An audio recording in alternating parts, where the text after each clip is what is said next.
These cars just exploded right in front of me. What is going on, everybody? I don't know what is going on with my headphones. I'll say my headphones specifically, but I mean, all of a sudden I can hear myself, which they're supposed to do, but that hasn't been working for, I don't know, probably close to a month. And Hero. Man, 8 months? Dude, you are the man. What is up, bro? Yogi is here too, man. You guys, what's going on? And Nexus, my boy Nexus is here. So y'all don't know Nexus yet, but y'all are about to know my boy Nexus. This man right here, this is the Counter-Strike analyst, color commentator of the future right here, man. Y'all don't understand. This has been the guy that has been in my ears every week with CSC, getting to observe those games and everything like that, man. Dude is awesome. Appreciate you coming to hang out for a little bit. Those guys have got the draft going on tomorrow. Of course, we're going to be doing a watch along with that, so that's going to be super exciting. Oh, man, but Hero, you are the man. Cat is here. Everybody has come to hang out tonight, man. Well, we are getting some practice action in. Wayne is here. Wayne was the first one here. Wayne's been here for a while. And has defeated Cat in attacking the bot with the lurk command. Oh, boy. Yogi was on there with Charlie the other night for the long haul, man. They were streaming until I think they got off at like 6 in the morning, something like that. Dog hair. I got dog hair all over me. My whole life is dog hair now.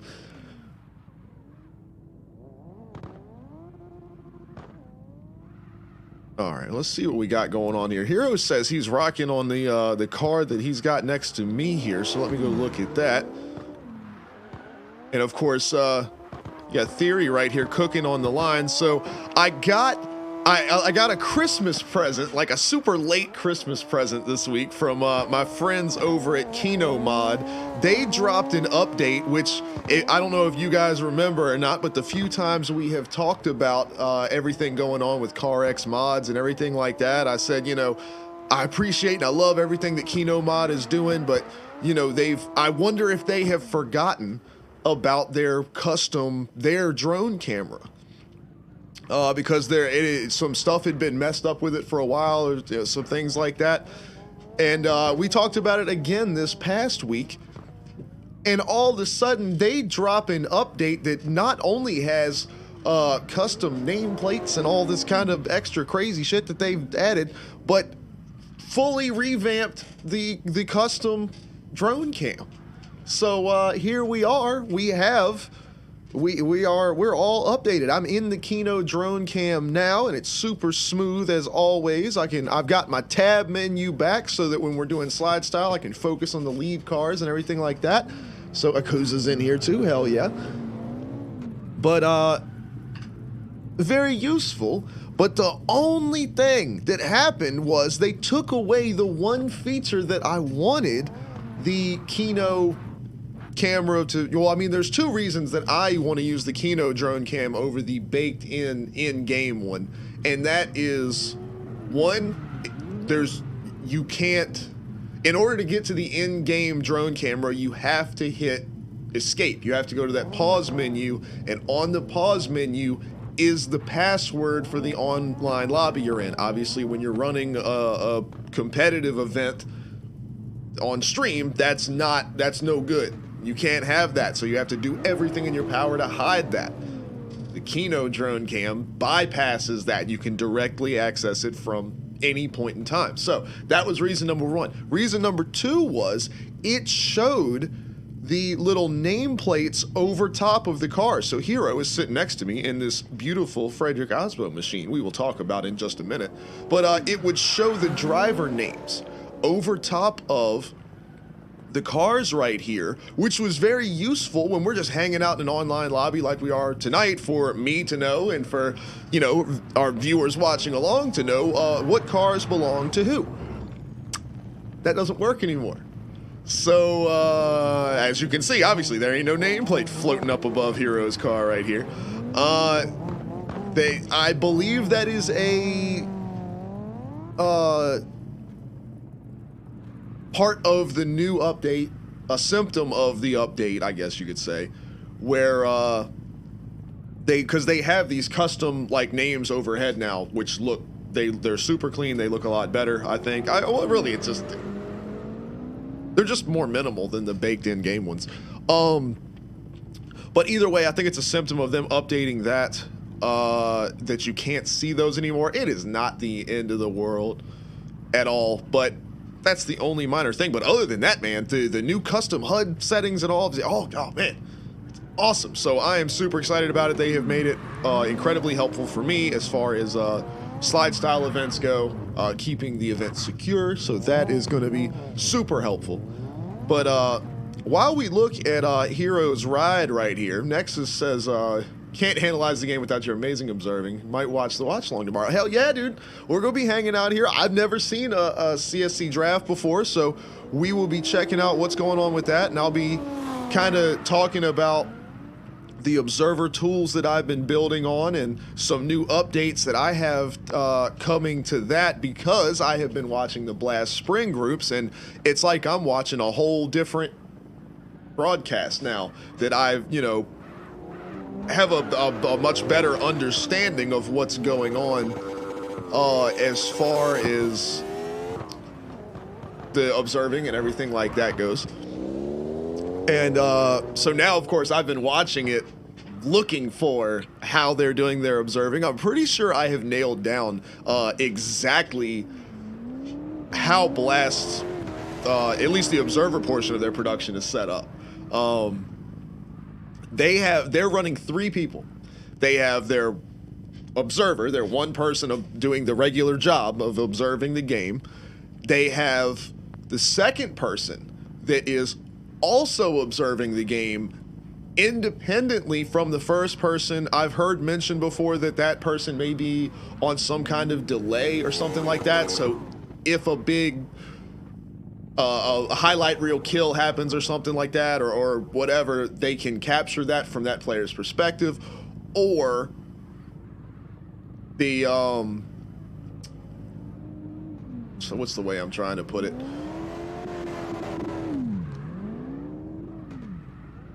Trying to think of how to describe it. Either way, so like they have a secondary view of what's going on, but also I notice the second observer does not have the X-ray on. Like, the first one does at all times.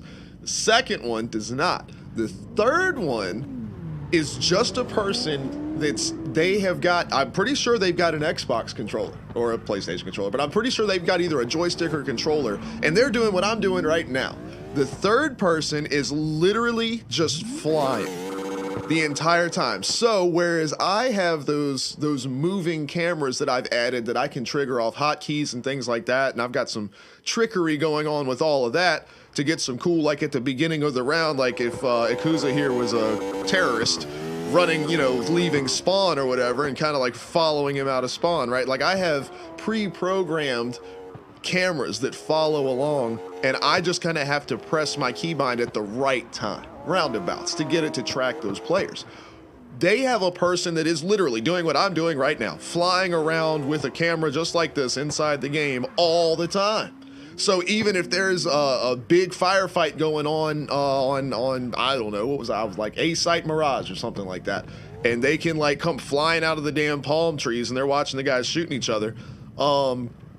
And basically the deal there is production can choose between those 3 views. Well, not only that, they have and just ongoing all the time recording of every single player's perspective. So whenever they queue up a replay, say, oh, there was a great triple kill here, not only do they can, you know, scroll back in time to that 10-15 second clip of a replay, they can choose one of those 3 views to see it from, or pick which individual player they want to see. So that way they capture all of the action always, all the time. So I'm going to be working in the coming weeks to try to mimic as much of that as I can, but being one person.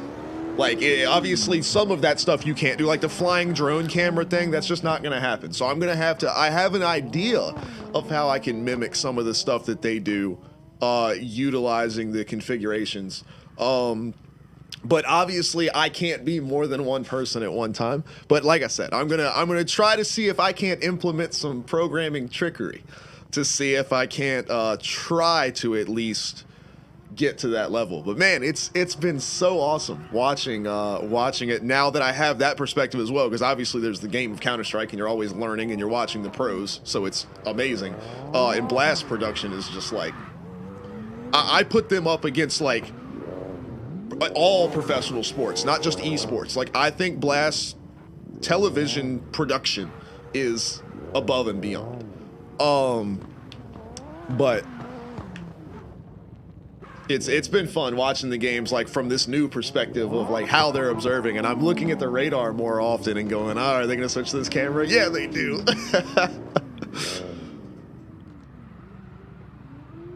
But yeah, if we could, that's the other thing too, is maybe utilizing something like Parsec that we've been using to figure out how to have one person controlling production and multiple observers, and then they can see those views side by side, and the producer, who's also would be an observer of sorts, would be able to select the best view at the best time. And utilizing vMix or something like that, because OBS does not have great replay tools. It doesn't have any replay tools, honestly. There's a plugin that I use to be able to get replays for our SLIDESTYLE events. Speaking of which, I'm gonna throw that up there, up at the top. But at least being able to have that selection of multiple different perspectives, or, I mean, like, I would be happy to be the drone cam guy, because obviously that's kind of what I do all the time, all day long, with SLIDESTYLE and CarX games here. But I would enjoy doing that part to get a different perspective on the gameplay. Obviously you can't be on that camera all the time though, because you wouldn't know what the hell was going on. But to have it at like early round, or like when the T's are getting ready to exec onto a site, and like they're queuing up and they're getting ready to throw their nades, and to have that like overhead perspective is always a cool look. But Kat says, guess what? Let me take a wild guess at what Kat is gonna do. I'll never be able to guess. Neo says, I promise not to time you out. No, if you have to like tell me to promise not to time you out, then I'm almost guaranteed going to time you out for whatever it is you're gonna say. If you ever have to ask, hey, will saying this get me banned? Just don't say it. Just whatever it is. Oh boy. Hero, it's been 8 months, man. I can't believe it. That's so awesome. J-Star says, is that a van? Which, where at? Well, I mean, we got, Leadfoot over here. Of course, Akuza rocking the Bigfoot style drift machine here. I wish the name tags over people's heads, because, like, I don't know who this S13 is. And I guess the only real way for me to find out now is to like come here, but even then I've got no way of knowing which is which unless they're sitting still, so I'd be able to see that their like score counter was not going up. Bound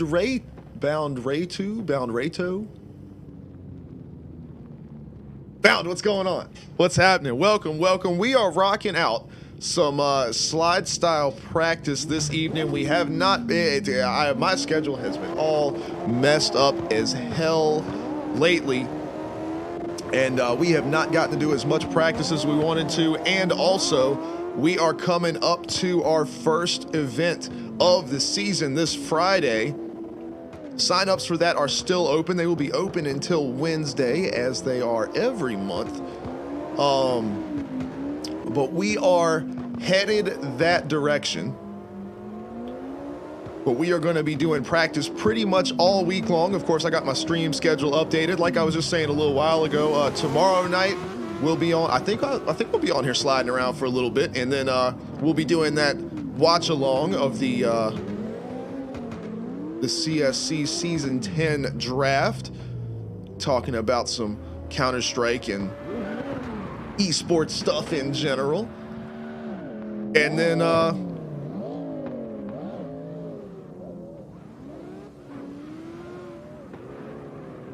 all the rest of this week. Well, I say that, then so that's tomorrow, and then Wednesday will be final practice. So we are going to be streaming all night. Like, that's what we're going to be doing is CarX. I mean, it'll just be slide style night. We'll be talking about the event and getting geared up for it. It's going to be the final practice. We're going to throw the password on the server, and it's going to be locked down to just these drivers so they can really get their practice in. And yeah, so that's the game plan. Thursday, I'm not going to stream. I'm going to take the day. I'm going to take the day on Thursday to get geared up for the stream and make sure everything from a technical aspect is working as it's supposed to. I'm going to make sure all of the driver's information is imported into my system and make sure that's geared up and ready to go. I'll probably run like a mock version of the event just on my own, testing replays, testing the voting system, everything like that, making sure we're good to go. So I will not be streaming myself on Thursday. However, that is the beginning of preseason. So after the draft, CSC jumps right into games, getting those players drafted, familiar with their new teams, and allowing the GMs to move players around and things like that as they get a feel for how they're going to start their season out. So there's preseason games for CSC, and of course I will be observing those games. So I'll be doing that Thursday night, and then Friday SLIDESTYLE is going to be coming at you. So that is the schedule for this week. Tayman with the follow. What's going on? Welcome. My bot didn't say, my bot has been slacking lately. I don't know what's going on with that. It responded to Akuza there with the Discord link for SLIDESTYLE, but I'm not sure. It didn't say thank you for the follow. Well, I'll say thank you for the follow. I always say it anyway, but I kind of rely on my bot to let me know when that happens. I happen to notice over on my my little stream manager over here on my other screen. But yeah, so everything that you could ever possibly need to know about SLIDESTYLE is in the, there is a PDF that is in the regulations tab over there on the SLIDESTYLE Discord, and there is everything, every detail. It's not just the rules. It's not a PDF document of rules. The car rules are the last page if you just want to pop it open and scroll down real quick so that you can build a car and jump in with these guys. But if you want to know how our qualifying process works, if you want to know how the bracket works, the championship points, what the schedule is, the timetables, everything, there's charts, there's graphics, everything you need to know. Anything you could ever know about a SLIDESTYLE event, and all of the SLIDESTYLE events, is in that document. It is in the official SLIDESTYLE Discord. ! SLIDESTYLE in the chat will give you that link. And then, of course, if you just like the crew and you want to hang out with us here, Alex on your screen or Miss Rapid Fire Charlie's stream, you can do ! Discord, and that will take you to our community Discord. The SLIDESTYLE Discord is literally just for organizing and running those events, just to keep that in its own little world. Obviously, anybody can talk in there, post in there, do whatever they want to do, but that's not really like the hub of our community by any means. But yeah, that is where that is. J-Star, what's going on? Josh is here too. What's up, Josh? And hell yeah, Hero, man, the thing looks awesome. Like you said, it looks like a race car, dude. I wish the cars had the nameplates over their heads. So as everybody was talking about their stuff, and I like kind of fly over them with the drone here. I mean, good thing we've got our nameplates on the front of the cars here. But for the new drivers that drop in,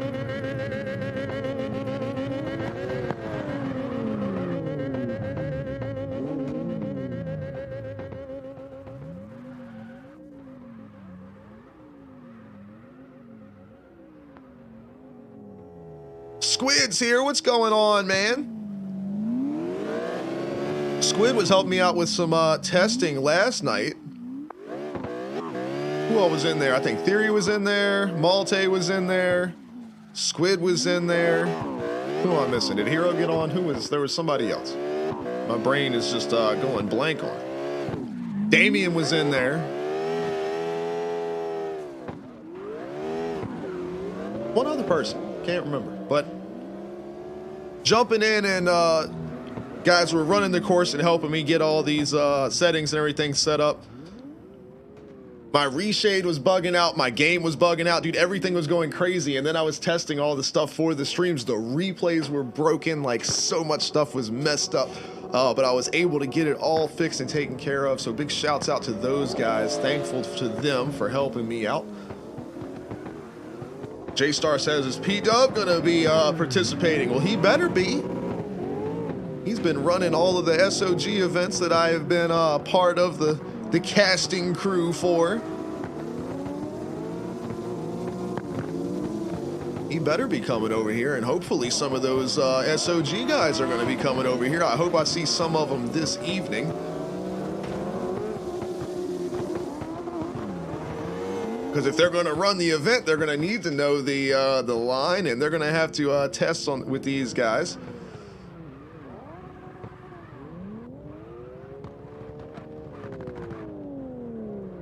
Ah, it was Foxy. That's who it was, Squid. Thank you. Yeah, Foxy was in there. He's been running the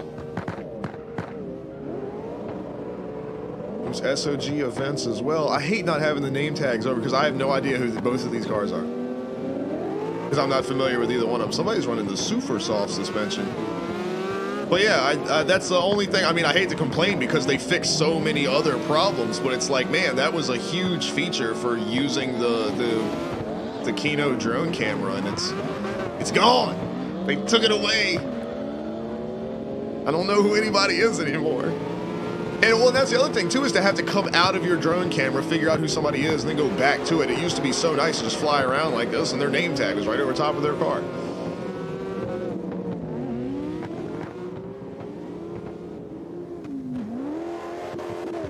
Of course, that won't be a problem once we come down to our final practice on Wednesday when we've got the password on the server, because everybody, as you can see, these like Heroes awesome windshield banner here, everybody will have those, so we'll know whose car is whose. Most of the regular slide style drivers, we know their comp cars, or they've had them around at practice, so we know what's up. But for the new drivers around, it'll be nice to get to know their cars.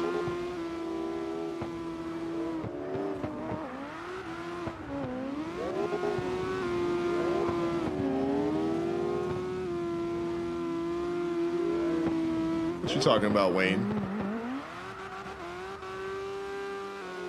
See, that's the other thing. Like, I don't know if these guys switch out to something different from cars that I'm used to them being in. Because, like, obviously, here's Wayne and Malte here, because I just know these cars.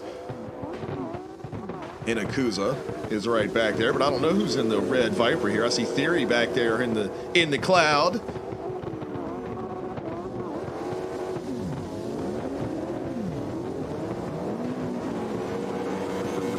One thing I miss about SLIDESTYLE, man, from doing the SOG events every weekend is that tire smoke, baby. That's what we're here for, is burn some rubber down, get these things cooking. And of course, at the SOG events, they have to have that turned off so that the judges are able to look back and see everything that's going on and if cars go offline or anything like that. And we ain't worried about that shit.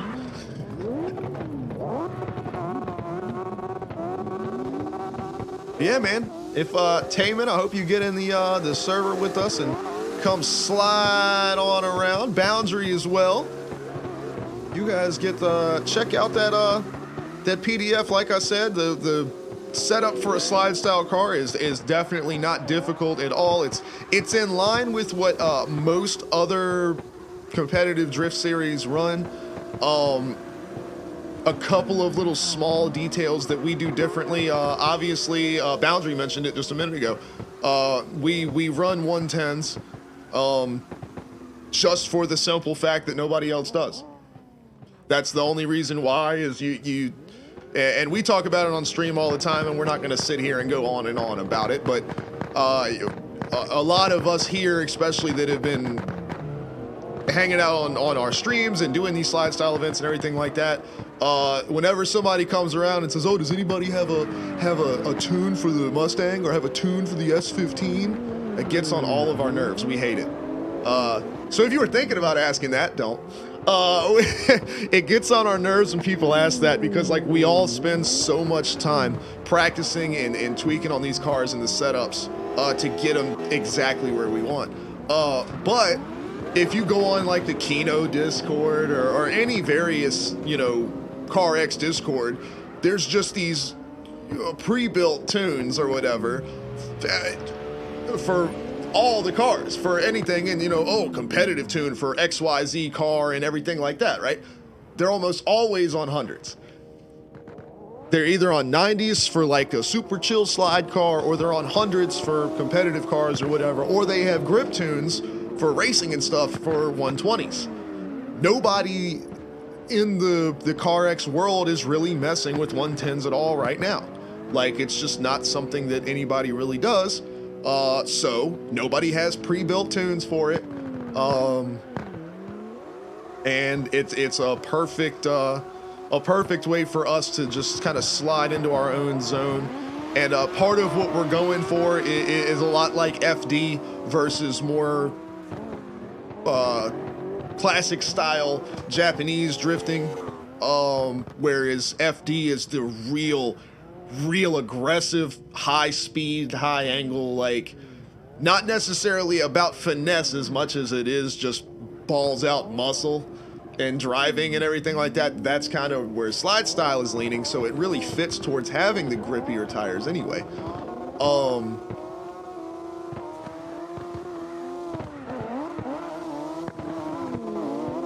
Oh, Taman is in the red Viper. Okay, hell yeah. Classic Viper look, man. Can't beat it. J-Star says he wants that rematch with Wayne. You could get it, man. You could definitely get it for sure.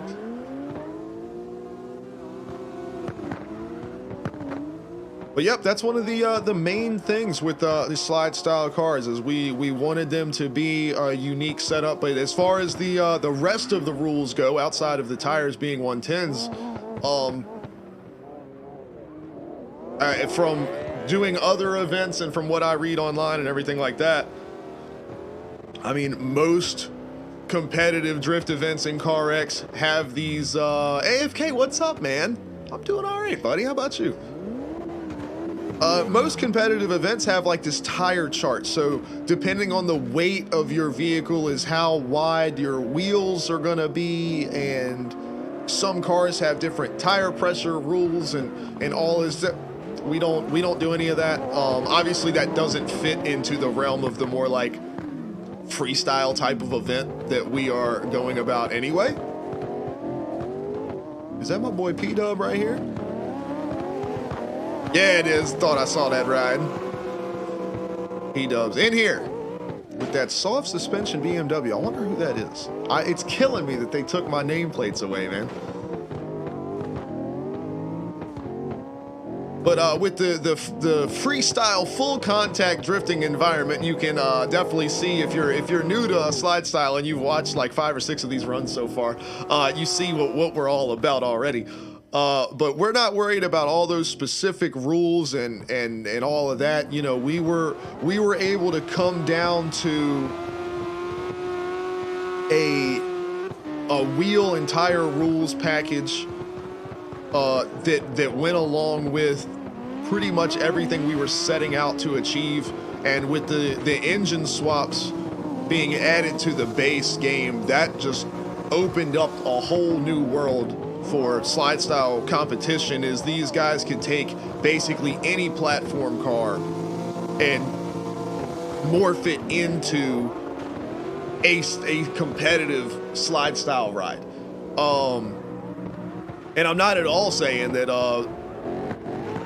the other events doing all the, you know, the specific wheel rules and everything like that for like car weights and everything like that is wrong. It's definitely not. Like, we are the ones that are on the outskirts of what's going on. Like, that is the way to maintain making sure that all cars have a similar grip level, so that way that the competition is truly about driving precision. But that's not us. We're not just about driving. There is obviously driving precision involved as far as drifting goes, but we're all about the aggression and the speed, the angle, and how much you can eat up the other driver's door as you make your way around the track. And obviously we're not worried about any clipping zones or track limits or anything like that. So if you got your two back wheels off in the dirt and you're kicking up a rooster tail of mud all over the crowd, that's exactly what we want to see. So we landed on a rules package that is, I think we, all of us, the regulars here, are our main group that have always been around and always run these slide style events. I think we can all agree that, because we all worked on it together, and I'd say that we have landed on pretty much the best possible package we could come up with here. I mean, you could see these three extremely different cars right here and how closely matched they all are on speed and angle and everything like that. And well, I mean, Damien and Wayne are both in S15s, but you get what I'm saying. But I mean, they all three have very different cars, driving styles, everything like that. And Powder, what's up, my man? Speaking of color commentary, so we had our master color commentary from the CSC and the Counter-Strike world over there popping in, and here comes Powder, expert analyst extraordinaire, knowing everything there is to know about not only drifting but wrestling too. But what's up, dude? Saturday night was a long one, man. If any of you guys saw it, we had almost 100 cars set up for SOG's Season 3 Round 8 event over at St. Petersburg. And good grief, boy. Whew. I think we went 10 hours from start to finish, or at least from the start of like the spec check all the way to the final winner. It was worth it though. Those final runs were unreal, dude. So good. All right, Nexus, he says, he's, speaking of which, he said he's gonna go grab some food. Grab me a little bit of a Coca-Cola right here. Totally not sponsored by Ice Cold Coca-Cola.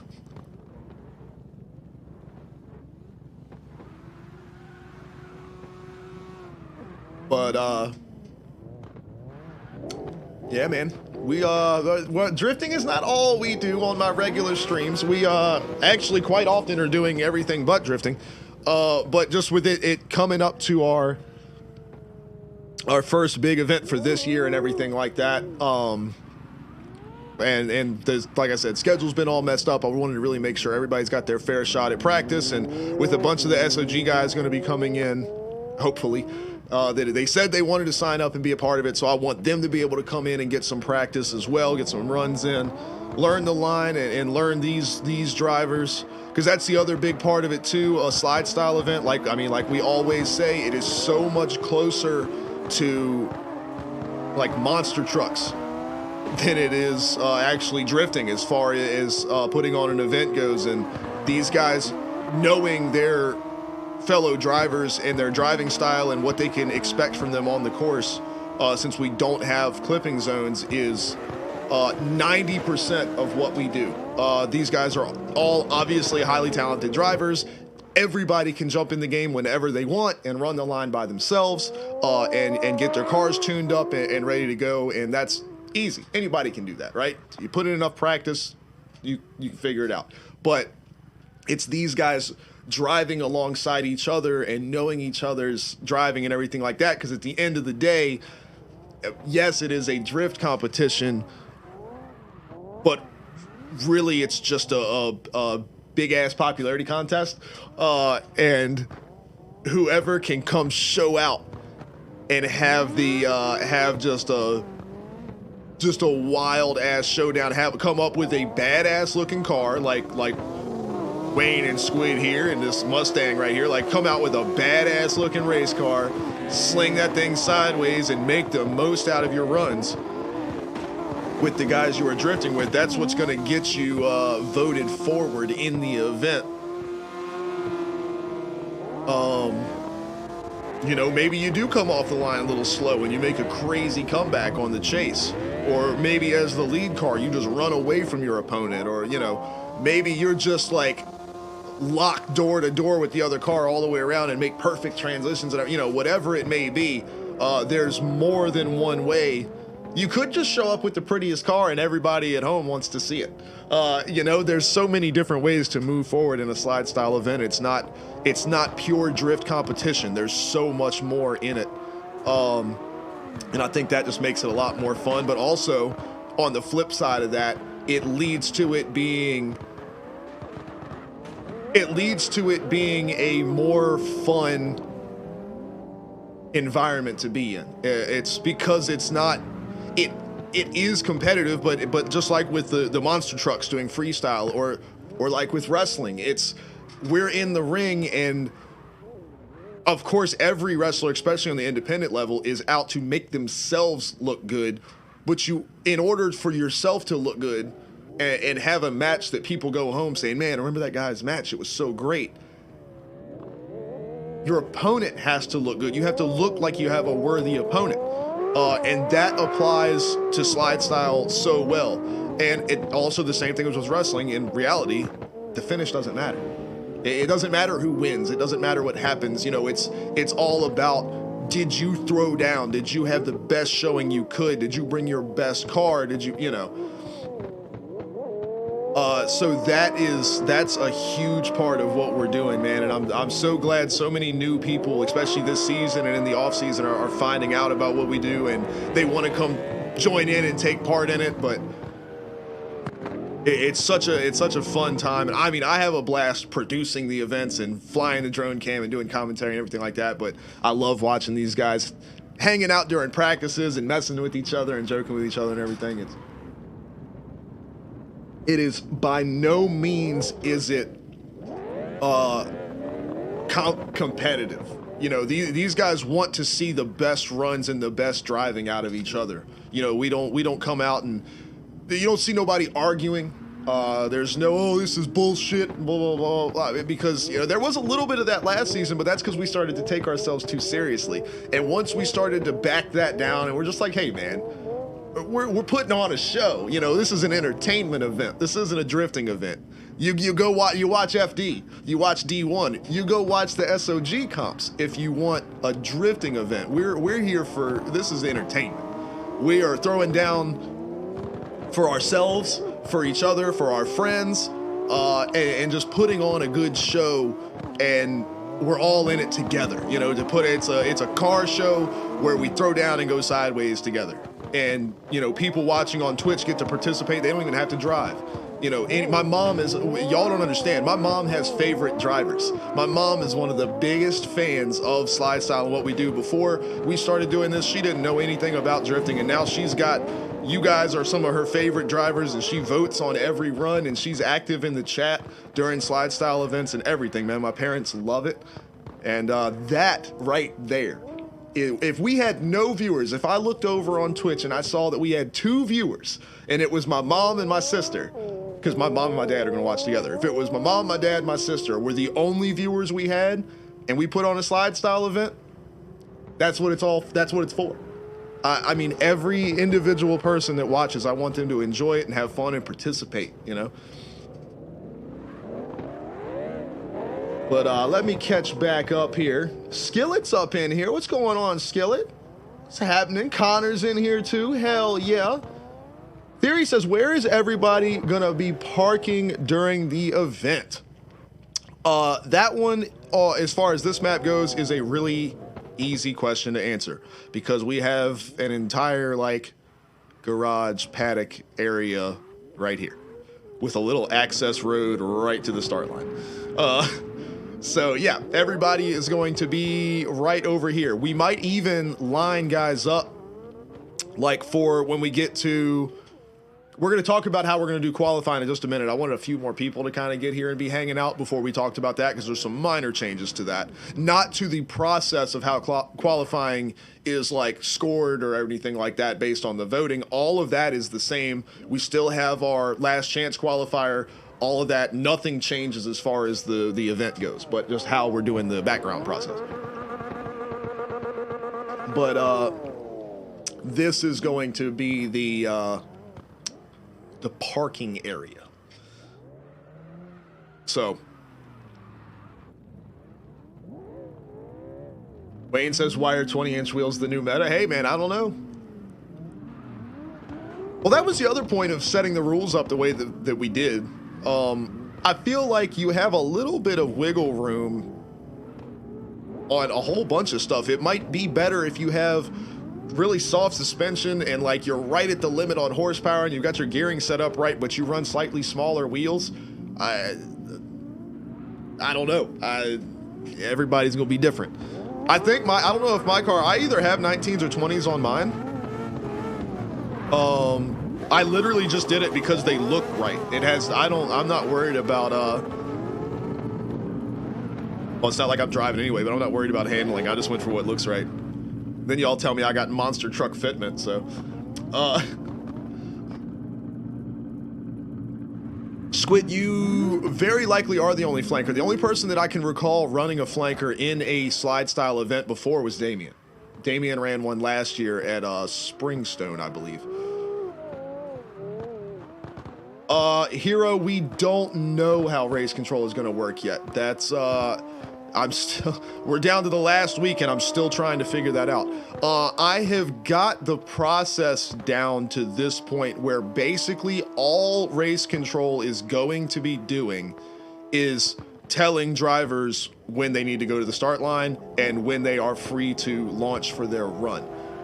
Other than that, all of you guys, being the drivers, should have just as much information as race control does. Oh, that's right. Theory had one too with the orange and right. But yeah, that's right. I forgot all about that. In my head, I was probably thinking it was a Corvette because that's what the flankers, you know, they built it off of a Corvette frame.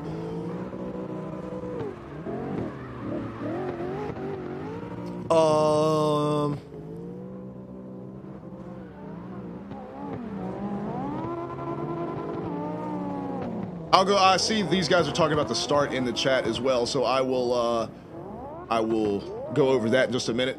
Prelude, what's going on? Says he's the R34. Where's the R34 floating at around here? That's right here next to me.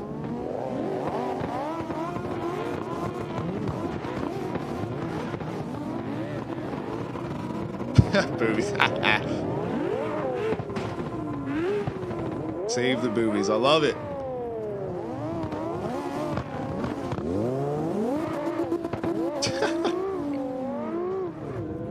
That's awesome. But anyway, what's going on, man? Appreciate you coming to hang out, slide with these guys. Boundary says, where do I sign up? That would be the Slide Style Discord. ! Slide Style. Take you right to it. There's a channel right on the left side that says sign up, and the form is in there, and you got to put in all of your car information. And the reason we ask for so much information is because I know other comps and everything like that, they don't ask for all that crap. The reason we ask for all that stuff is if you've never seen a slide style event before, we have all live updated on screen graphic displays. So like much like NASCAR or Formula One, IndyCar, anything like that, we have the scoring ticker on the screen, live updated all the time. And when you guys are like, say you're making your qualifying run, we have a little graphic that comes up right about here where I am right now. Obviously, I'm not on the screen for slide style events. That is a true like broadcast event. That is not a regular stream. But it comes up right here. Your name, your car, your country flag of the country that you want to represent. Doesn't have to be where you're from. It could be anywhere. But your country flag, your number of championship points, which everybody is going to have 0 because it's the first event. if you have won a slide style event in the season, like during the season, your name will be gold as you are a winner. So of course everybody's will not be. Everybody will have 0 points. Everybody's name will be black. But yeah, we have all of that, but you have your own, your little number plate has got your car's colors on it and your number and everything like that. So that's why we ask for all of that information. It's part of the event and how we do everything. Got to keep up with the chat over here, man. Taman says, do I get extra points if I do a 360? Hey, man, so it's all about so everything in SLIDESTYLE is voted on by Twitch chat. So your qualifying runs are voted on a 5-star scale. So all the votes go in, and then our system is actually tied in with the Twitch API, so you see it like live on your screen. I mean, there's gonna be a little bit of stream delay, but it's live. You see the scores go in, it averages them up, and then we get everybody's scores in the, well, 12 through 16 actually get grouped up, and those guys run again, and then everybody votes on who they want the final driver to be. And then the top 12 form our bracket, and that is how we do our events. And then every pairing that runs, they do their run, we show a replay while they line back up again. They flip and run, you know, lead and chase the other way, and then we throw the vote up in the chat, and as we watch the replay for that run, we've got the vote going on, and that's how we move through the bracket. So in qualifying, if you can throw in a 360 and it looks sweet and it fits the line, you know, it's not just the car turning around, but it like fits the run, dude, I can guarantee you, like if you send a 360, like if you were to come off of, like you come through here with these guys, let's say they come around this way, head through this turn. Well, speaking of 360, look at this guy. Look at this guy. Well, if you do one there, but I was thinking if you go right here like Wayne's doing. Wait, look, Wayne's off in the dirt holding on to that thing. Look at this.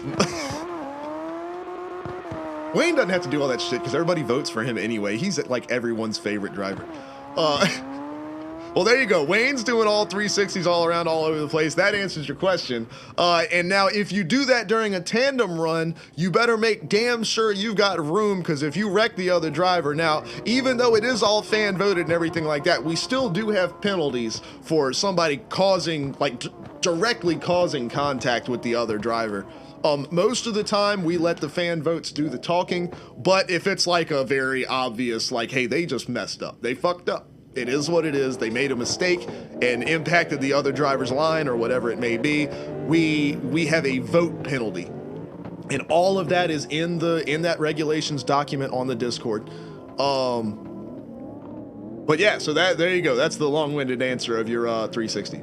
And don't ask things twice in chat. That is one thing that is very important to me. That's why I chose Twitch and live streaming as a platform over, say, like YouTube videos or something like that. The chat interaction is very, very important to me. It's not often that I miss a message. I'm not saying that I do, but that I don't miss messages. I'm not saying that. Like, obviously I do from time to time, but I always, if I get to talking about something, I always scroll back up to make sure I catch everybody. Hero says clutch kicks on 120s. Cat is back. All right, I'm catching back up. P-Dub says check the windshield banner. Well, I'm sure it's fine, but let me find his ride. I know he's around here somewhere. I thought he was in that. He's right here. Yeah. Looks a little familiar. No, that's awesome, dude. I love it. Looking good. Like we said, this season, man, we want to allow the creativity to flow. As long as the background is using the colors provided, basically, so you guys see the SLIDESTYLE logo up there. Here, I'll put it right over top of P-Dub's windshield here. So as long as you've got those colors and then the wording over top is in white, just like the word SLIDESTYLE. I thought about integrating the red in there from like the drift tournament part or whatever, but that's too much. We're gonna do the two colors of the logo, you know, the purple and the blue, and then the white text over top. As long as you've got that, I don't care what y'all do with the background. That's for everybody, man. I don't care what y'all do with the background. Look how Akuza did his. Now, he would need to put a number on there somewhere. So technically, Akuza's is not within the rules. But Akuza's Akuza, and we love him, so he can do that. But, I mean, you see mine. Here's, like, the demo version. So I have, like, the paint splattery look going on with mine. That's the way that I wanted to do it. Got the name and the number. Well, where's Hero? You know Hero is the best example as far as the creativity. I think he switched out cars, or maybe he's... But either way, I'll show you guys Heroes in a little while. But here's, like, Theory's got his right here. He basically made a clone of mine. A little bit different on the paint splatter style, though, so that's his. So, yeah, that's kind of what we're aiming for.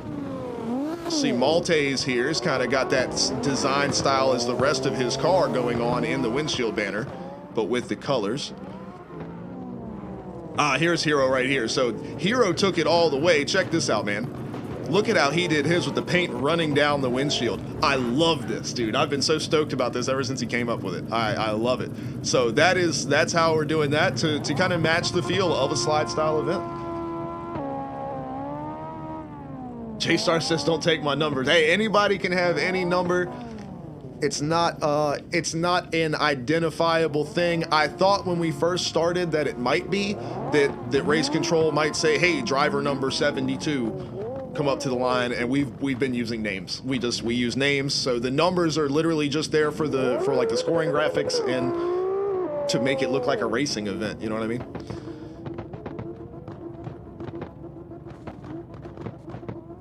Yeah, Hero, I'm gonna go over the start in just a minute. I'm catching back up on the chat here.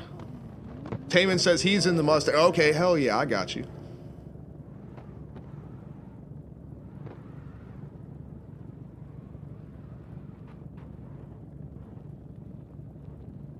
Hero says P-Dub is just Wayne Jr.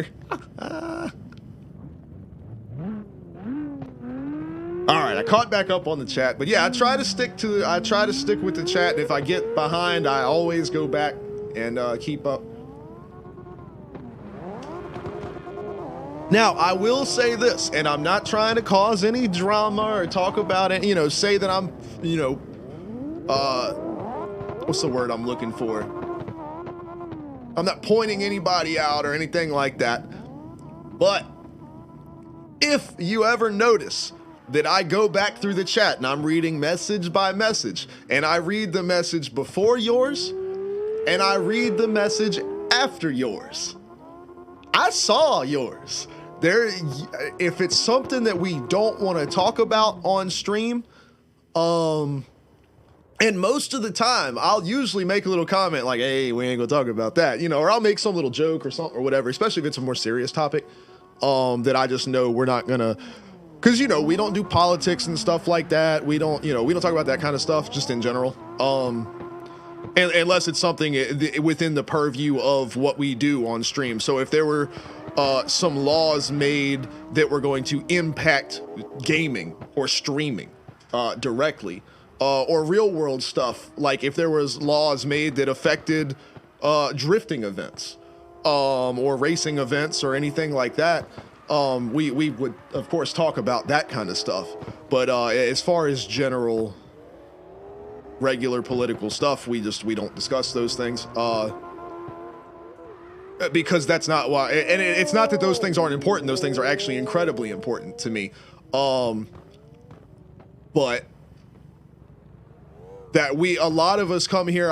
One of the things for me, I have family growing up like this. I've had friends that's their parents that's all they did all day long is they watched the news all day, and they were reading the newspaper, and all they went online and looked at politicals. That's all they talked about, and all they did all day. And it was just or the Democrats this, or the Republicans this, and blah, blah, blah, which we're not going to talk about politics, but I do want to say this real quick because this is something that's very important to me.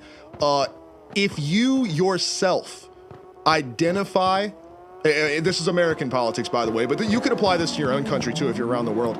If you identify with a political party, I will go as far as to say you are actively being brainwashed. So try to really open your eyes up and take a look at that. If you're in America and you say, "Oh, I am a Democrat," or "I am a Republican," the Republican Party and the Democrat Party in America is just a big fundraising platform. So if you say, "I am a Republican," that means you're saying, "I will kiss the ass of anybody that is willing to pay people that say what our party platform says." You know what I'm saying? So, and that goes all different directions. So if you ever find yourself saying that you identify with a certain political party, don't. Try to find what things are important to you in life and your values and stick to those. Don't let other people drive you in any certain direction. You know what I'm saying? Because I have started to notice quite a bit of that around lately. So don't do that, man.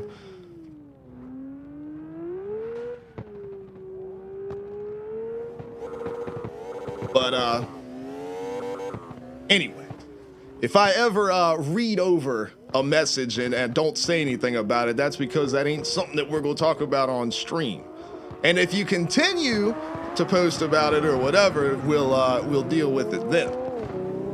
But other than that, I try to keep up with every message.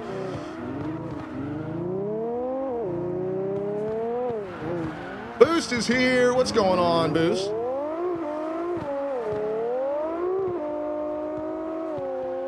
Prelude said, "Is my livery inappropriate?" It is hard. It's gonna be hard to, unless you are directly like breaking Twitch's terms of service with your car livery.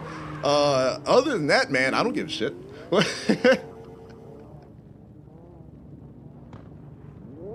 As you can tell by what I was just saying about the like political stuff or whatever, man, like I'm all about like love and inclusion, man. So as long as there ain't nothing hateful, you know, that's all I'm worried about. There ain't nothing hateful on the car, and I'm happy with it. I mean, your car's got boobs on it, and this might be a secret. I mean, I'm gonna tell some secrets around here. I like boobs too.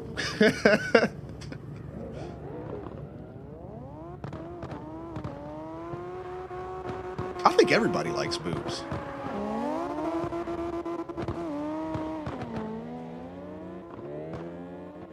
All different cultures, people of all different shapes and sizes.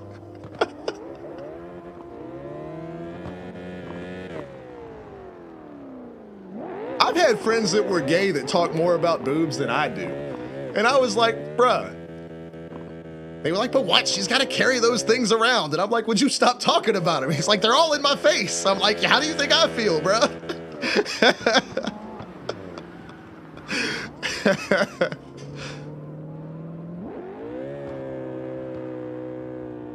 Same thing with straight girls, man. Stay talking about other girls' boobs. Look at, why has she got those out like that? I wish I had ones like that.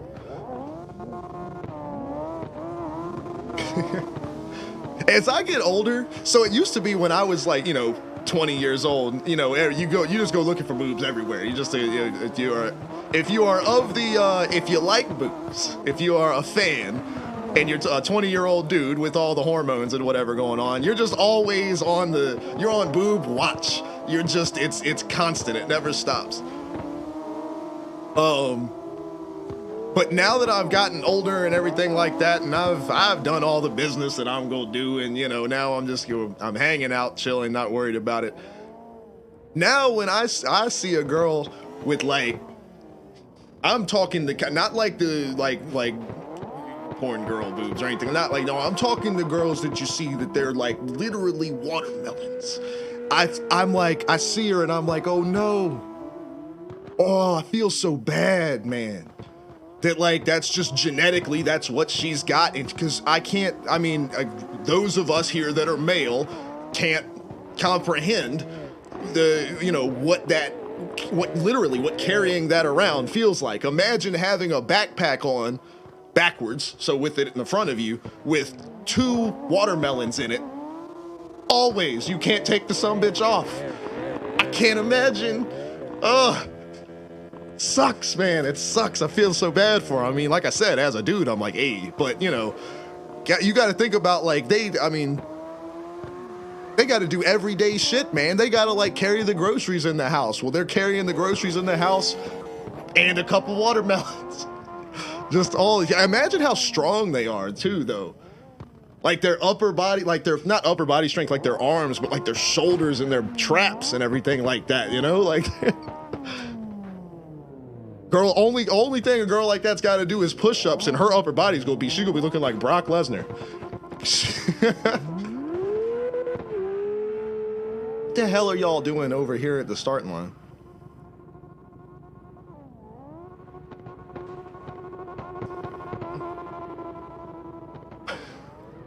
All right, I'm gonna stop talking about boobs. Cause I don't know, I'll talk about boobs like I talk about wrestling. But no, the boob car is absolutely acceptable. You can definitely rock that. That's another thing with the car liveries and everything like that, especially for slide style events. Before every qualifying run, I definitely make sure to do like a look over of everybody's car and talk about it and everything like that before they make their qualifying runs. Squid says his mini horse is barking. Like actual mini horse, or like a Great Dane that you refer to as a mini horse?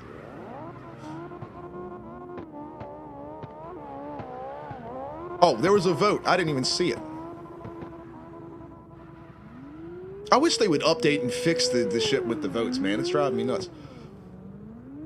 But as far as the starts go, anybody that's here that is new to slide style events, and this is your first time being around, I see 905 over there in the chat. What's going on? But anybody that is new to slide style events, the way that we do starts is just a little bit different than everyone else.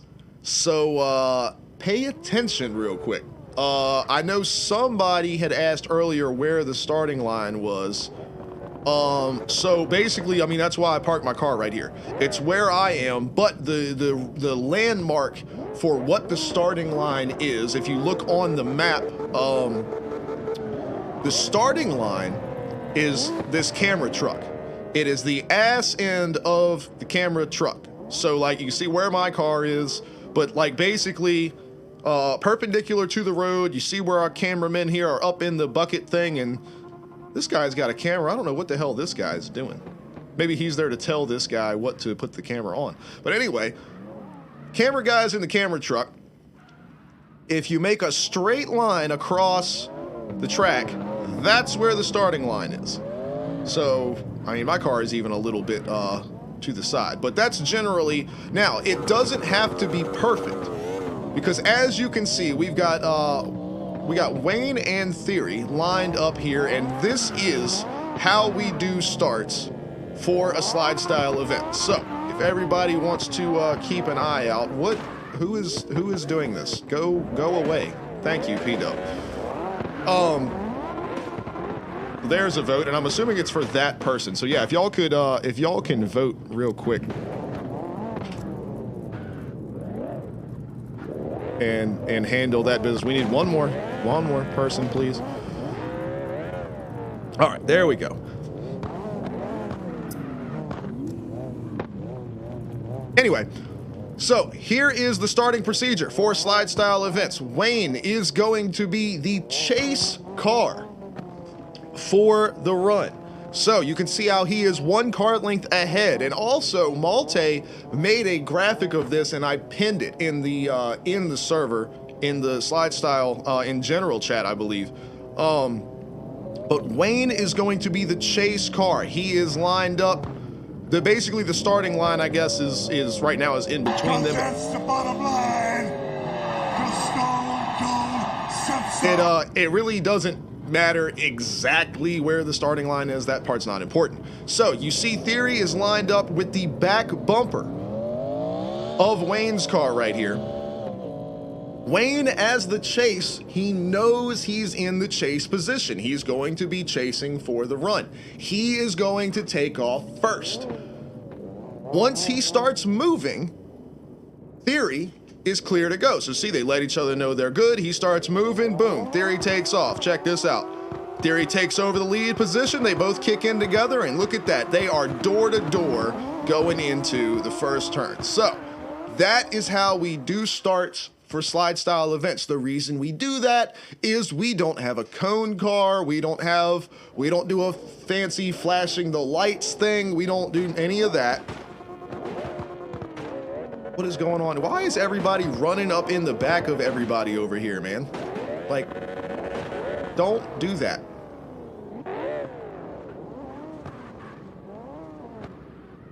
And especially don't do it to Damien. What are we doing?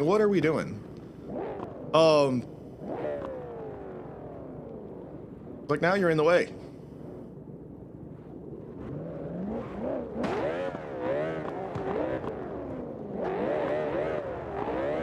Anyway, so here we go. Damien and PWX right here. So these guys know what's up. There you go. You see how you can let each other know as soon as that chase car starts moving, the lead car takes over, and boom, they are in there on each other's door all the way out. So what that means is once race control, all the drivers of the event, well, once we get down to the bracket, the final 12 drivers of the event are in the voice control or the race control voice channel together. Of course, everybody is muted except for whoever is doing the job of race control. They are going to be listening to me on commentary, because when we do a slide style event, if you've never seen it before, I run the whole thing. So I'm doing the camera like this, as you can see. The overlay graphics that we have live, I'm controlling that and handling the bracket and all the votes and all of everything going on. And of course, I'm doing commentary for the event. So I'm of course talking about what I have on screen at the time. Those watching, due to stream delay and, you know, other things, may not necessarily know what I can see. So race control is listening to me. It used to be Charlie was race control, so she was literally inside the house. She was right there, and she was listening to me, like, you know, just through her headphones or whatever, and would relay to these guys. She knows me, and she knows when I'm basically gearing up, hey, the next two cars can go, and it makes the event run so smoothly that I am like in the middle of the sentence of, all right, well, here are our next two drivers, blah, blah, blah. It's going to be, you know, Damien and PWX, blah, blah, blah, you know, talk, and like, Charlie would get the feeling of, all right, he's ready for them to go. She tells those guys, all right, Damien, PWX, you guys are good to go. From that point, they could just sit there for 2 minutes if they wanted to. I mean, I would get a little irritated after a while, but they don't have to go right then. It's not a 3, 2, 1, go type situation.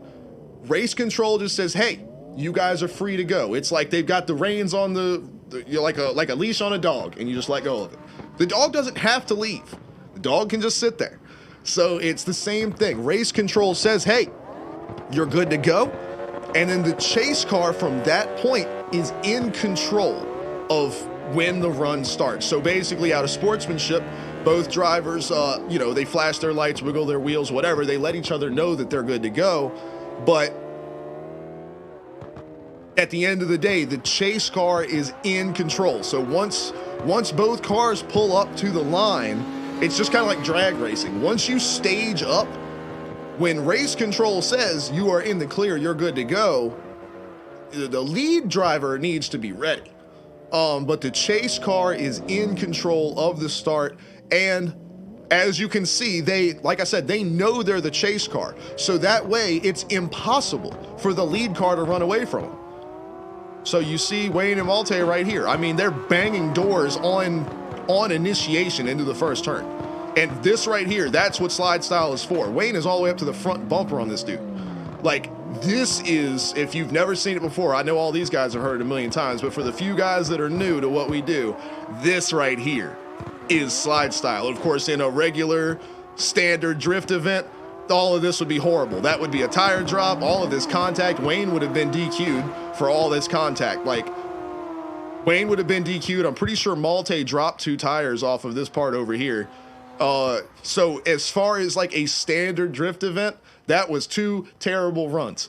As far as slide style goes, I would literally be jumping up and down. If that were like an in competition run, I would be losing my fucking mind. So for those that are new, that's what we do. And that is why we do the starts that way. And also the other reason we do the starts that way is for practice. You don't need a cone car. You don't need anybody sitting there doing the lights gimmick or the reset gimmick or any of that. 2 guys can pull up to the line. They let each other know they're ready to go. And you get the same start every single time. So that's why we do it that way. And I've said it on stream before, and I'll keep saying it. FD could do starts this way if they wanted to. D1 could do starts this way if they wanted to. And I think it would work as well, if not better, than what current systems are in place for real life drift events. Like I stand by it that hard. I think we have kind of, as a group here, I think we have all developed the perfect way to start a tandem drift run. And who knows, maybe one day the word will get out and the rest of the drift world will see what we've got going on. Because at first, it looks a little confusing. It's not what you're used to.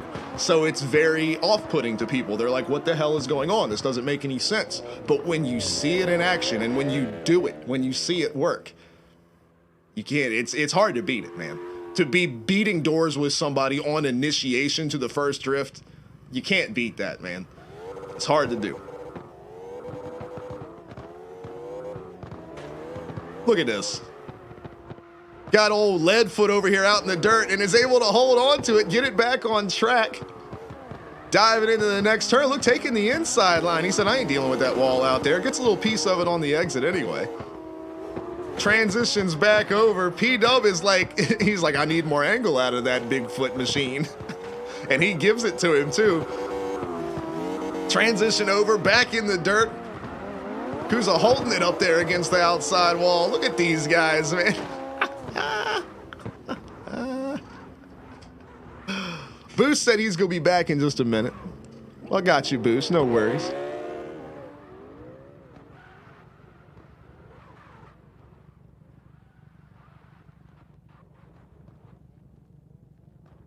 But yeah, man, and that's the other big part of it too, man. We try to be unique in every aspect of what we do. Obviously, I mean, the tire adhesion, the way that we do rules for the car setups is fairly unique. Windshield banners are unique.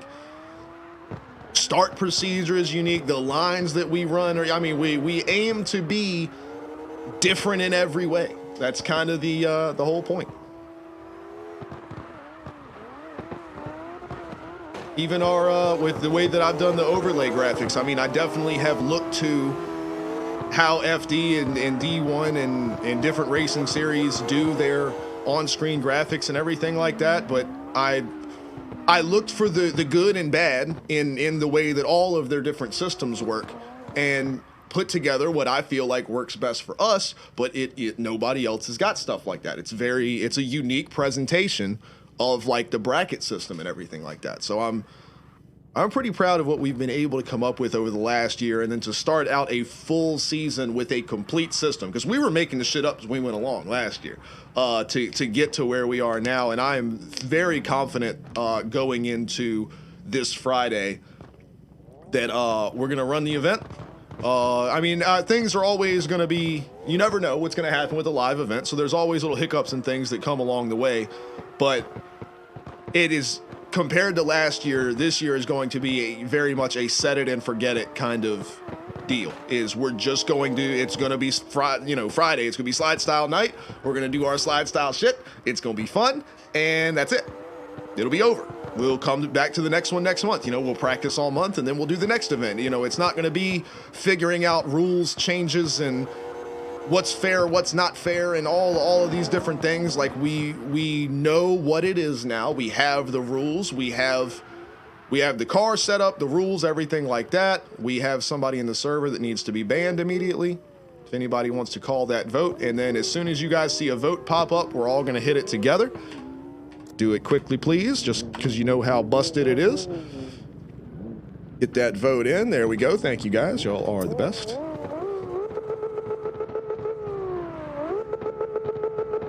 Yeah, PWX says, and then I win. Yeah, see, that's exactly what happened. PW wins all of them. He's going to have 10 wins this season, and then that's going to be it. But no, I'm real excited about Wayne. I'm real excited about the whole thing.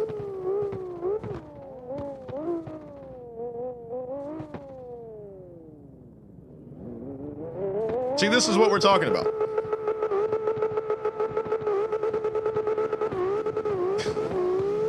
Miata car, if you are on the stream, man, check it out. This is how we do the starts right here. Chase car is on the right side. They go first, and the lead car takes that spot over. And look how picture perfect of a run that gives you.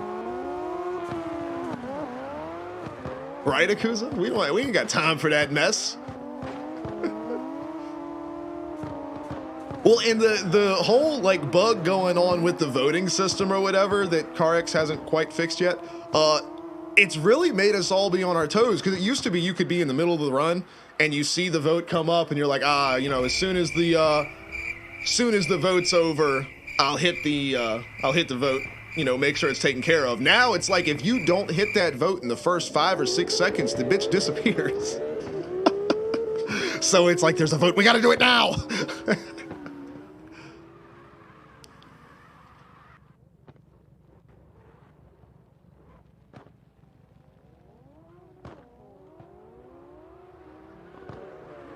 I don't know why. Like, you see, we're obviously like set up to do something here. It's not like we're all just in a server like East Hogue or Red Rock and we're just fucking around.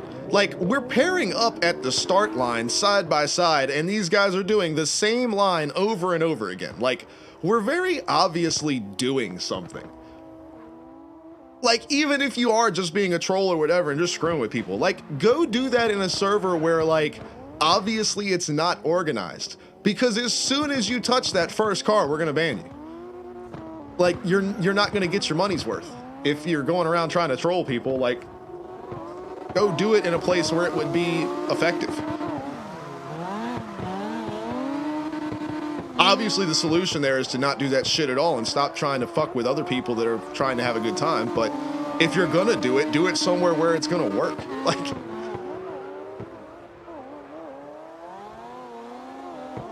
Squid has been absolutely cooking it with this flanker over here, man. Getting hella speed out of that thing, for sure.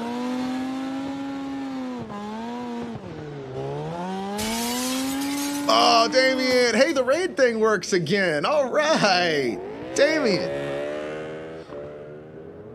Wait, you were streaming?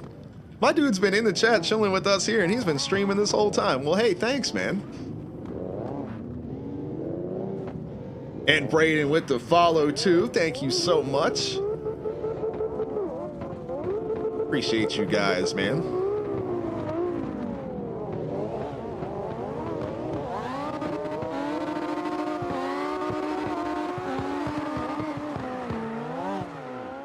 Ooh, shit. Oh, hit the rock there. Who's rocking this RX-7 over here? That thing is pretty clean looking. It's killing me that the name tags are gone from the drone cam, man. Like, that was so needed. But, Soggy, what's going on? Oh, it's Taman. Okay, it's killing me that we don't have these name tags. I wish we had them. But, Soggy, what's going on, my friend? Hero says he's rocking a 180. Where are we at? Well, I guess you're right here next to me. Oh, I still got the paint going down the window and everything. Check this shit out, man. Powered by haters. Exactly. Oh, you made me. Oh. Damn, dude. That's actually really good. Check out the Twitch logo and everything. That's sick, man. But, dude, thank you. You didn't have to do that. That's so awesome, bro. I love the flag on the back window. You know, I used to say that I thought that the back window of the 180 was too big. to do a flag and have it look good, but that actually looks badass. Like, that's pretty awesome. So I take it back. I think that looks sick. But dude, this, oh, you're so awesome, man. Soggy's been here for a year. Braden says, can you join? Of course you can join. Just search up Alex on the US servers and come hang out with us. We are practicing for Friday's SLIDESTYLE event though, so definitely be aware of that. These guys are in their SLIDESTYLE comp machines. Of course, Akuza over here has Leadfoot, the Bigfoot's cousin. It's a drift machine. Squid's got this monster-ass flanker over here. Of course, Wayne has his, I just thought I saw it. He had his championship S15. Theory's got here. There it is. Got this bad boy over here. Looking smooth, looking clean. Banner and taillight. What about him? Banner looks good. Got the colors, got the numbers. Looks good to me. And taillights, can you see them? Hit your brakes. They might be a little dark. It's not the biggest deal in the world. Just to make it a little bit more obvious if somebody, I mean, I don't know. Cause like, left foot braking isn't like, cause you don't get taillights with a handbrake. So, I mean, really, I've been thinking about that. I've been considering, one thing SOG has been talking about doing, see how I've got the tire lettering on the side of mine, but like I've got it kind of darkened to just kind of, well, A, look a little bit more realistic, but like just kind of make it not stand out. But if you see on Akuza's right here, it's like bright white. But if he's rolling, it almost makes the, makes it look like they're white walls or whatever while he's moving. Like as you see the rear here, like gets this look. But if he were to grab the handbrake, them bitches stop. And from the drone cam, so do that again for me, Akuza. So if we're way up here, you know, we're following, we can see the rear tires moving, and then he grabs that handbrake, we can see it, you know, following the drone cam that he grabbed the handbrake in the middle. Now, like we've been saying, SLIDESTYLE is not that serious when it comes down to, you know, when it comes to all the judging and everything like that. It's all about what people at home want to vote. But for those watching that are more competitively inclined, more into the world of drifting and everything like that, they're just naturally going to be looking at decels, handbrakes, foot braking, you know, different things like that. They are going to be looking at that just out of habit. That's just, when you're a drift fan, those are the things that you're looking for. And I've been considering, instead of saying that the taillights need to not be shaded or whatever, or not just, you know, bright enough to where you can see them, instead of that, I've been considering swapping that out, making that not a rule, and people can run whatever the hell they want for taillights, and saying you have to have full bright tire lettering on. Which, the only reason I don't want to do that is because on some cars it looks like shit. Like on this one it's okay, but like I said, I've got it darkened. If I make it full bright white, it just looks tacky to me. I don't know, it just doesn't look super great. But like on Leadfoot over here, it fits, it looks good. It matches with everything, you know? So I don't know. Like Squid's got it on his. Well, and Squid did a cool thing too with his. He's got the Tomiris tires or whatever, but he's actually got part of it blacked out. So it's only the first part on either side. So when you're up here, it's still, you still see the spinning lettering, but it's not like a full long thing. It's just, you know, this much.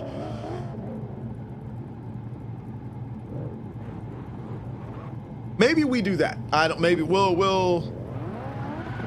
But see, those are the kinds of rules that we're going to be talking about during this season. Like, we're not changing, unless there's more physics updates to the game, we're not changing shit with the tires, wheel rules, anything like that. That shit is locked in from now until October. Unless there is a major physics update change with the game, we're just sticking with what we've got.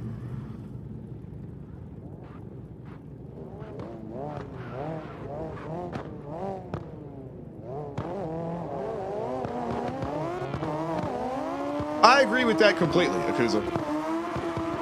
About the spray-on looking lettering, just looking weird on tires, especially because they're too big sometimes too. Like they take up too much of the sidewall.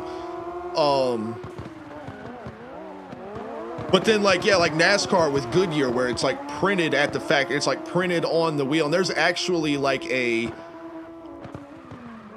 it's actually in the rubber. I know Hoosier Tires have it. I know General Tire runs it for their racing tires. The actual word Goodyear is actually molded into the side of the tire. And then when they do that yellow paint for Goodyear, for example, they do that yellow where it says Goodyear, that mold for the paint is like set into that template. So that Goodyear is like physically on the wheel. Like you can feel it.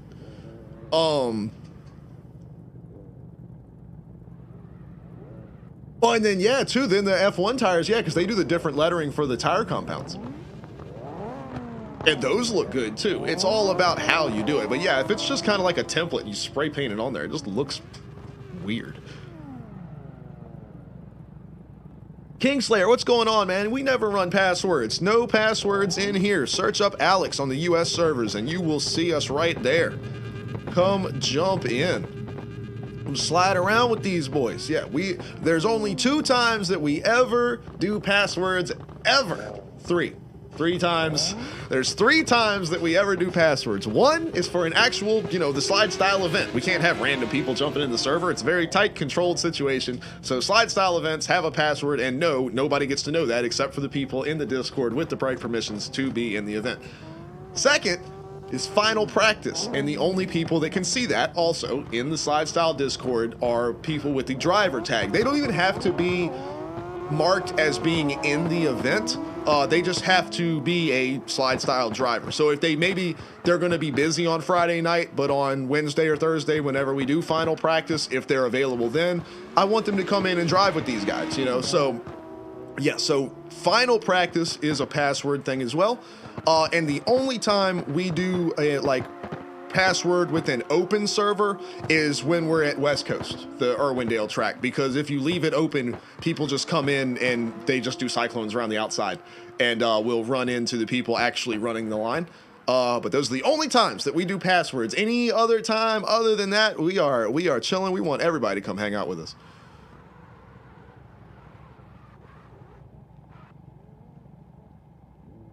There you go, Squid. Yeah, he says dirt track fan. See, I'm like a short track late model guy. That's always been my stuff.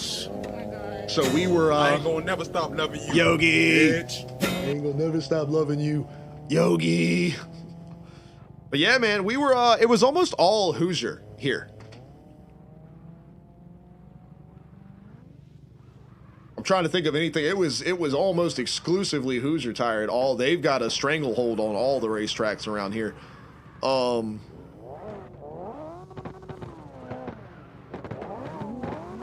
Yeah, I can't, because we didn't run General or American Racer. We didn't. We might have run our front wheel drive cars. Might have been on American Racers. Now that I think about it, I think the last few years that I was over there, they were running those.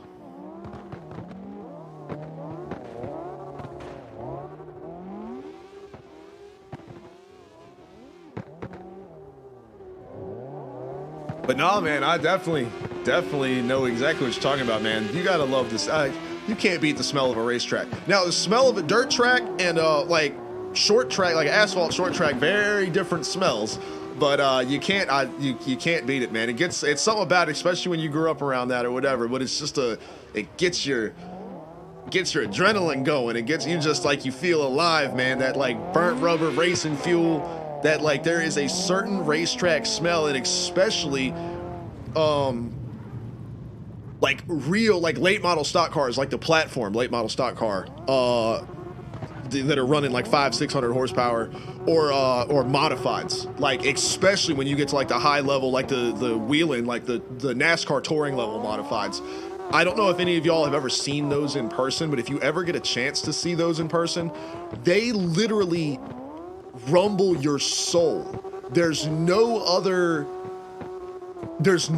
cars that do it. Now, obviously, like if you go to like NHRA drag racing, I mean, that's literally like standing next to a bomb going off. That's a whole different universe. But like even NASCAR, especially now that they've like really babied up their motors and everything, that's a whole different story. But like the last NASCAR race that I went to, the race in Richmond this past summer or fall, I guess. I usually, it's a bad habit, but it's like a tradition of mine, is I don't have my earplugs in for the first lap of the race. It's just a little thing that I like to do, is that, you know, it's my little self tribute to the engineers and everything that work on the cars and mechanics and everything of building the motors and all that, is that scream, that's just the horsepower and all. Like, I want to hear it. It hurts your ears, but it's like, I want to feel it and hear it, and then I put my earplugs in because I'm not an idiot. Yeah, so I go to do that this past, and Charlie was with me. We were at, you know, like I said, we were at Richmond, and the cars come off of 4, and she's standing there with me. We both have our earplugs in our hands, and the cars go, like, right, and we're standing there. I swear to God, we both looked at each other and said, "Are you fucking kidding me?" You could sit through an entire Cup Series race in NASCAR with no earplugs now. We put them in anyway because it does start to drone and it just gets annoying. But they're so quiet you can talk over them. Part of it is the exhaust pattern on the cars, but it's just the way that they run their engines now. They're that quiet. But you go to go see a modified race if you get a chance, boy. Those things have this low frequency rumble that you feel it right here every time. You are so aware of your internal organs during a modified race, and not during a late model race, not during you know, like street stocks or anything like that. They're all running V8s. They're all running, but it's something about that platform, man. The way that those things are built and the exhaust on them and all, it's literally right this spot right here. It's like, feel it. It's insane, dude. They're so badass.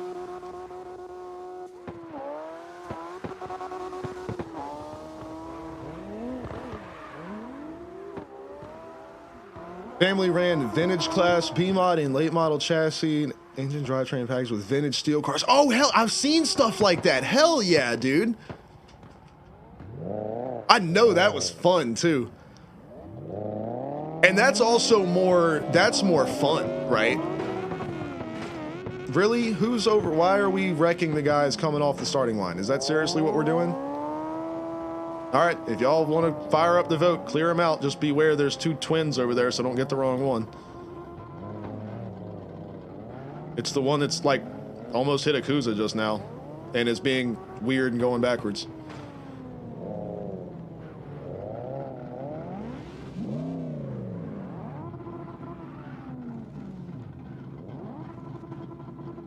E-dub on top of it, my man, thank you.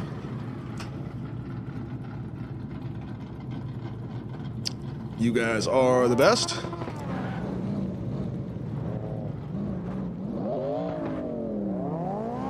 But anyway, I was just getting ready to say, Squid, right before, I don't even remember how much I actually got out of my thought before that happened. But yeah, that sounds like so much fun, exactly like what you said, is they go out and race and put on a show, because there's like a custom, you know, there's so much custom work that goes into putting those cars together, and you're not going to go out there and tear it up. You know, you go out and, you know, maybe get a little side-by-side coming off the corner or something like that, race down the back straightaway, but you're not going to push it. You know, it's just, like you said, it's about having fun, putting on a show, having a good time. Oh, they did tear them up? Damn. We had,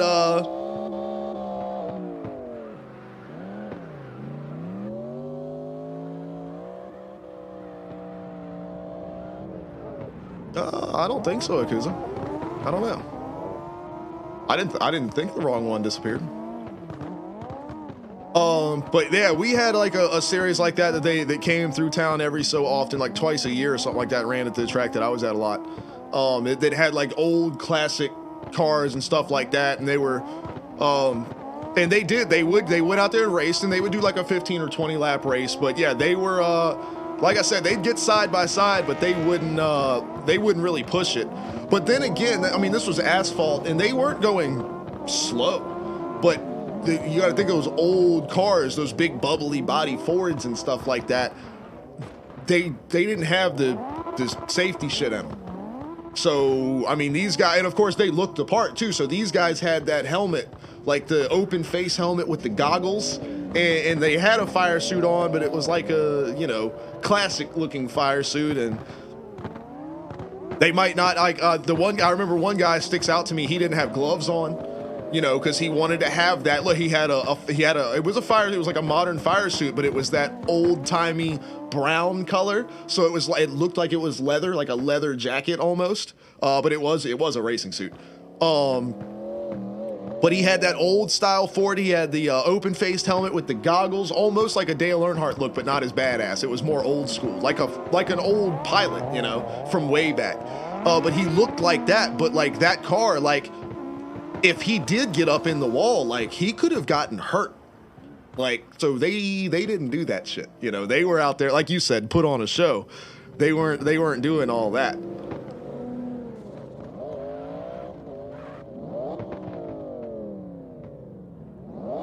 Those classic series cars are cool, man. Cruz said dirt cars just sound insane. Oh, I've only gotten to go, so I still say the best race I've ever been to in my entire life was a World of Outlaws sprint car race. I've only gotten to go to one. But those guys are in a whole nother universe as far as racing goes. For those that aren't familiar with I'm sure you all, if you're here on a drifting stream, you know what a dirt sprint car is. But to be more specific, the World of Outlaws series, like full-size 308 sprint car, it's I'm pretty sure they're in the, I think they're either 750 or 800 horsepower rear end, or well, technically it's front engine, but it's basically it's a go-kart frame with a 800 horsepower V8 with no transmission on it. That shit direct drive to the rear wheels. They do not have radios, they do not have spotters, they do not have mirrors. The driver is sitting in a go-kart with a big ass wing on top of it, with a motor in their lap, a fuel tank about this big on the back of it with a rear end underneath their ass, and that is what they are racing. They don't even have starters. They have to roll start them with a four-wheeler. They get up behind them and shove them to get the motor turning and kick the bitch in gear, and that's how they start the car up. It is the fucking... it is the most pure form of racing. It's also terrifying, but it's the most pure form of racing because, like I said, the thing is basically like a big-ass go-kart. The driver is physically wrapped in race car. So, like, it is, like I said, no transmission, no nothing. Your right foot hitting the gas pedal is directly connected, basically, to the rear wheels, essentially. And, like, the steering wheel, there's no power steering. Why the fuck would there be power steering? So, like, it's the most pure form of racing that is physically possible outside of, like, you know, well, I guess just go-kart racing, but even more, it's even more because it's just like that much crazier. And like I said, no radios, no mirrors. These guys don't have mirrors. If you want to see what's over here, you look like this. It's so nuts, dude. If you ever get a chance to go and see a World of Outlaws sprint car race, it is without a doubt the most pure form of just straight up racing I've ever seen in my life. Those guys are fucking insane, and it is so much fun.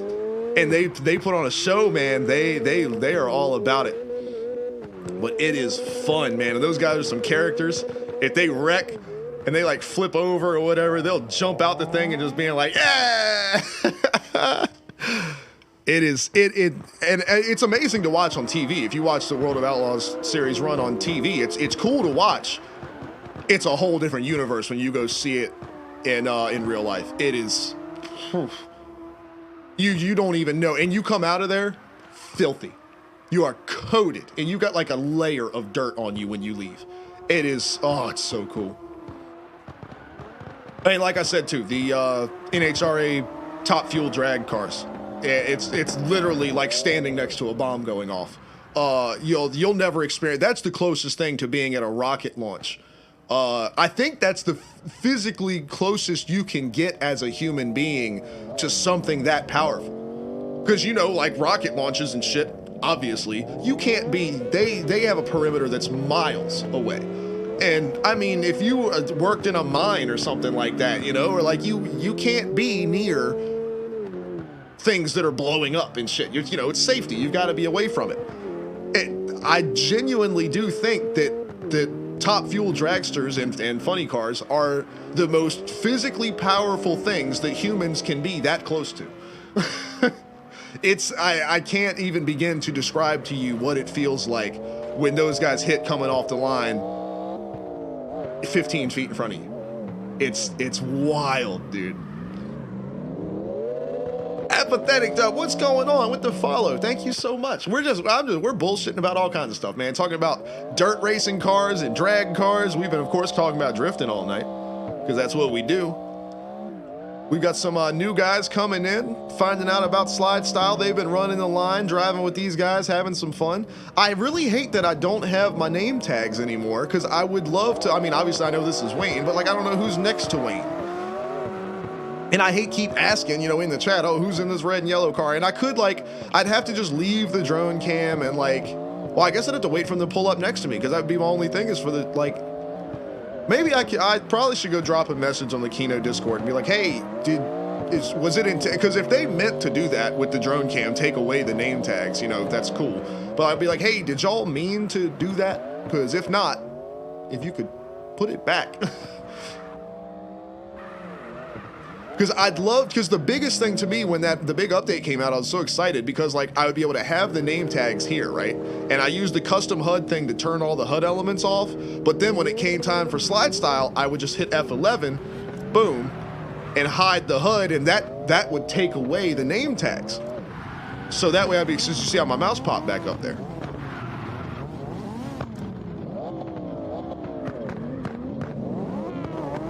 Oh, it's Voidsy. Oh, okay. Hell yeah, all right, it's Voidsy, all right, sweet.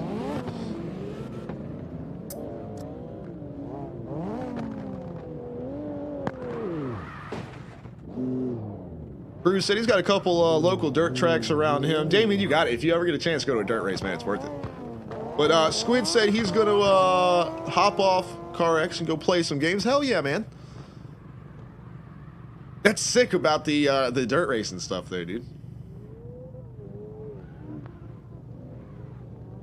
He said he watched the full size, the wingless sprint cars. That's the other thing too. The ones without wings are even crazier. They're just different. They're very different in how because obviously there's so much downforce involved in the big ass wing sprint cars, but the wingless ones are wild too because that's like entirely mechanical grip, and there ain't much of it. So they're sliding, boy. Them things are. Whew. He said he knew who had the biggest balls in the track. It stands out. Yeah, that the ADH. The adhesion thing is in the, it's part of the custom HUD. You have to toggle it on though.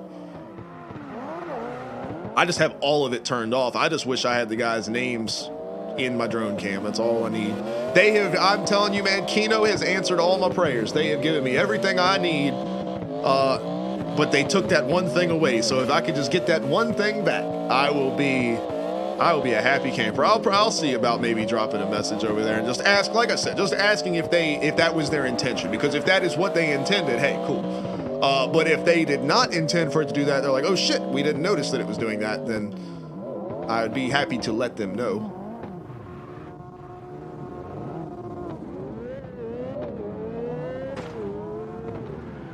Right, Akusa. Those guys, I'm telling you. Oh, and they're like rally drivers. I mean, I'd say that the guys that run those sprint cars they are on the same level of batshit crazy as rally drivers and like MotoGP, like the superbike stuff. And those guys are out of their fucking minds. There's just no other, ain't no ifs, ands, buts about it. Those guys are crazy. Rally drivers are probably the worst. Those motherfuckers, I mean, on relatively unfamiliar territory, because like, you know, dirt sprint car, you're going in a circle. You know the track. Like, obviously it's a dirt track, so it evolves over the course of the race, but it's not a surprise when you're going to be turning left. You know, you know the track. You know, same thing with, you know, they run, you know, the MotoGP stuff would run on a track like this. You learn the track, you know what you're doing. Like, of course, conditions change over time. Rally drivers, like, they have seen a map. They have maybe gotten to drive like a sight lap through it at, you know, slow speed or whatever, but like, holy shit. You run 90 miles an hour through like a fucking neighborhood. Like with trees and shit. Right here, like there's a tree. He could reach out and touch the tree that he's going by at 90 miles an hour, and then all of a sudden the co-driver is like, you know, hairpin right, and they'll just lock that bitch up, crank it to the side with no thought in the world. Like, those guys are it's insane. Like, Formula One drivers are great and all, NASCAR drivers they're great drivers and everything like that, but I mean, they don't hold a damn candle to rally drivers, man. But you gotta be a certain kind of crazy. Jurassic Park, what's going on? My man hits the exclamation point slide style. That is the place, man. That's where you can learn everything there possibly could be to learn about slide style events and what you can do to participate. Sign-ups are still open for this Friday, the round 1. Woo, we got Mr. Lagtastic over here. Voidsy is lagging it up. And he's still holding on over here, though.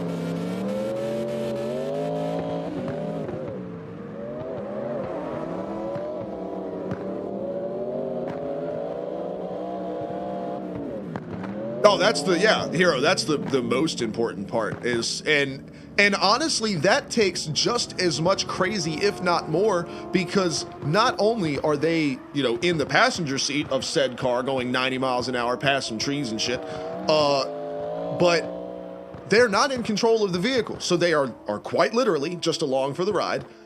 And also, they are reading while this is happening. They have their notes and the map of the course and everything like that, and they are basically reading and making call-outs to the driver in the correct time. They have to give the call-outs at the right time for the driver to be able to make use of that information, and that means they have to, you know, they have to have a great relationship with that driver, because they have to know when the driver is expecting that information, and to be able to read, deliver their notes, and keep an eye on what's going on out the window and everything at all at the same time.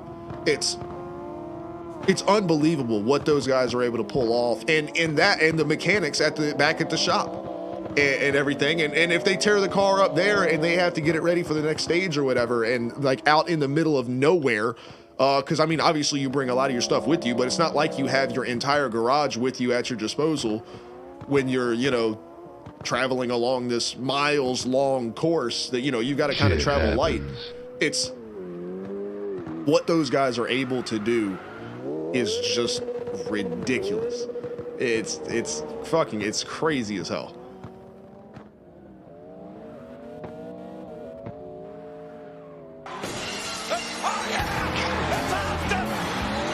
Duke Nukem and Stone Cold.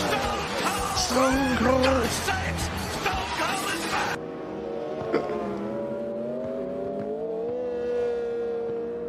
Watch out, watch out, watch out, watch out. And Randy Orton.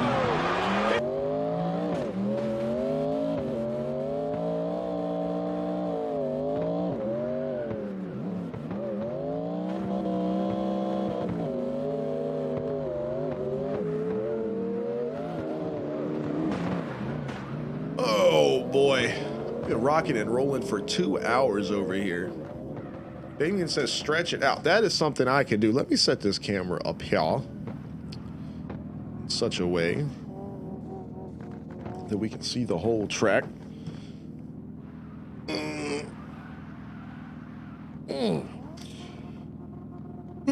Look, I got a yawn out of me. I think I'm gonna go run to the bathroom real quick.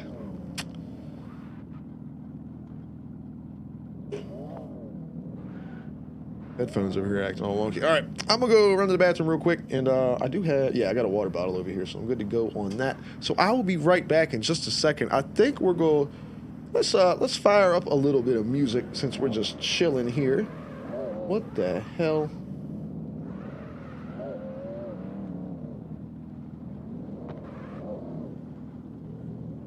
Music thing acting all funky over here.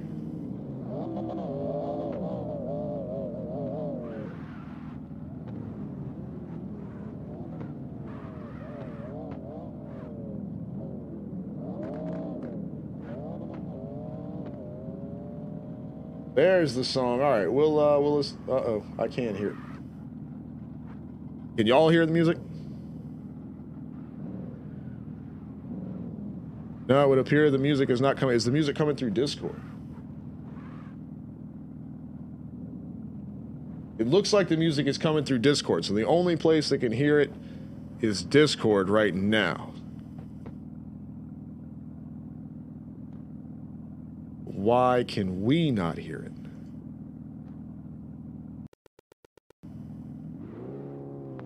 I can hear it. The stream should be able to hear it. Now let me make sure we're not going to get all copyrightified. That it's going to the second channel.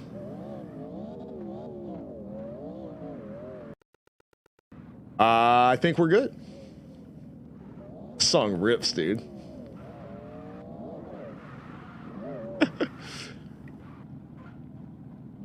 All right, you guys throw some songs in there. I'll leave the camera like this. I mean, I'm only gonna be gone for like 20 seconds, but I'll be right back. Wayne's adding Polyphia, okay.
Ain't gonna be dismissing me for no activity. Car X.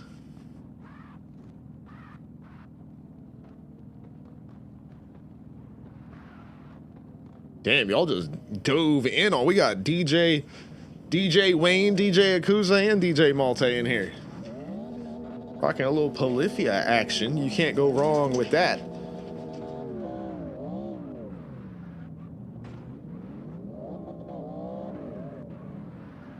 These guys are nuts. Did you take your brother's spot? He was laying there. Oh, he's a good boy. You come say hi. Come say hi.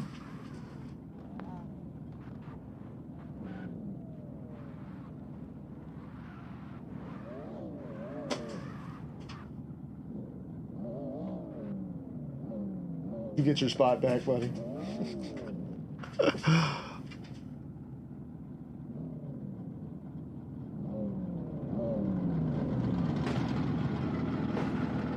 I love how I bring the camera down from up there and all you hear is these big mean-ass V8s. Used to be when you play this game, you come down and you hear that nice little like 4-banger V6 hum, like now you come down and it's blah blah blah blah blah blah blah.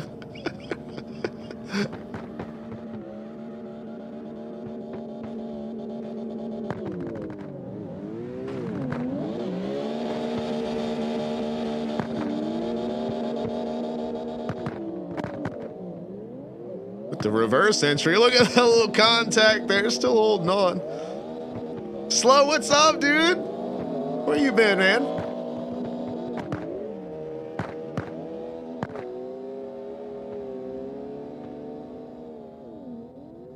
Uh-oh. What are Wayne and Theory cooking up over here?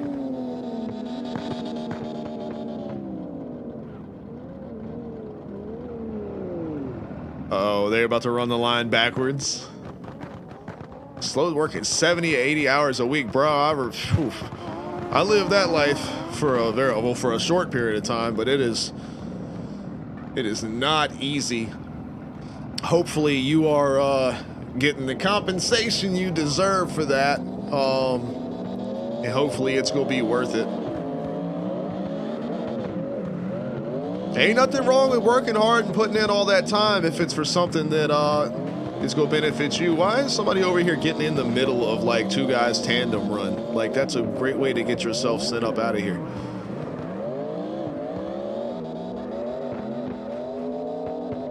These guys are just driving like they're not there, like they're an obstacle on the course. I love it. Y'all feel free to handle that business. Everybody knows what to do as soon as y'all see it pop up.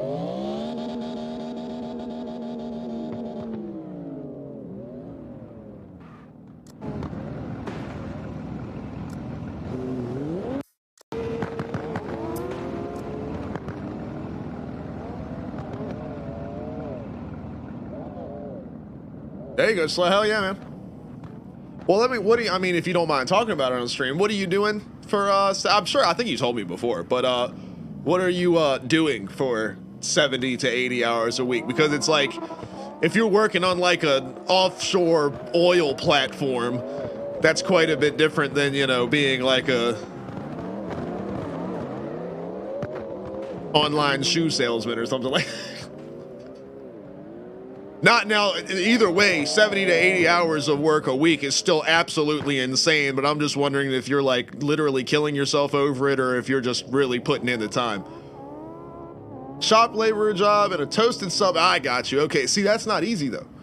That is not easy work, and it sounds to me like you're on your feet for 70 or 80 hours a week. So you're quite literally killing yourself working so hard. So major props to you for that, and hopefully you hit the goal that you want, like you said, planning to move. And hopefully that makes that process a lot easier, gives you the financial security you need. Because, like I said, I did that for a while, and it was not for me. Well, that's the thing. It is for me. That's the problem. I can work that many hours, and it really doesn't bother me. People are like, oh, you're working. Wait, why are you working so much? I'm like, oh, it's not that big a deal. But... if it's not part of a plan, I was just doing it because, you know, I was like, oh, well, they need my help at work. But like, you've got a plan, you know, you're grinding away those hours and you go get that money and you've got something to do with it. You know, you've got a reason. I was just like, oh, well, nobody else is going to do it and they need somebody. So it was almost like I was being taken advantage of. I was still getting paid, but like, well, I take that back. I wasn't getting paid because I was salary. So I was getting paid for 40 hours and I was working 75. So I was actually basically being stolen from. But I went to work and I came home and like took a shower and went to sleep so that I could wake back up and go to work 6 days a week. And then Sunday, I just laid around and did nothing because I was exhausted, and then wake up on Monday and do it again. Like, that's no good. You know, and it's like I said, unless you've got a plan. Like my man is he said, I'm moving. We're going to get this money and we're going to make it happen. And that's what it's all about. Wayne and Theory over here crossing each other over and shit. Hell yeah. Look at these guys. Look at these guys. Damn, twice in one turn. If y'all can get paired up on Friday, I want to see some of that shit.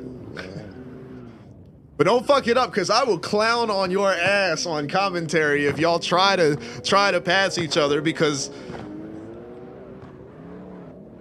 we are still gonna, I mean, there are a few traditions we are sticking to as far as drifting, and the chase car is called the chase car for a reason. So if y'all are gonna be doing overtakes, you better nail them, because if you don't, boy, I'm gonna be like, look at these fools. What are y'all trying to do? What are you disrespecting the sanctity of the chase position?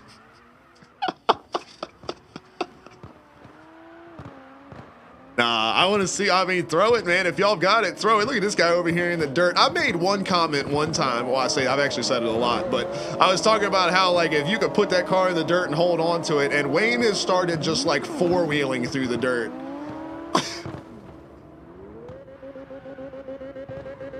Come on, slow. You already know, man. I mean, I think there's enough room. Yeah, we got room, man. Jump in here. Just search up Alex. You know what it is.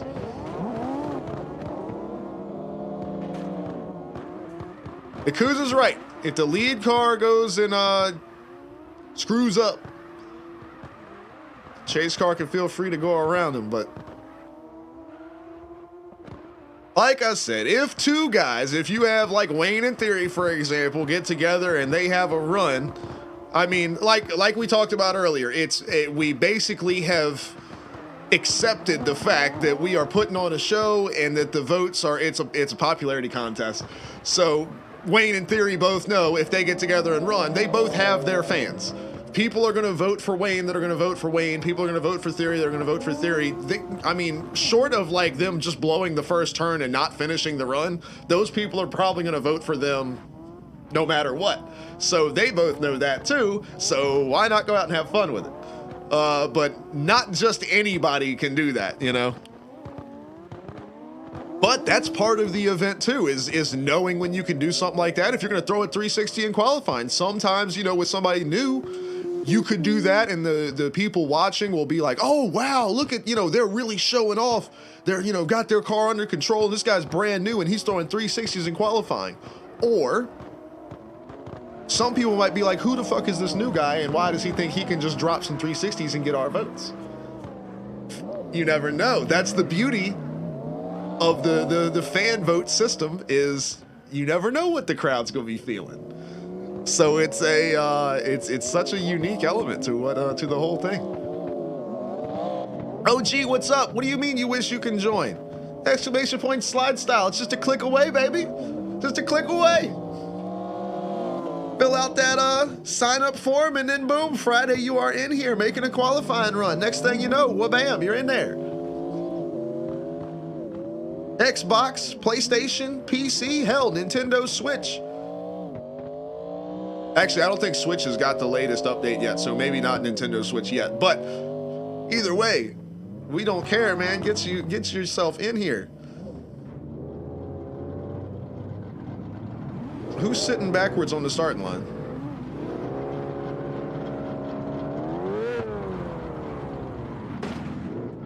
Somebody's driving in the side of me. Somebody's sitting backwards on the starting line. What is going on?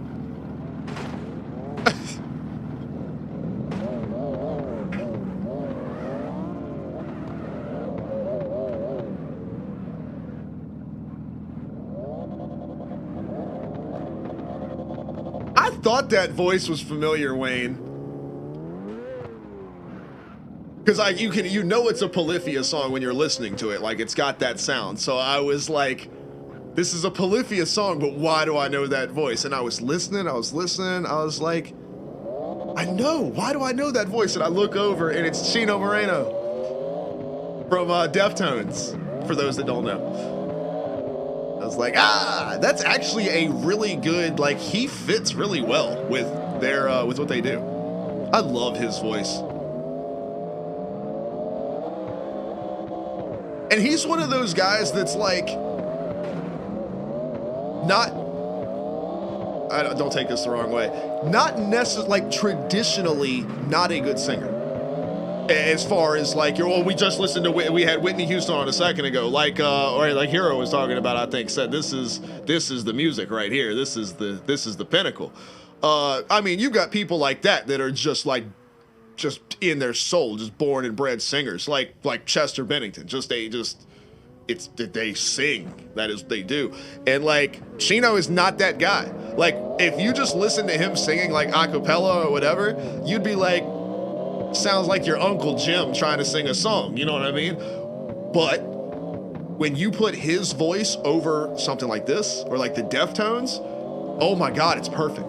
You can't imagine a different voice to go with it. It is exactly what those songs need. He's so good at filling that spot.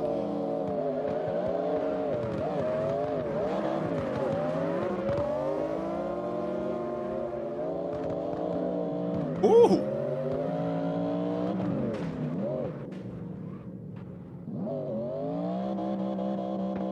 Okay. All right.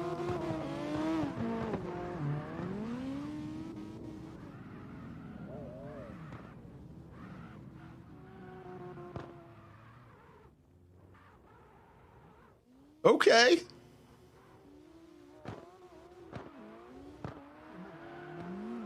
They switched up to like the real chunky guitar tone there for a second. That was sick. I got like a dog hair in my eye and it's driving me nuts. This vacuum today too, man. Y'all are ridiculous.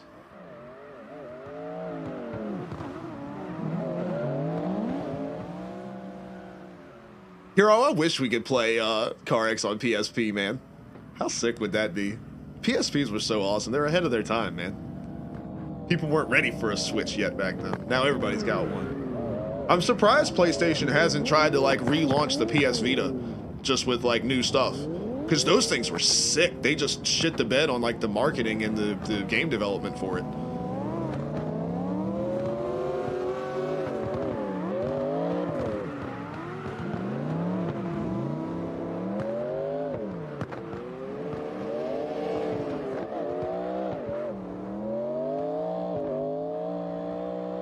But yeah, we'll see what our boy Slow has got up to in here.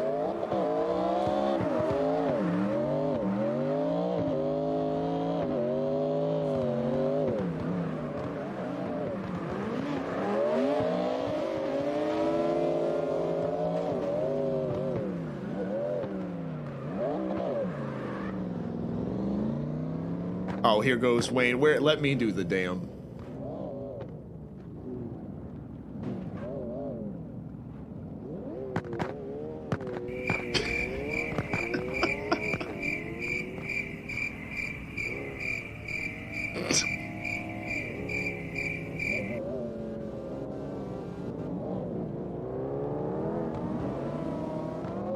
That's weird as hell, Hero.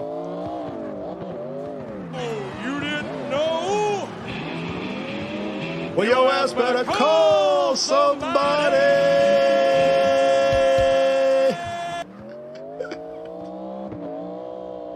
Oh, my God.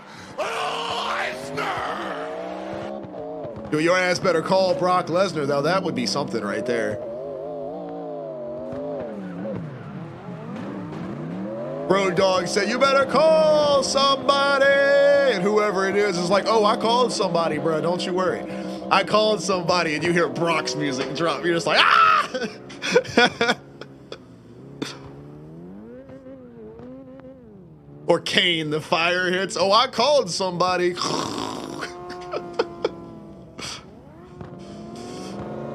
Don't you worry, I put the call in. Cruz and P-Dub are burning it down right here. I need to find Slow's machine. It's killing me that we don't have the name tags, so I don't know everybody's cars. I would say this got to be DJ Yakuza over here with this. This sounds like a game soundtrack.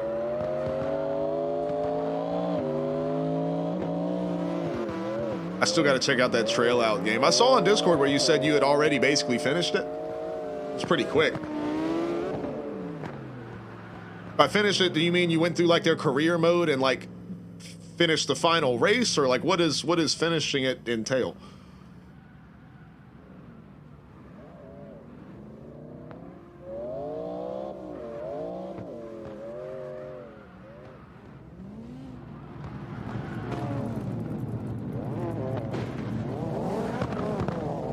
Laylo, what's going on? Welcome, welcome. Appreciate the follow. Thank you for that too. What is up? All right, I think we got our boy. This is slow right here. Career achievements, secrets, cheats, and all of that shit. And like, in how many hours, Yakuza?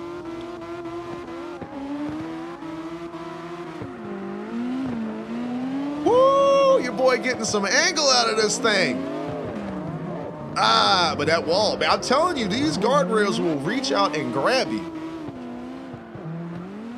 16 hours, that's not terrible for like an indie game with all of those physics and everything like that. That's not the worst.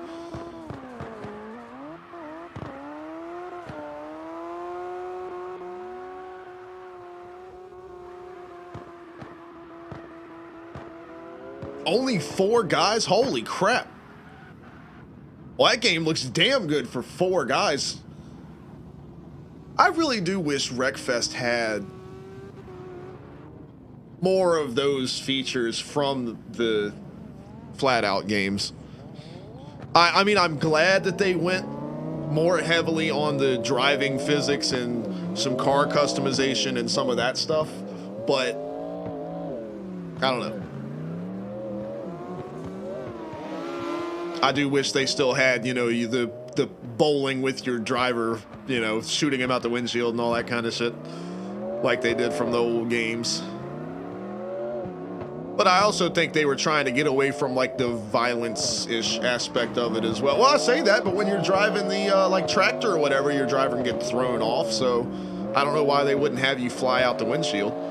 Because it's not like there was blood and stuff like that. But I mean, it would be better than your guy turning into Paper Mario when you get T-boned.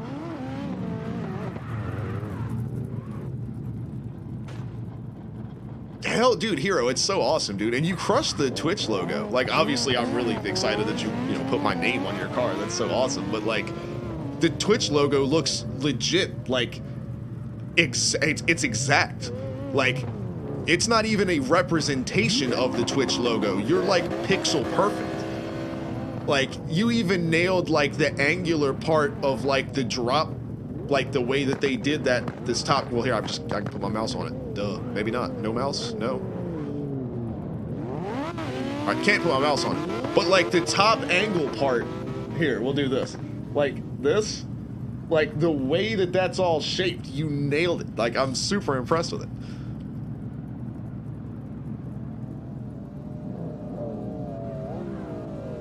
Slow says it's tuned for 100. Hey man, just keep working on it. Sets you up a little 110s action for it.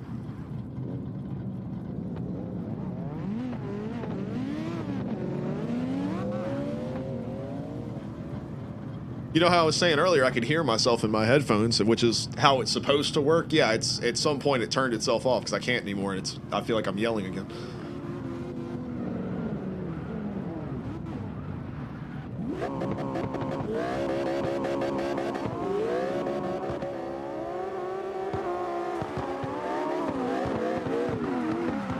Woo, these guys sling it all the way in there, out in the dirt. Still hold on to it all the way out to the wall. Gets the bit of the front bumper, but they're still rolling. Maintains that angle all the way through, all the way out to the big blue turn. P-Dub all the way out to the wall, carrying that momentum around. Back over in the dirt on the other side. These guys are carrying all this speed. Evo gets back to the door all the way through. Good grief, man. Who's in the purple machine? I hate that I don't have the name tags. It's driving me nuts.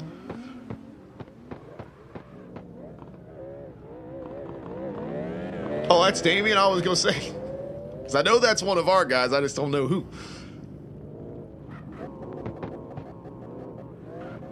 I knew because y'all had the startup, like, y'all just did it. So I was like, well, that has to be somebody. Somebody we know, not somebody new.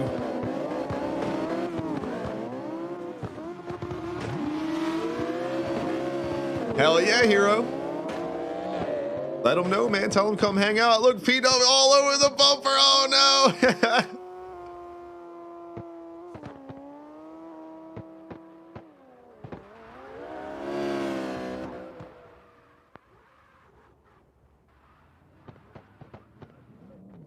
Slow. No, it's YouTube.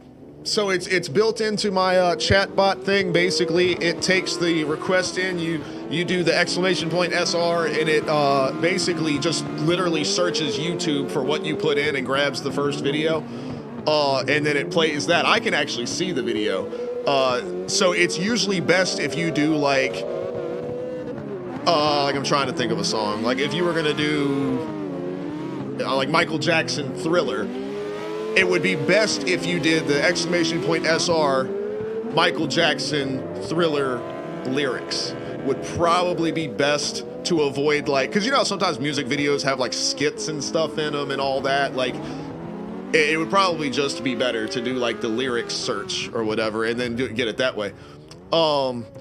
You can do the link if you want to go direct to the video, or you can just like put like what you would search in YouTube, and it pretty much nails it. There's a couple of rules that it has, like it has to have more than 1,000 likes or views or something like that, or else it just won't add it. But the bot will tell you. It'll tell you that. Orange deleted, what's going on? OG says, how do I join? Well, you already saw you were on the, you went to the SLIDESTYLE Discord earlier. All you got to do is sign up. Just hit the sign up channel over there on the left side in the Discord, and it'll give you the link to a form. And you just fill out that form with all the information about your car and everything, so we can put you on the, get you on the overlays for the event, and then you are good to go. Just got to sign up and be here on Friday for the drivers meeting. We're going to open up the server and have everybody getting ready to go, like starting 2 hours before the event, to give these guys time to get practice runs in, everything like that. Everybody gets settled, and we can work out any bugs with anything going on with our system while we wait. And then we will be having the drivers meeting 15 minutes before the event start time.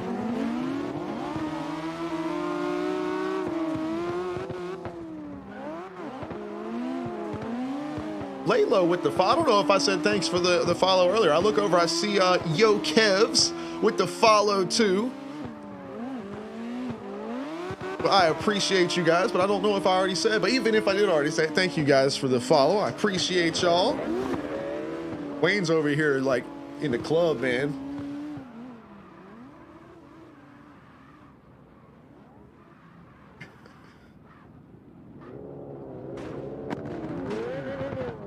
Somebody wants Cruz to go. Where's Cruz's lead car, man? Who's gonna lead for him? He's waiting on somebody else.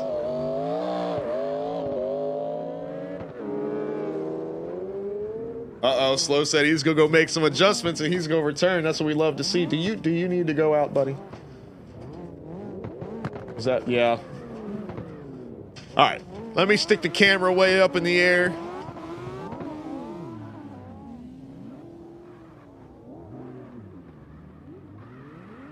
You guys, y'all do your drift thing. Listen to some of, look at Wayne. He's like, we're on this rave shit. What? All right, y'all hang out right here. I'm gonna let these dogs out and I'll be right back. If anybody new shows up and they're like, what the hell's going on? Tell them I'll be back in just a minute.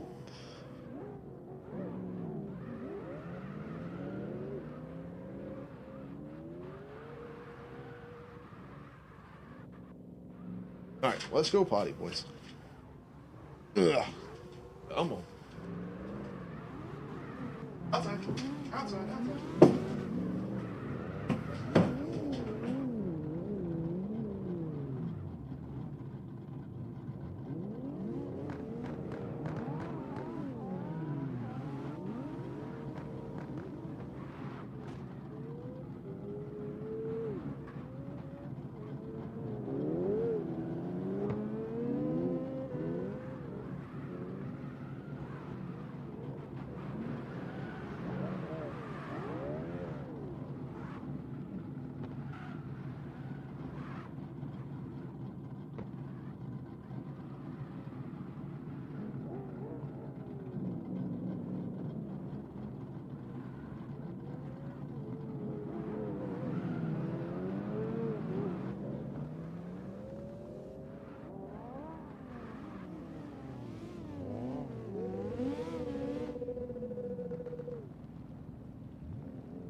Go lay down, bud.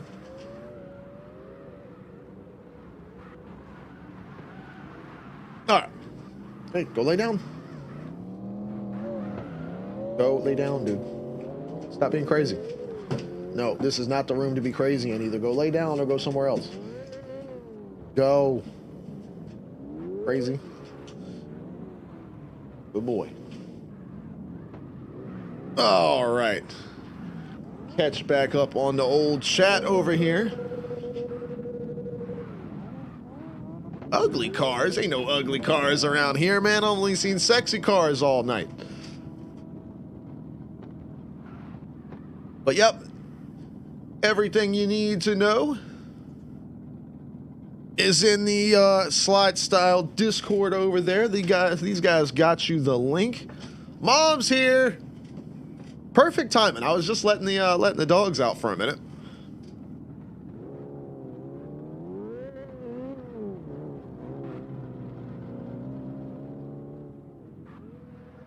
Hey, Sin. I just saw that. I read it as son the first time. Oh boy. But anyway, y'all are watching Street Outlaws.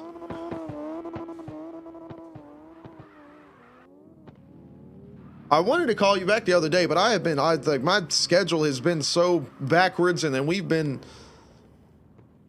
felt like I rebuilt half the house yesterday, and we've been fixing on stream stuff and just all working on computer things. And like I said, I've redid my room in here. I changed around a bunch of stuff, and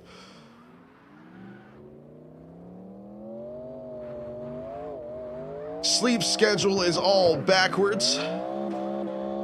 And then we did that, we had our SOG event, the drift event on Saturday, and that was 11 hours.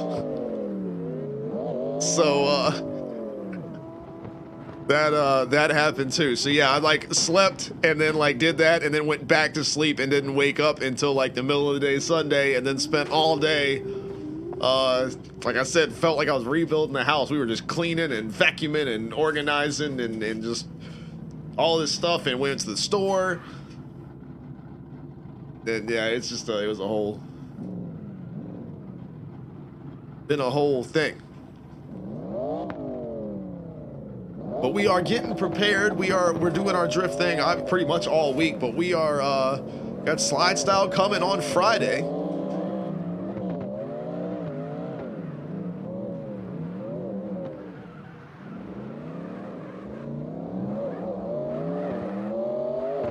What are you talking about?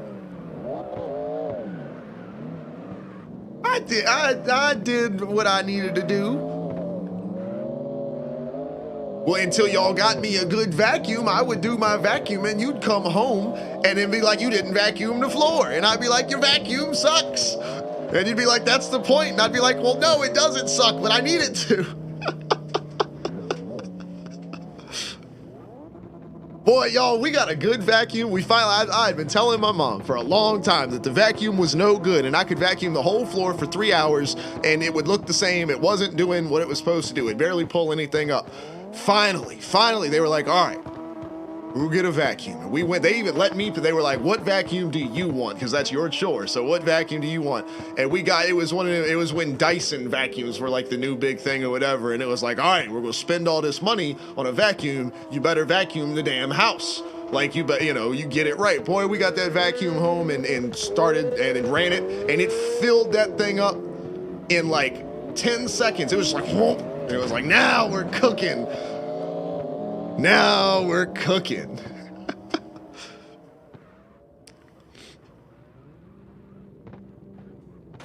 But we did all right. We did. Me and Tracy did all right. We were spoiled, but we did our stuff. I had more chores than Tracy did. What did Tracy do? Dust? Shit. She just knocked stuff in the floor for me to vacuum up. I did the trash and the recycle. Well, I wasn't going to talk about that damn vacuum, but you ain't kidding. That is an inheritance. That thing is unreal. Can I tell them the story about the vacuum?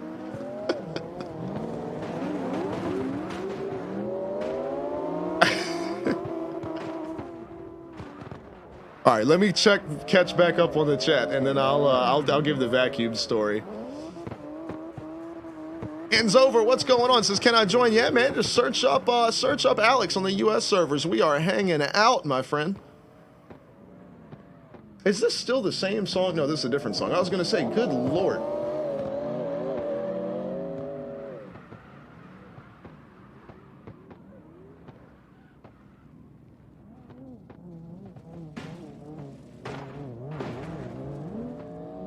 Oh boy. Anyway, so the vacuum story. I'll tell you all the vacuum story real quick. Yo, Santaku, what's up? So, I don't know the whole story. I mean, I know the whole story, but like the exact goings on or whatever. I know my parents said they were going to be redoing the like living room or whatever in the house and like all this stuff with the floors, but they didn't know what they were going to do with the floor or whatever and all these different things and all this. So like one day, apparently this like a salesman shows up at the house and the guy is like, well, you know, have you been looking to do anything with your carpet or anything like that? And Dad's like, well, actually, we were just talking about it like today. And the guy's like, well, I've got this vacuum system that I can, you know, can I show you what it does? And Dad's like, well, I ain't doing shit today, so yeah, sure, come on in. So I forget, like, Mom wasn't home, or so I don't remember, but like, the guy goes and gets his stuff or whatever, and he's got this vacuum, right? And this is like a industrial class vacuum cleaner. He's like, what he does, he gets the base part of the vacuum, and normally there's the tube where you would attach like the bag or whatever to the vacuum, right? This guy just takes a piece, like a little circular piece of the filter material that the bag is made out of. And he just, instead of putting the bag on it, he just puts that piece on the tube. He told Dad, he said, go get your vacuum, your regular vacuum. And I believe it's that Dyson vacuum I was just talking about, your regular vacuum, and vacuum the floor, right? So Dad vacuums the floor, gets the stuff, you know, empties the vacuum into the trash, got all this stuff up off the floor, right? So we used our regular vacuum and my dad vacuumed the floor. This guy puts down this new vacuum or whatever, fires it up, and does a like 2-foot square space. We're talking this much carpet. He goes vroom, vroom, vroom, and pulls up that little filter. I can't even describe to y'all, because I saw the amount of shit that came off of the floor. A little filter about like this big or whatever, completely covered. And it was like it was a trick. You know, Dad was like, oh, what kind of bullshit is this? Is the vacuum's got like dirt in it or whatever. And, you know, it goes on the filter and it makes you want to buy the vacuum, right? The guy got another filter. He put that one, my parents, they had a pool table for a long time. They had a pool table in that room. It's got a cover on it and everything like that. So the guy says, can I set it down right here? He said, sure. So he puts it down right there. Gets another filter, puts it on there, does the same spot again, the same amount of shit comes up off of it. So now Dad's like, all right, what's going on? When I came to the house later that evening, the pool table, y'all know a pool table, y'all know what a pool table is shaped like. Almost the whole thing was covered in these little circles of filters that were all completely filthy, disgusting. And there sat a brand new vacuum cleaner. And Dad says, look what I got. This guy vacuumed the entire floor in the living room, just in the living room area or whatever. I'm not bullshitting y'all. It looked like brand new carpet. It's not a wet, like a steam cleaner or it's nothing like that. A regular ass, suck the dirt up out of the floor vacuum cleaner. That's all it does. It looked like brand new carpet. It felt like it felt different under your feet. And it was just like, what the hell? So when I lived with them, it will do that. That's true. I forgot about that. It will do the like the shampoo clean or whatever. But the guy didn't do that though, right? Or did he? I didn't think he did when he was like doing the test run of it. Well, I guess he did if he was showing off all the features of it or whatever. Either way, just crazy, right? So the vacuum's sitting there. So I was the vacuum guy when I was in school and everything. That was my chore at the house, was vacuuming. So they're like, all right, well, give it a try. Man, this damn thing, y'all, it pulls the carpet up. Like if you've got like carpet in your house or whatever, it's not like attached to it's not like it's glued to the floor. It's attached in the edges at the corners, and like, it's got the padding under it or whatever, but you could like reach down and grab a piece of it and kind of pull up on it like that. You can feel that's what this vacuum does. It sucks up so hard, it pulls the carpet up to it and does its vacuum thing. It was unreal. So I vacuumed. I got to do my bedroom, the room I grew up in or whatever. I was vacuuming in there. Unreal. Like, this vacuum is unbelievable, and the floor was disgusting. It was fucking gross. So I asked.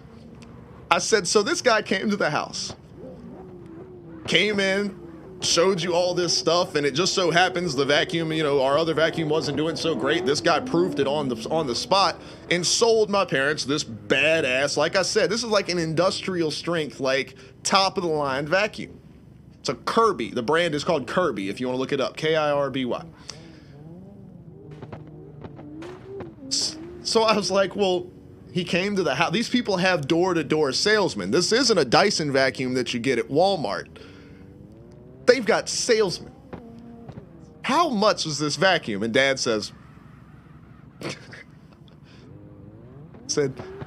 how much was the damn vacuum? My mom goes, yeah, how much was the vacuum?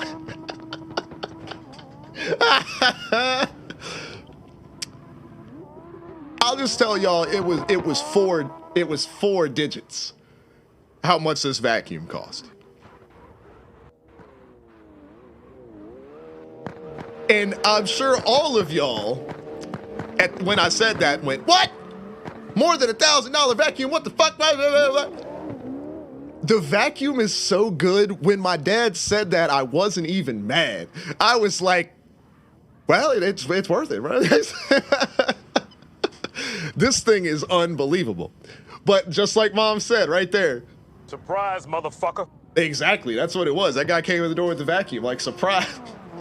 With that, my mom just said in the chat, then they replaced all the carpet in the house with hardwood.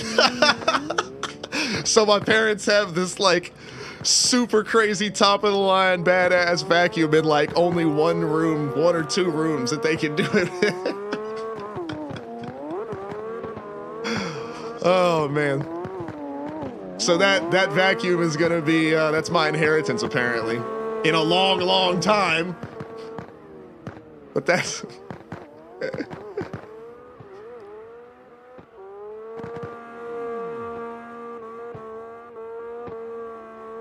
Well, I don't have carpet either. I have a carpet, not like floor carpet, but like a rug or whatever in the living room that is disgusting. But I don't have a spot for it either.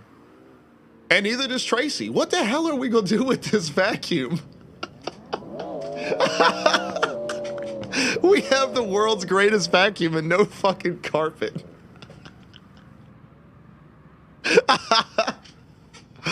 Oh my God. Hey, any of y'all need a vacuum?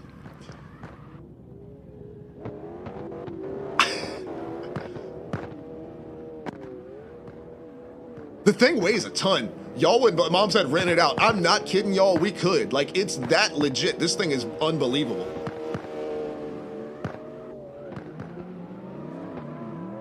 Insover says sell it on Facebook. There's gotta be somebody, yeah, which you won't get as much as they paid sticker price for that bad boy. That's well, and Dad was telling me too, the way he explained it. I mean, because Dad gave me that guy's sales pitch when I came in the house. Because I came in the house and there were all these nasty, dirty ass filter things on the pool table when I walked in the door. So I, of course, walked in the door and said, "What the hell is this?"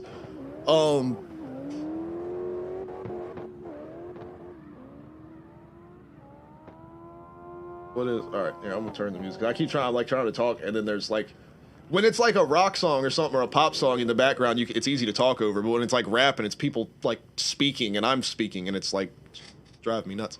But like Dad gave me the sales pitch that guy gave him. He just like was showing me the thing. Why are we driving all into people and shit over here? Stop that. So like, he gave me that sales pitch or whatever, but the way he was talking about it, he was like, honestly, we needed a vacuum. This thing is top of the line. It does exactly what it's supposed to do. But he was like, the guy came in and did such a great job. You know, he was like, yeah, you know, you don't generally let a door-to-door salesman into your house. That's like a dying art. That's not a thing anymore. You know, you research what you want. You go online and, you know, if you need to go to some type of dealership, if it's a car or a mattress or a, you know, a purchase like that or whatever, you'll go after you've done your research and get it figured out.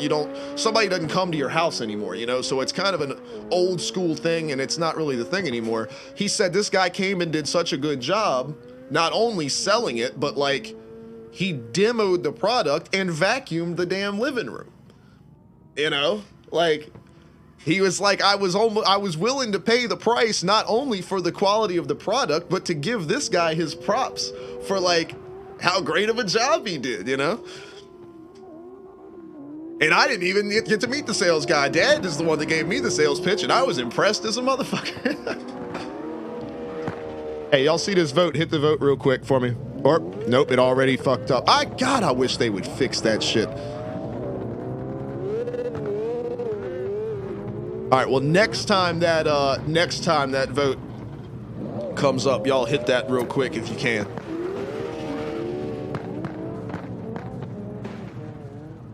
Dope, what's going on, bud?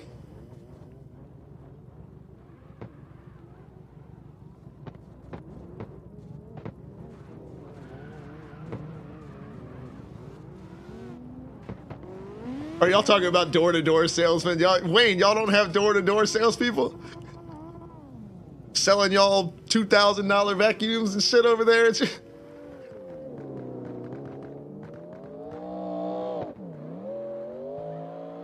Dope said he's about to jump up off here either way. Guns. They sell guns door-to-door there?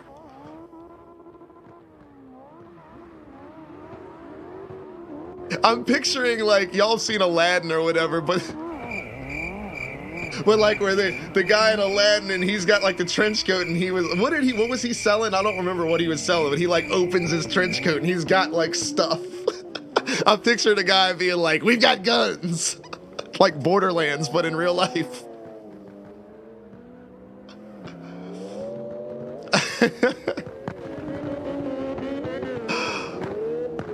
It's like Marcus from Borderlands, man. Shows up at your house. If it took more than one shot, you weren't using a Jacobs.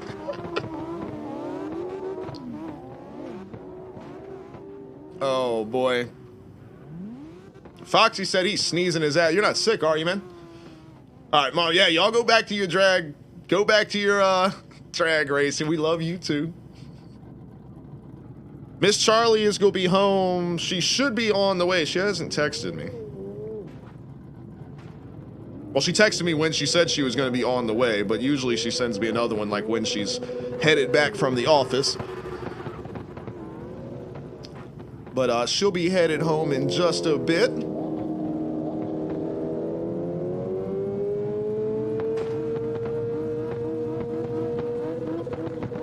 All right, what are we voting on? What are we doing here? And what's going on here?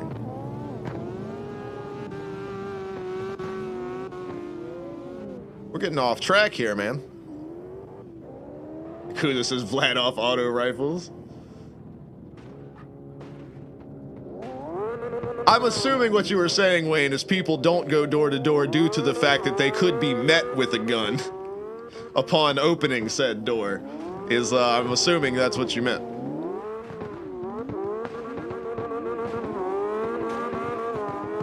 Hopefully it's not a Vlad off auto rifle like Akuza's talking about. Clumsy, what's going on? What's happening? Oh, everybody tell mom bye. Everybody tell mom bye. I don't know if they might already be gone, but if mom's still here, everybody tell mom bye. I know we got some new faces in here hanging out tonight. That is like actually my mom. In case that wasn't clear from the story I was telling, but that's not like a joke or anything. That is my mom. Like I told y'all, the biggest SLIDESTYLE fans, man, that's mom and dad are the biggest fans of SLIDESTYLE. So when y'all are out here participating in the event, running your line, everything like that, man, mom's gonna be watching. And she's gonna be voting too. Y'all best believe. Mom's got this, she's got some say in what's happening around here. Clumsy, I have no idea. Yes.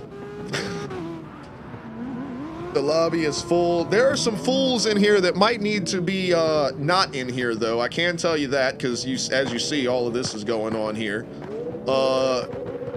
There might be, we might need to make a new lobby and just I mean, they're not doing anything wrong. Everybody's drifting, but I don't think they're necessarily in the stream or know that that we're supposed to be practicing. Well, I mean, we have been in here for almost 3 hours too, so we're about as practiced out as we're gonna get. I was just trying to give anybody the opportunity that, you know, maybe got here a little late, like Clumsy, for example, just got here. Foxy just got here a little while ago. Dope just jumped in a few seconds. I don't even know if he's in the game. He said he was about to hop off, but like a few guys just got here. So, you know, I want to give everybody as much opportunity to get runs in with other drivers as possible. But yeah, it is getting a little clusterfucky in here for sure. Hey, let's do that. Everybody that's in the stream that's like really like or wants to practice, wants to line up run lines and everything like that. Let's y'all want to fire up a new lobby real quick, and then everybody that's just like wild and out having fun, they can stay in here when obviously we're not getting rid of nobody. Oh shit.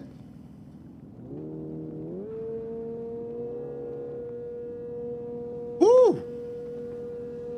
Little 7-string action over here.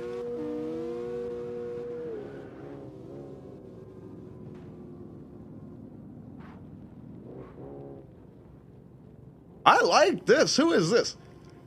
Sleep Token. Bro, I've been hearing so much about these guys recently on Reddit, on the Metalcore subreddit.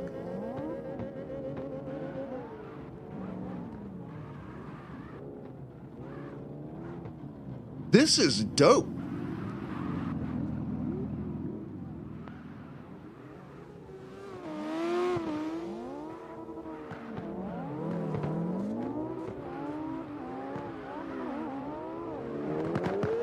But this guy, he's like the singer. He reminds me of like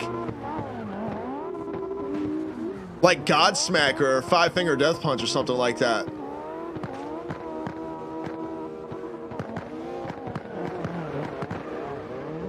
This is pretty dope.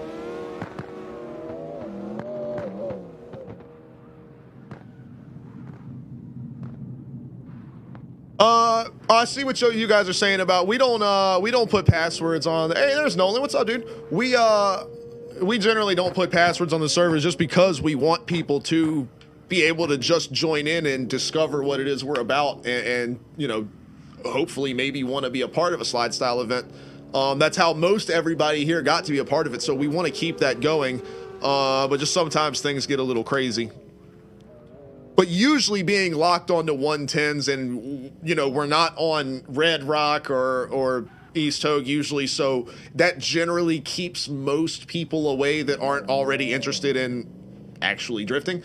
So usually it's not bad, but sometimes it gets a little hectic.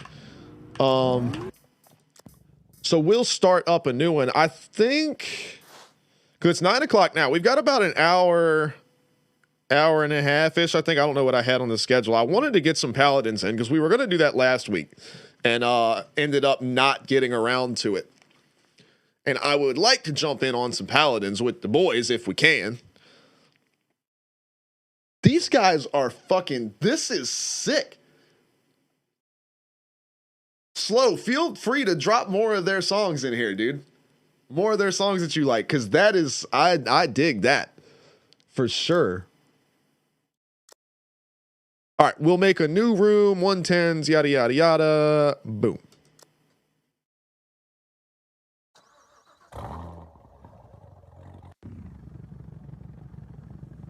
Oh, I'm damn sure going to now. Like I said, I've been hearing about them for like weeks now on Reddit, and I just haven't really been paying. I haven't been in a music mood lately. I just kind of, I mean, I have my playlists and stuff, and I just listen to my shit and 21 Pilots, as you, I mean, you can see.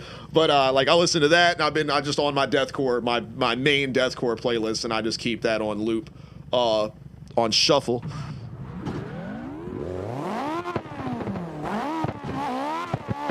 But I have been meaning to check them out because of how much everybody is talking about them and just haven't got around to doing it yet. And so I'm glad you played that, man. I am definitely going to be throwing one of their albums on and listening to it later on this evening. No, hey, I'm down with that, man.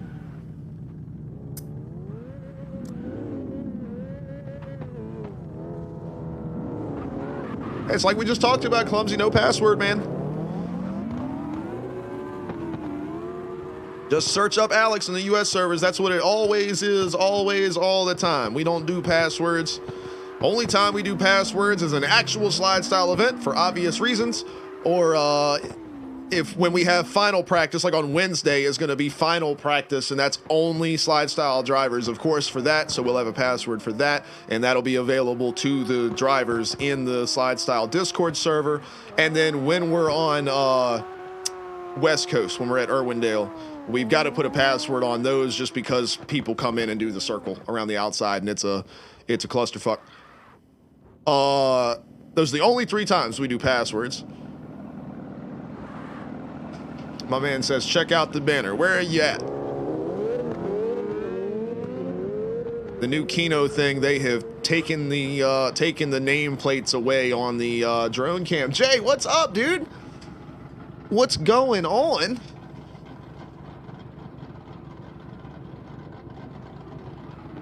Hero says the Ragnarok soundtrack is really good from God of War. I have to check on that too. Samizi? What's up, dude? What's going on? Holy shit.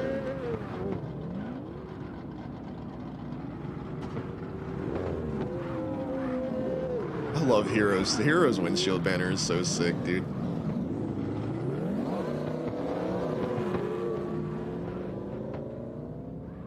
But yeah, where old Clumsy at? He said he's got the windshield banner to check out.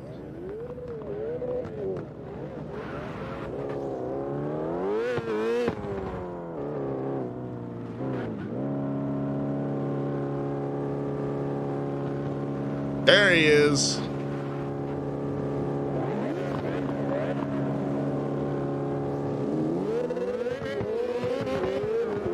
All right, we just got to turn that green into the purple, and you'll be all right. But other than that, you are good to go. Hell yeah.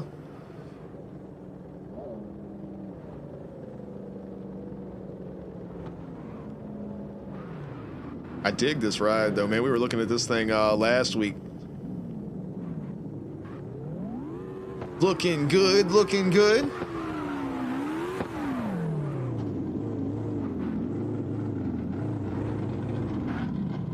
Got the yellow machine pulling up right here, too.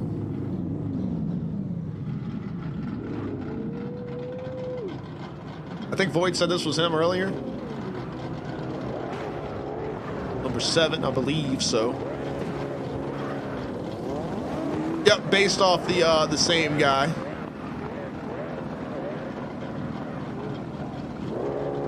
Nakamura, I believe, going off memory, right? I remember the right one.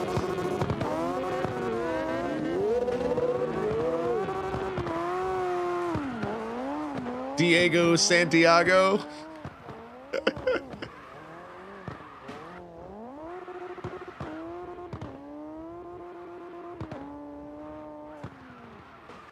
This server is glitchy as shit. That's not the first car that I've seen doing it. Do we need to start another one?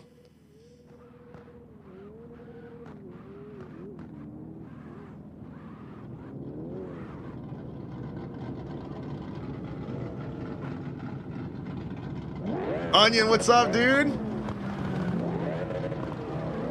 Enzover says, yeah, I guess you're saying about the server. In here, this thing is sick, man. That Twitch logo is ridiculous. You could probably make my name smaller so that it all fits like on there at one time.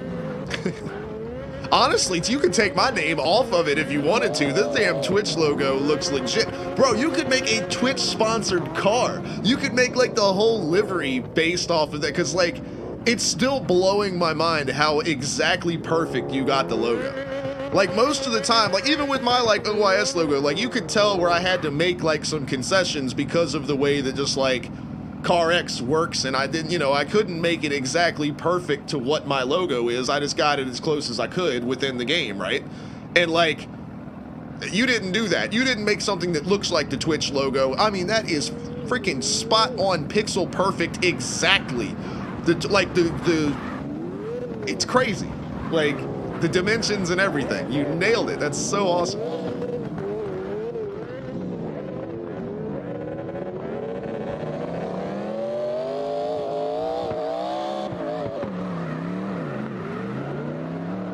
Yeah, the server's even laggy for me with the drone cam. Like, it's skipping around. I can feel it.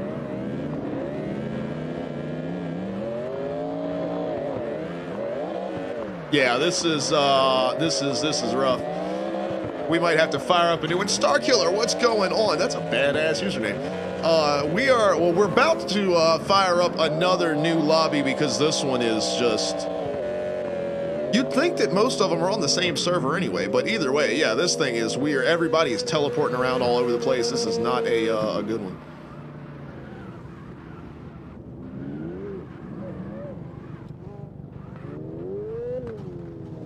Ah, fair enough, Hero. But see, now you know how to do it, though. Now you've got all the secrets down.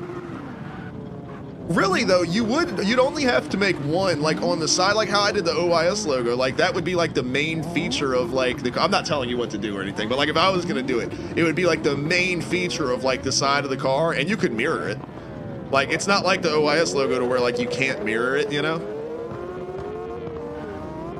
Uh-oh, Malte is rocking the Supra over here. Yeah, look at the way that, like, the drone cam is, like, snapping around. We need to start a new lobby up. Check the red ride out. Look at the 180s over here just lined up.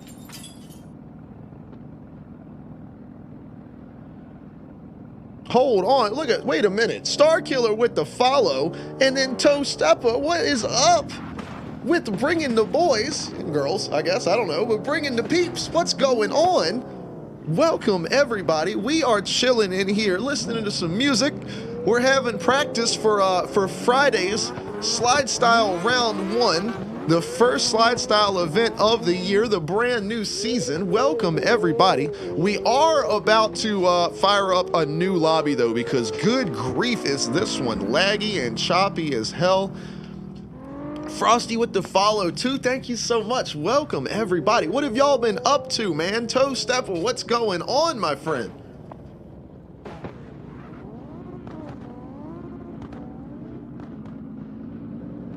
Slayer's in here, too. What's going on, dude? Hopping in the old S15. Well, don't hop into this server with the S15 because we're fixing to make a new one. This is rough. Like, look at the cars teleporting around. Like, and my, like, drone cam, like, I was just, like, coming by like this. Look how skippy it is. Why, it's not going to do it now that I'm talking about it. But like, it's real jumpy looking. Yeah, you saw it. It just did it right there. Like, I just like lurched over to the left all of a sudden. Well, I wasn't telling you don't join, but I was just joking. But controller with the follow as well. But Toe Stepper, man, what's up, dude? I appreciate the raid. Welcome you and all your friends. I appreciate all the love and follows. Like I said, man, we are hanging out, getting some practice runs in for Friday's SLIDESTYLE event. We're going to start up a new lobby, though, real quick, because this one is, like, super extra busted. Usually, we don't have very many problems with it, but that one is... Everybody was skipping and teleporting around and all that, so we'll fire up a new one. If y'all want to join in and come slide with us... Yeah, Reshade messes with my main menu here, but all right, we will fire up a new server. That's why it's skipping all around. Their servers are having issues. Okay.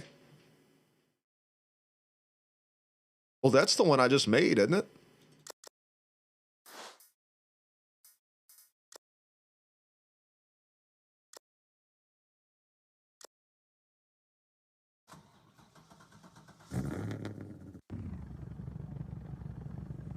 Well, this one worked, so hopefully it's not as laggy. Hopefully we're all set. So let me return my car to its proper position over here.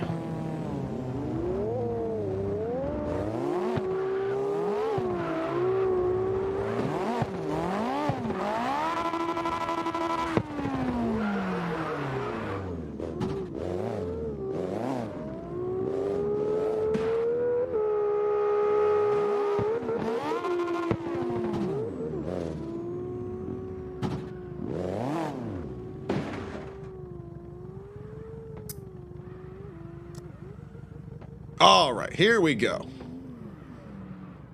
Slow says, what about DoorDash? I don't know. What did you eat yesterday? Because you don't want to get that again. Or maybe you do want to get that again. I mean, you can't go wrong with pizza. You don't really DoorDash pizza, I guess. You get pizza from the pizza delivery place. So never mind. That was a stupid answer. Doesn't Taco Bell have a new, like, what do they call it? Like Mexican pizza or something like that? Grab that.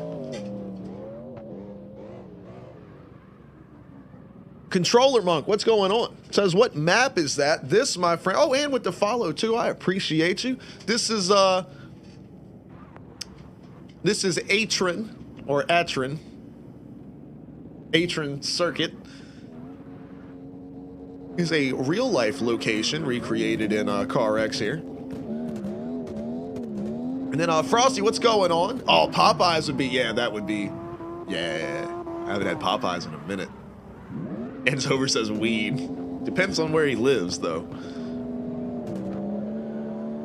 This server is choppy too. Yeah, CarX is having some issues right now. Good thing we only got a little while longer here before we hop off and switch over. We're gonna do a little Paladins later on this evening. Oh, Frosty, we're at same thing, man. I'm chilling. Look at Foxy's ride over here. He's got the vet going on. But yeah, man, we are chilling. We are getting geared up for SLIDESTYLE's round 1 on Friday. Super stoked about that. Signups are still open for that. We're going to be basically practicing all week because my schedule's been all messed up, so I haven't been getting a lot of practice in for these guys like we're supposed to. So we figured we'd get it going all throughout the month, and that way any new friends that come along that want to join in and be a part of the action have time to get a car set up, learn the line, and join in and have some fun with it.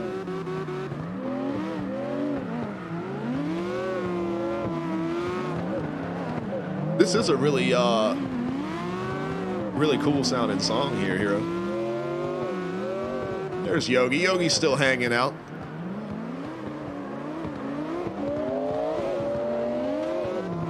Foxy says he's gonna put an SR20 in the vet. Hey man, whatever works, you never know. You never know when you find the right balance. Santaku says check out the S14.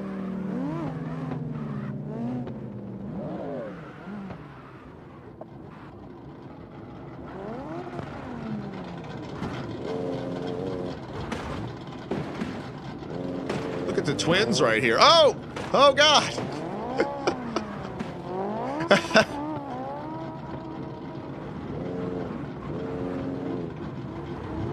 Frosty, I got you.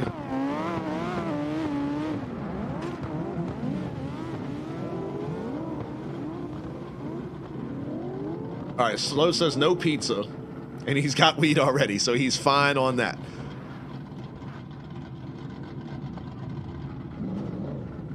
Here's Santaku's ride over here. Check this thing out. I'm digging the red, white, and blue style over here. That body kit looks crazy on this car too. That's the front end of a Challenger, isn't it? What the hell? There you go, Santaku. Hell yeah, 47. Yes, sir. Very cool, man.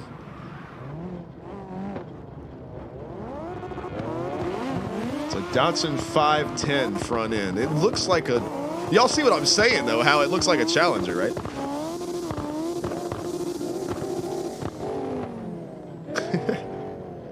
Maybe it's just the angle I'm on. Or maybe that's where Challenger stole their front end from.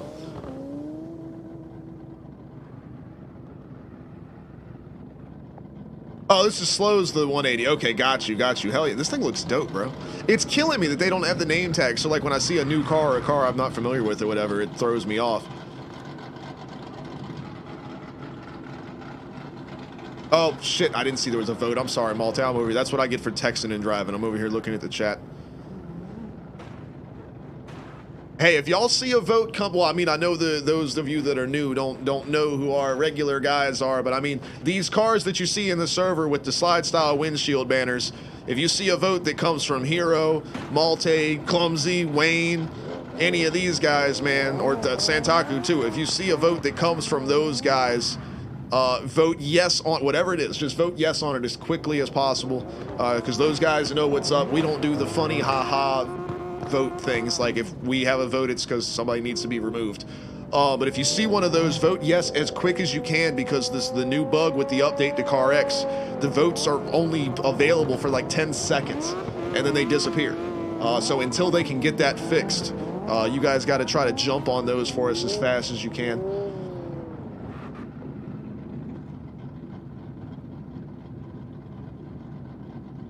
There you go, Hero. 180s are sick, man. Or I guess for the US version to be a 240.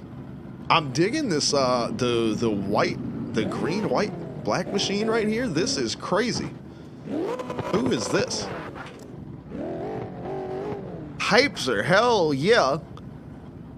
With the MR2, y'all know I love me an MR2. I hate that the game has the second gen version of it though. I prefer the more blocky looking OG. I mean, these are still sick, but I prefer the OG style. Slow, I mean, it's no big deal if you, I'm not going to ask you to change your setup for it, but I was just saying sometimes, you know, guys will be running, they see a vote, they're like, oh, as soon as I'm done with my line, you know, I'll hit the vote. But like, you know, with like I was saying, it's bugged now. So like, if you don't get the vote in like the first 5 to 10 seconds, the vote like it disappears. You can't get to it anymore. So we've definitely, like, as soon as you see a vote from one of our main guys, as soon as you see it, you just gotta boom. So if you don't have a thing bound for it, I wouldn't sweat it. Controller. Oh, he says, is there any good to... All right, so we talked about that earlier, but we'll talk about it again. I won't get too far into detail, but that's kind of one thing that we don't do around here is we don't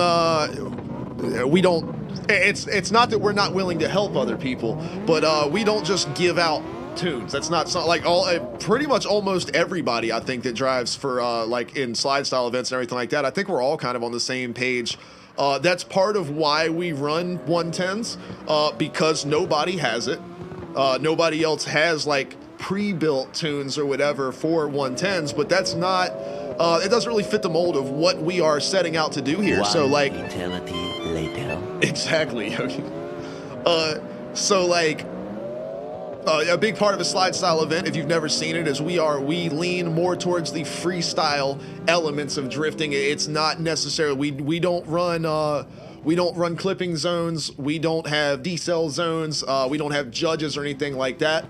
So we're definitely more of that freestyle vibe, and yeah, you know, it's a very, you'd be surprised, it's a very tight community we've kind of got between all of our drivers and everything, and they're all so willing to help each other, but everybody has a very, very, very different driving style, and there's no possible way that a car that drives great for somebody else could drive that great for you. Now, it might be drivable, you know, you may be able to drive that car and you may be able to adapt to how that car drives, but it's always best to build out a car that drives the way you need it to drive. And that's the biggest part of why we went with 110s is we wanted to fit the unique way that, you know, slide style events are as a drifting series. That's a very unique setup.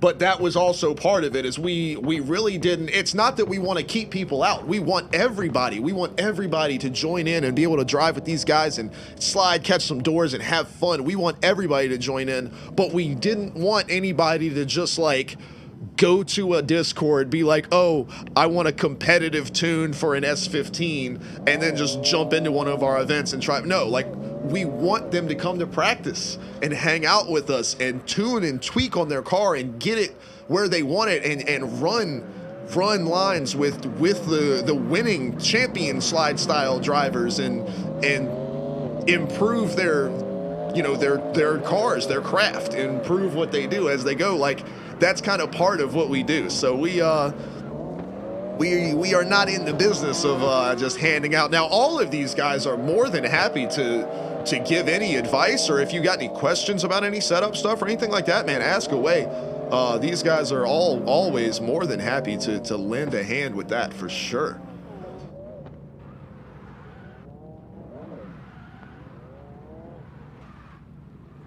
Malte says it's like you can't poop for someone else. You can only, your colon works specifically for you. But now control it for sure, man. Just dive in here. I mean, if you go check out !SLIDESTYLE, check out the regulations document. We've got a PDF that literally outlines everything that all of SLIDESTYLE is about. It's not just 6 pages of rules. It's everything. It's the season schedule. It's how we do our bracket, how we do our points, qualifying. Everything is in there. But if you go to the last page, the car specs. The car specs are there, so if you want to basically get you a car that you want to run and put it to those specifications, you know, the 110s and the wheel rules and tire pressure and everything like that, it's real simple, and it's the same for all cars. It's not you know, different for any different cars. Set it to that, and then just kind of go from there as far as your camber settings, tow, suspension, you know, those types of things, and just start to kind of get a feel for what you think. Wayne says, how do you want me to submit this car? Black, white, and gold. So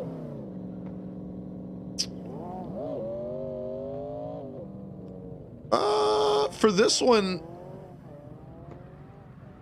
I mean, the way I would do it, well, because I'm probably going to redo, like I said, I adjust everybody's number plates to match the vibe of their car anyway. I just need the colors as a base. I would do the, like, blue and, like, this magenta-ish, like the reddish but kind of close to pink color. I would do that as, like, your primary, secondary, and the gold as your number color. So that way you get your number plate will be like the vibe of what the side of the car looks like. And then maybe white is like the accent. Either the white or black is the accent, maybe.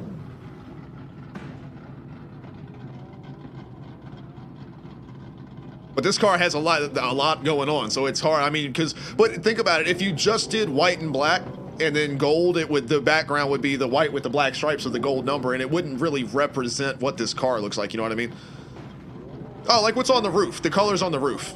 So like the blue to the like pinkish red type deal, those as the primary and secondary, and then yeah, the gold for the numbers should, yeah, that would be sick. Oh, Hypester with the follow. Oh, you are here, bro. Your car, I don't know if you were here earlier. This thing is gnarly looking, dude. I love an MR2. I'm partial to the first gen MR2, but of course the game doesn't have that. This thing looks badass. I absolutely love, like, well, these guys know it. Actually, I don't have a lot of, I used to have a bunch of cars with livery designs that I had done, but I kind of just hang out in this one now because Frankie was kind enough to make it for me. He's also the one that designed the Wayne's car as well. Where'd Wayne go? But Wayne's car we were just looking at. But yeah, man, this thing looks, it looks sick. It looks kind of, it's like similar design style to what I usually do with mine. Love how you did it. Ugly Car says, can I resubmit my sign up? You can. So that's the cool part. You can redo it as many times as you want. When I import it, my system only imports the last one that you did. So you could do it 50 times. The first 49 are just going to be ignored, and I'll take the last one. So when my system imports, that's how it does it. So yeah, if you want to change your colors or car or anything like that, yeah, feel free to resubmit that bad boy. Yeah, definitely.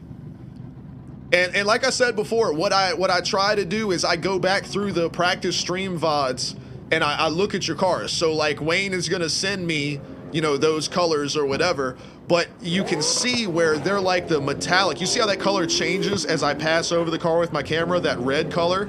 it's like a deep purple, and it's kind of dark, and it changes as I pass over it. Obviously, we can't reflect that in just flat colors in HTML. So when he sends those colors, the hex codes for those colors are not going to look like that when I get them. So I actually go back and I look at the cars in the, like I look at past VODs and stuff like that. I look at the cars and try to match your little number plate for the graphics. I match it up to what the car looks like, to like the vibe of the car. So as long as you can just get me those base colors, don't like stress over it being perfect. Do not worry about that. As long as it's just hex codes in the sign up. You can't send, if it says, if you like type the word black, it literally just ignores those. It has to have the hex codes and nothing else. Don't put like, you know, hologram and then the hex code. No, just the hex code. Because we've had so many issues with people doing that and it breaking my shit. But Taco, what's going on, man? No, I do not have the livery extender mod. I am hoping that Kino mod will implement something like that, because I'm not exactly not the biggest fan of the ZML mod. Well, not that I'm not a fan of the mod. The mod itself, the mod loader, ZML mod loader, is actually ridiculously sick and it's a great concept. But some of the interactions I have had and have seen on their Discord are not something I am looking to support. So unfortunately, I have to lose out on the that Gene's graphics mod, which is incredible, and the livery extender mod. But also another part of that is for our slide style events. Of course, we are very inclusive of all console players and everything like that. Well, they don't have that available to them. I haven't put it in the rules for slide style, but I would prefer that any cars running in a slide style event stay within the 200 livery limit of the regular game. I know you didn't ask that, but I'm just, you know, now that I'm on that thought process, so I'm just saying, because of our friends on console and everything like that, I want everybody to be kind of on even playing field, even when it comes to the livery, because we do ask these guys, of course, to do their windshield banners, much like, oh, check out the theories on this car is different from the other car. This is dope. But we ask these guys to do their windshield banners, and you can see they get creative with it. We gave them some. We gave them the colors and the basic guidelines for what it needs to have, but otherwise they can go wild. And so, like, I want people to be able to see these liveries and their windshield banner designs and everything like that. So,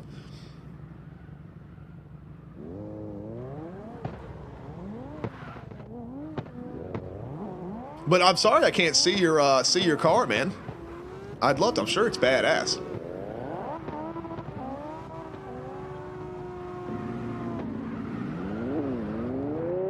But if you guys want to run, I'm sure you can see the line if you want to run with these guys. For those of you that are new joining in, I know we had that the big raid earlier on. Big shout out to Toast Steppa. I appreciate it again. If him or any of his buddies are still around, I really do appreciate the raid.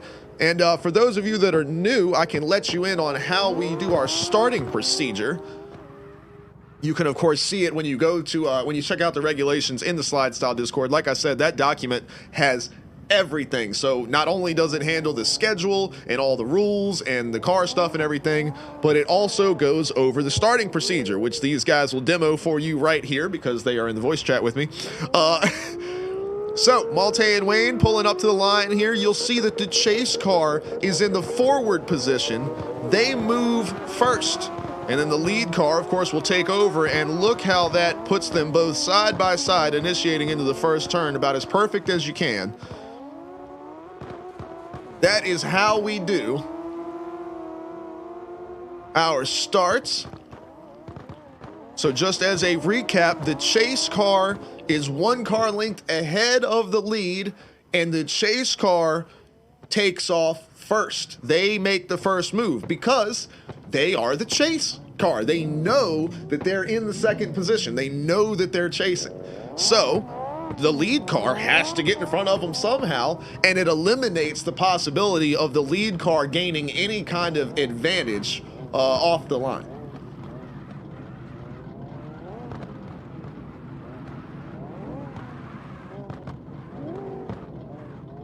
And also it eliminates the need for any type of cone car or light flashing or countdown or anything like that during our events. Basically, once we give the two cars, you know, they get on the line and everything for the event is set and everything, like, you know, we're ready to go. Race control gives the drivers the go ahead. It's not a countdown. They don't give them a 3, 2, 1 go or anything like that. They just say, hey, you guys are free to go when you're ready.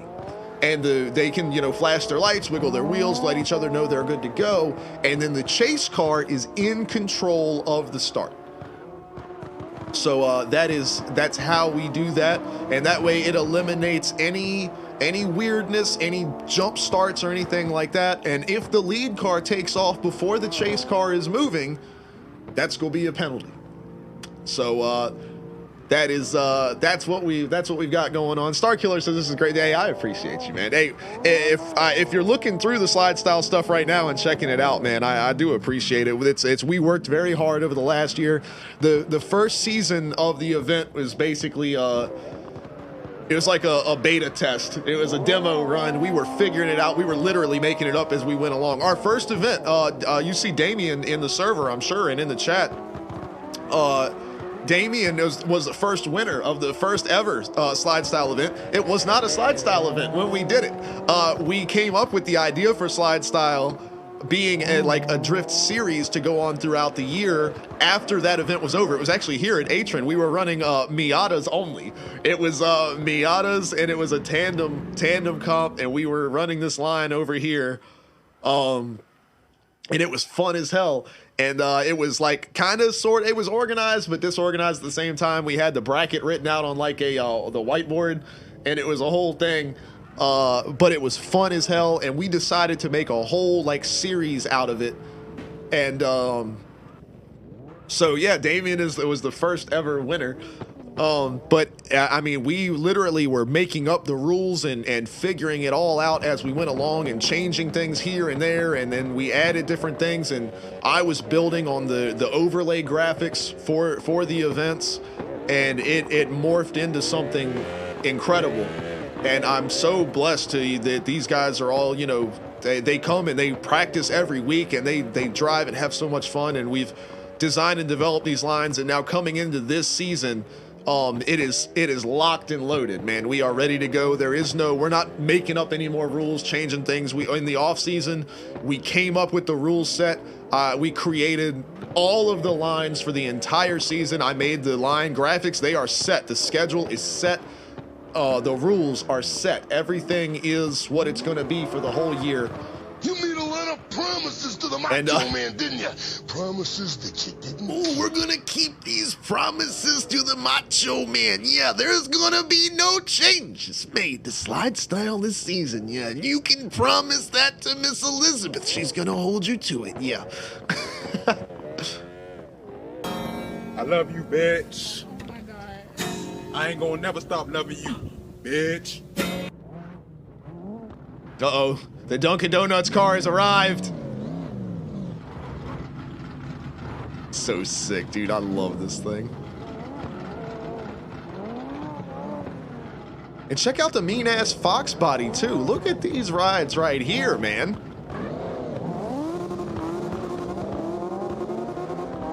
Star Killer says he plays with Malte. Oh, okay. Oh, yeah, you're damn right. He's a crazy driver. He's the second overall in the season standings. Last season, two-time event winner. Probably could have won more, but his game likes to crash every 15 minutes. Uncle Malte Racing. God, I'm glad that stuck. It looked legit when you see like Team UMR or whatever, and then it's like, oh, what's Team UMR drifting? Uncle Malte Racing. I was thinking about it earlier today.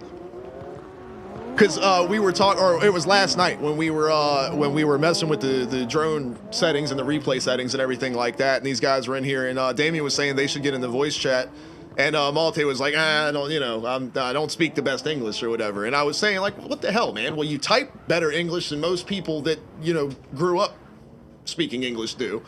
He was like, I don't know, man. And I was kind of thinking about it. I was like, you know, I've never heard you guys' voices, and you start to kind of develop your own. Like, I don't know if y'all ever, when you were younger, and we've talked about it before, where I can't see things like in my head. Like I can't visualize stuff or whatever. So like when somebody says, you know, close your eyes, picture you're on a beach or whatever. Hey, there's Miss Charlie. Hello. I didn't scare you? No, because the dog was freaking out. I knew you were home. He wasn't freaking out.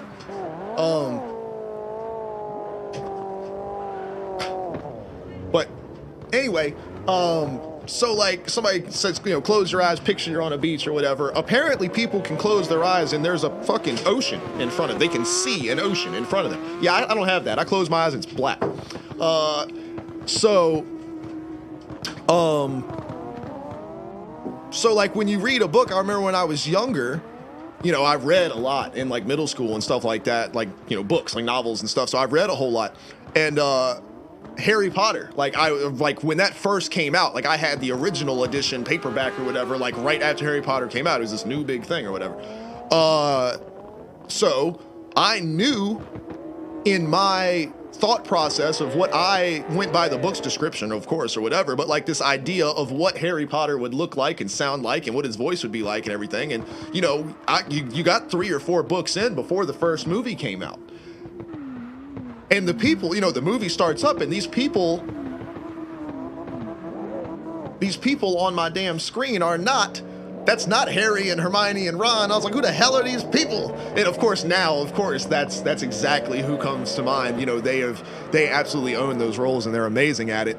But like, when I, you know, with Wayne and Malte, I don't know what they look like. I don't know what they sound like. I don't know anything. I know barely anything about them. So like, it was kind of funny. I was like, I have my own idea in my head of like who these people are. And like, Wayne, I haven't quite nailed down yet, but for whatever reason, and he's gonna love this, for whatever reason, I have this idea, like whenever I see a message pop up from like Malte or something like that, it's coming from Kimi Räikkönen. I don't know if that's racist, but but Malte is Kimi Räikkönen to me. Like I know Kimi's voice, and whenever I read Malte's messages, it's Kimi's voice is like reading them to me. It's like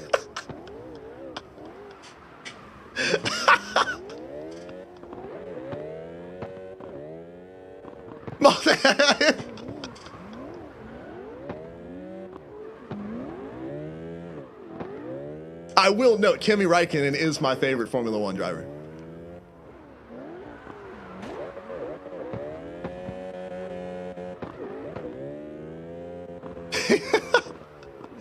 Depressed? What do you mean? Kimi was never happier than when he was standing there, he would do an interview. They would say, how did you feel about the car? It's good. I didn't mean that part of it. I just mean like his overall demeanor. Because you could tell he's like having fun, but like he's having fun with what he's doing, but he's got this look on his face like I am serious.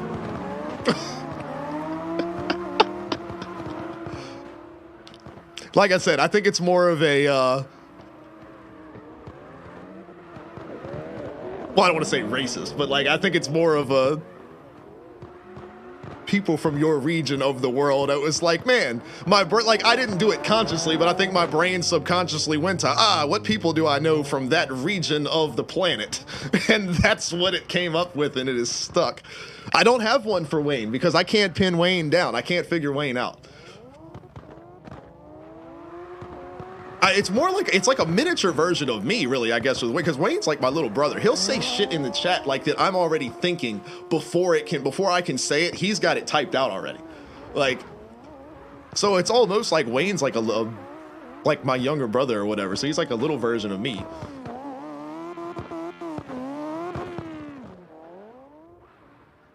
I can't get a Kuza either. I had a friend that was Akuza is like very similar to a friend that I had years ago.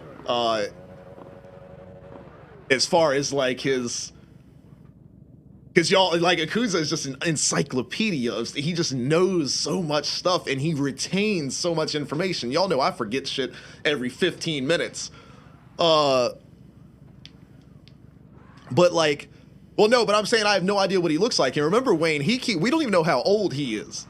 Like, because, you know, Akuza keeps that stuff private. And that's everybody has all the right to do that. You guys know everything about me. Y'all know where the hell I live. I don't know if y'all remember when we were fucking around with, or Jay was fucking around with Flight Sim or something like that, and I had him fly and land in my front yard on Flight Sim. Like, I am not stressing over that stuff.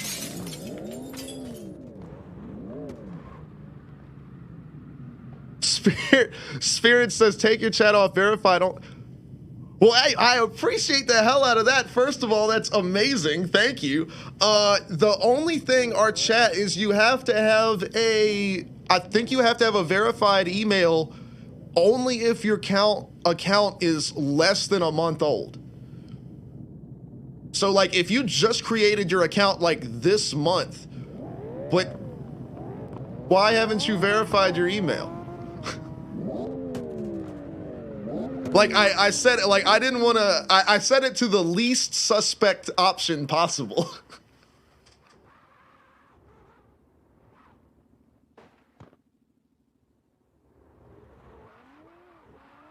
But I'm pretty sure I mean, unless I'm wrong, I mean, obviously don't donate again. But no, and it also should be for people that are non-followers. Are you following me? Because I feel like if somebody's following me, the verification stuff doesn't apply anymore. I need to go look at well, I should be able to pull it up over here. Here, I'll read to you exactly what it is. All right, here we go. Moderation.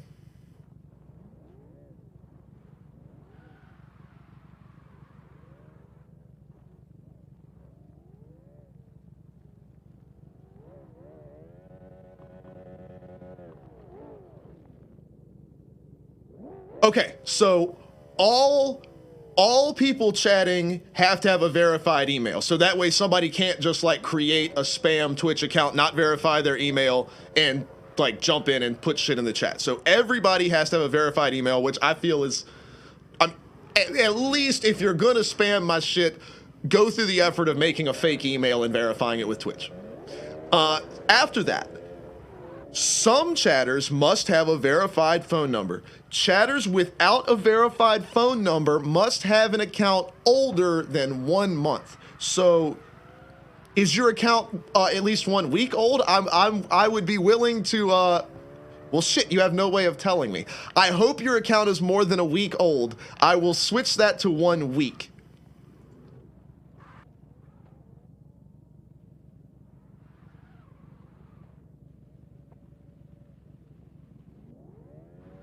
All right, so, and I think it just saves off the bat. Yeah, I don't have, it saves it on the forum post.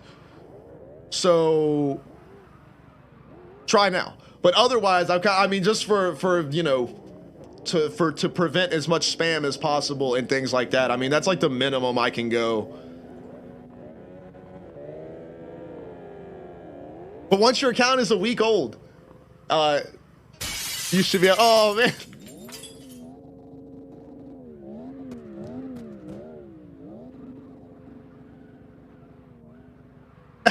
It's Booty Hustler. I can't. There you go, it worked.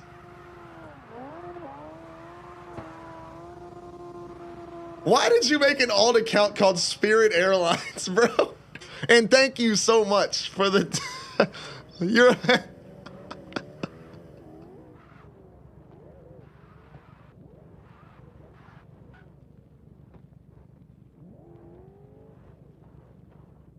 Dude, Slow is coming with the heaters tonight.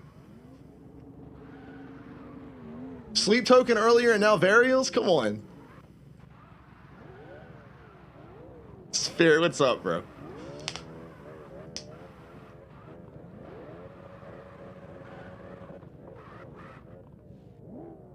All right, I gotta scroll back up. But anyway, yeah, what I was saying about Akuza or whatever, like obviously he's not like my friend at all. Like his voice and everything, I could tell he's like not similar to that friend in any way. But like he reminds me of, because that guy, like that guy's name was Kyle, and Kyle is like, we already listened to this song. Kyle was like that guy, you know, like as far as like the just having just so much knowledge about like so many different varying things, and like, or having the quickest way to know where to go get that information when you need it. And like he reminds me of that, and it's so. I tell Charlie all the time, like it's so I love all of you guys, but like I said, it's like, you know, Malte, I see Kimi Räikkönen, like it's so funny to me, but then like Wayne's like my little brother, and Akuza is just like I said, it's like I have my old friend back again, you know, but better. It's like an upgrade because he was kind of an asshole. Akuza is not an asshole. So it's like all of the good parts of that friend and not the bad ones, you know, it's like having my old best friend back, you know, it's so great. Dragon says, what do you think I sound like? See, we fucked up because we made you, we made your OCW character Machoke or whatever. So like, you're like, you're like an anime character to me. Not any specific one, but just like the general idea of it. Cause I'm thinking like Pokemon.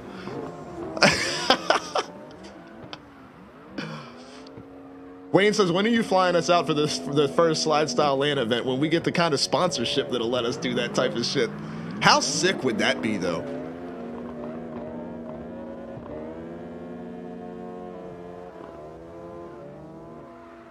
Hero, I would not be mad if y'all showed up in my house. Give me some damn warning. Don't just knock on the door so I can answer in my underwear or something like that.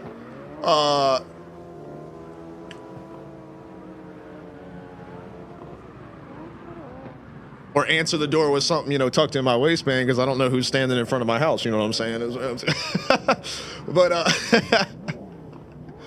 nah, let me know you're on the way. Shit, come hang out, man. We've been telling Jay to come up here for I don't know how long. Jay and DK, if DK is ever around, you know, with him being in the Air Force and everything like that, if he's ever up here for something, we told him, man, come sleep on the couch if you need to, bruh. Starkiller said he's out of here. I know I'm late on the chat, so I hope I didn't miss it. But anyway, we'll catch you next time, buddy.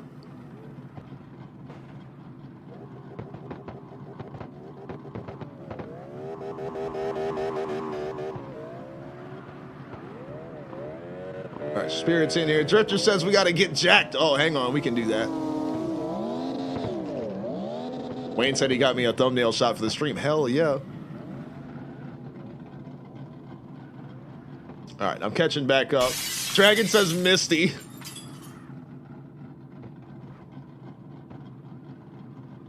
Oh, dude, what? Slow with the sub, bro. Of course I remember you. I'm not gonna remember somebody that named themselves Slow Ass, so now I have to call them Slow all the time. And I want to call you. I think we had come up with a nickname for you before, but my memory is so bad. But of course I remember you. Hell yeah, dude. Holy shit. Malte says, how old are you? Foxy comes in immediately and says 5'5". Hold on.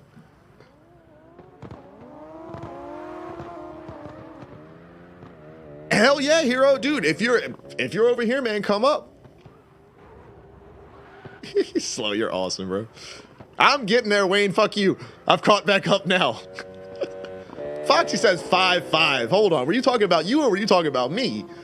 Everybody, all right, how tall is Alex? I gotta do my Drifter said I gotta get jacked, so we gotta do some push-ups. But y'all tell me, how tall is Alex? And then I'll say who's right. Kimi Räikkönen ass. All right, push-up. Look, I got sweatpants on and shit. All right, dog hair all on me. Push-ups. Now I'm gonna get more dog hair on me. All right. Hang on. I forgot. We can do.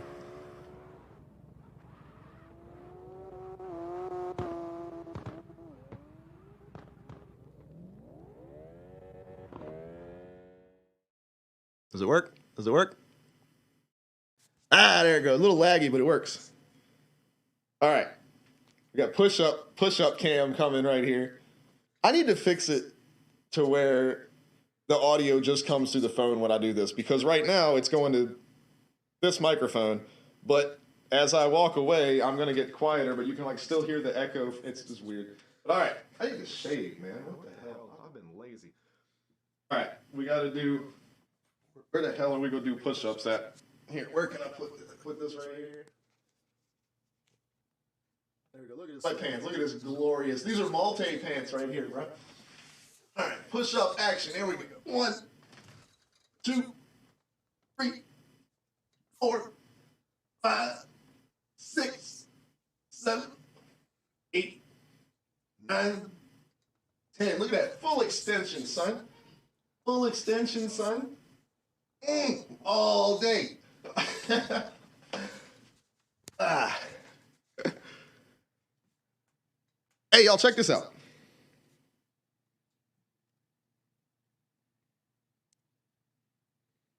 I redid the room, right?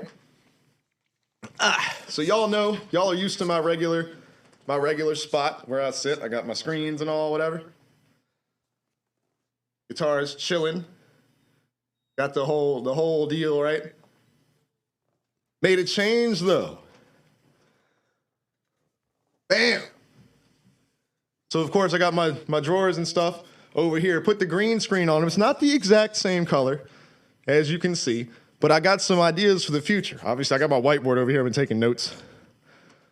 But you notice the computer is gone. That's because the computer is here now. And I got my stream computer there. I got everything. All the cables are nice, neat, organized. And if you sit back like this, there's no cables nowhere. It's all super neat and organized. So like the overall vibe of the room here, I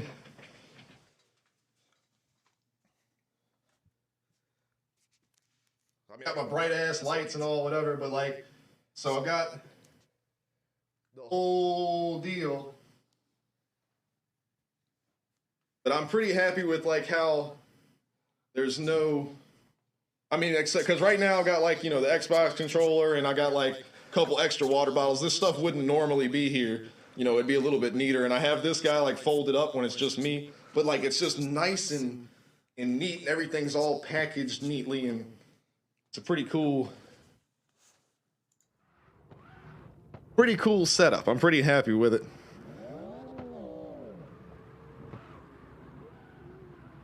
Oh, Foxy, it's a knockoff Walmart Xbox controller. Power A. This thing might have been $25. It sucks. All right, we're catching back up. There was a Spite song on the entire time I was just talking. That's funny. Or I don't know if the music plays when I go to the other camera, but.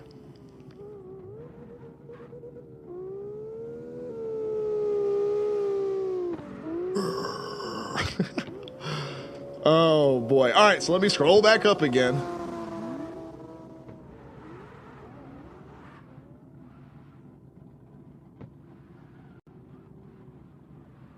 Oh, Winter Soldier, what's going on? Well, sorry we were doing some off the topic extra shit, man. But you got here at a weird time. I had to do push-ups. That's part of our.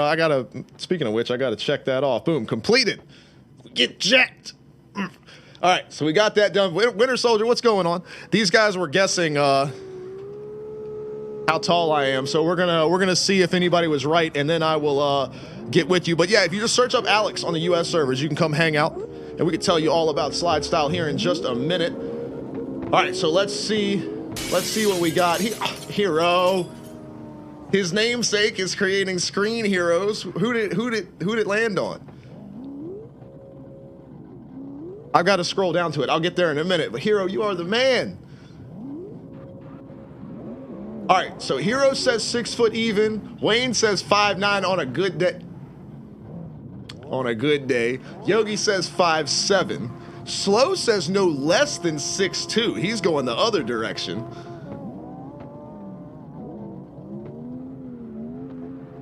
Let's see.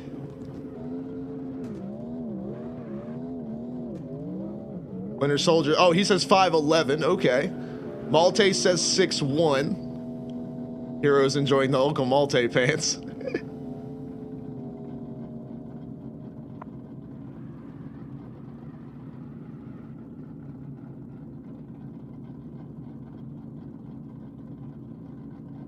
What the fuck is this?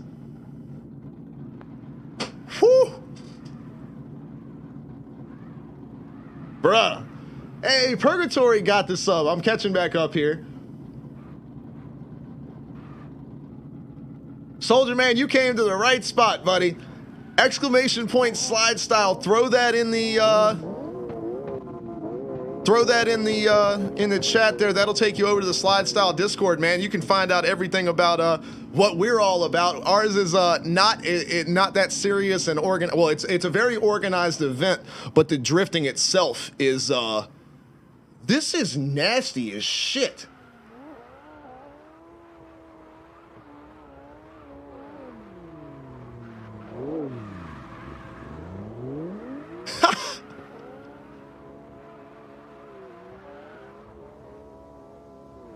What?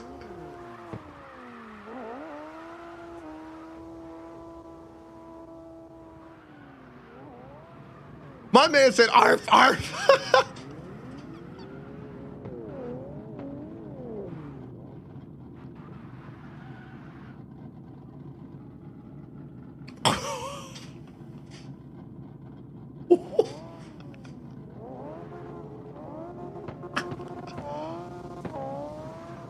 Oh my God. Oh, Soldier, there is no pass. That's what I was saying, man. Just search up Alex on the US servers and come jump in with us. That's all you got to do. Ain't no password. We're hanging out. We never have a password. This song is hilarious, dude. All right. So back to talking about how tall I am. So only one person got the answer correct. Let me scroll back up, make sure I'm right. And that is because, A, they have a good memory, and B, they cheated.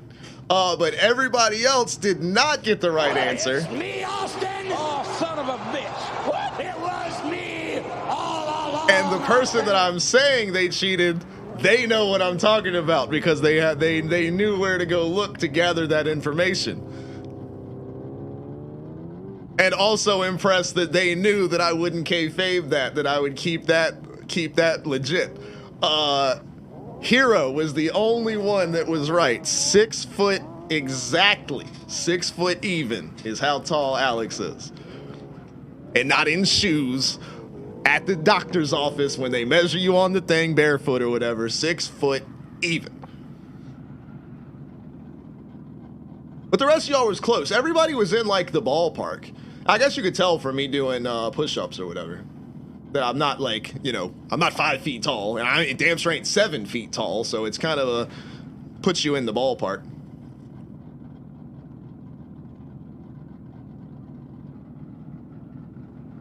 Hell yeah, Soldier, jump in here, man. That's what we're all about.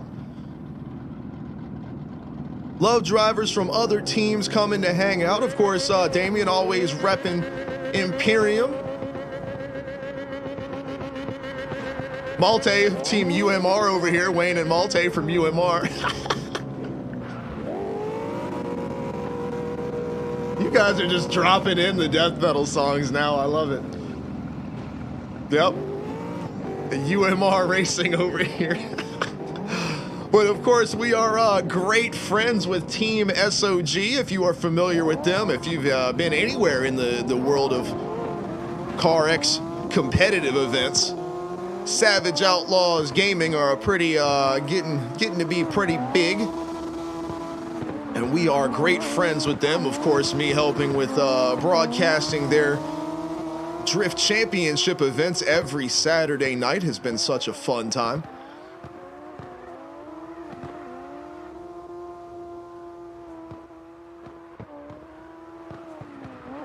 Oh, Hero, see, I figured you remembered from OCW. Because I have my specs on OCW are accurate. Except for my weight. I have my weight at 165 instead of 155. Because I'm 155. I've been 150 or 155 since I was in like 10th grade. Hasn't moved. Can't get it to move. I eat like shit. And I've probably had 3 Coca-Colas today. Like, I'm just going to explode one day. I'm not just going to like suddenly start to gain weight when I'm like 40 years old. I'm just going to hit the floor. Like my body is just, I treat my whole body like garbage. But yeah, I stay dead on 150 or 155 now, but just like rock solid 155. But when I was like pushing hard, training, wrestling and everything like that, and I was like active, like wrestling every other weekend, like on shows and everything, I got up to 165 at one point. I was pretty proud of that. But after I got out of that, right back to 150 and stayed there again. Ah, there you go, Hero. There you go. All right, so he gave me the old, what did they say on It's Always Sunny? The old ocular pat down.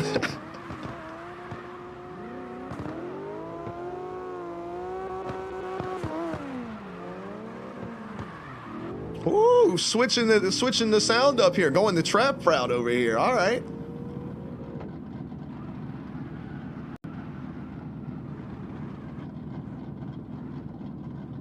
There you go, Hero. That's what I always thought, that if I really if I started going to the gym and working out and really trying to be fit and build muscle and everything like that, like my frame being 6 feet tall and like my shoulders and everything like that, like I figured if I did that, I would be 175, 180.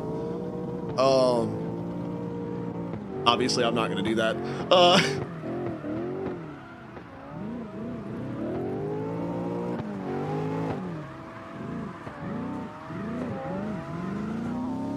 That's true. Wayne's right. 100, not 200. We would do squats like motherfuckers, though. We would do 400 squats like every night of training. Maybe all in one shot, maybe throughout the course of the night. But we were rocking 400 squats, 100 push-ups, 200 crunches. They had us do like 2-minute planks, like multiple times, obviously. Like it was, and that was before we ran all of our drills and shit.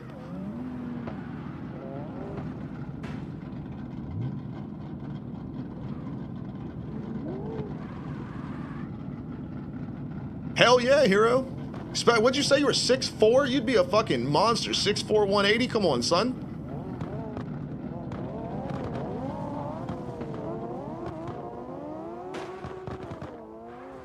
So old Booty over there says his Xbox got fried that we're now calling Spirit. Oh, Soldier's fine. He's in here. Where is Soldier at?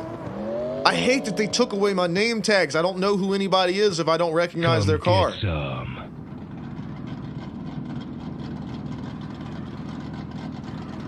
Is this this one?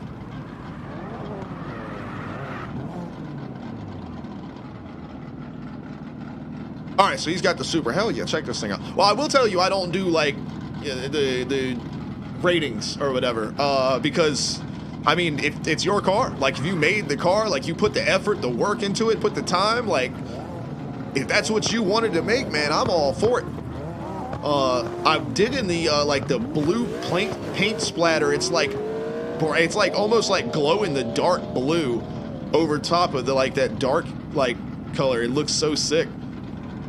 Death Moon, okay. I'm digging that. It's got like a anime type vibe to it too, like on a like in something from Dragon Ball Z where a planet has like 2 suns or 2 moons, I guess in this case. But I got you. Malte says, guess how tall he is. This thing looks badass, dude. Blacked out the headlights. Yeah, I dig it, man. This is badass.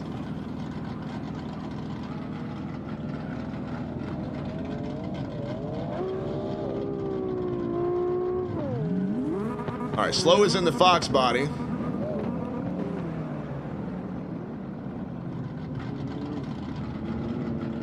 Hell yeah. This thing is this is such a badass looking car. I don't understand why they've got this, but they went with the like Gen 2 of the MR2. All right, so let's see. How tall is Wayne? I know. I can tell you exactly how tall Wayne or Malte is, not Wayne. Tell you exactly how tall Malte is. Hang on.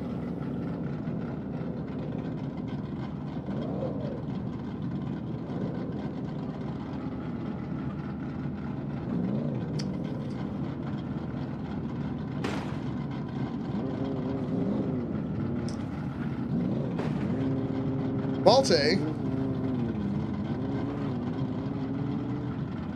What doesn't say? Shit. Damn it, not his net worth. I don't care how much money Malte makes.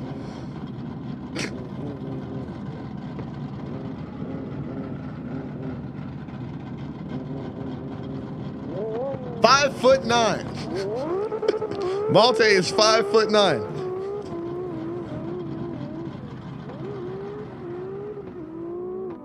And in the infamous words of Gunnery Sergeant Hartman, your senior drill instruction, 5'9". I didn't know they stacked shit that high.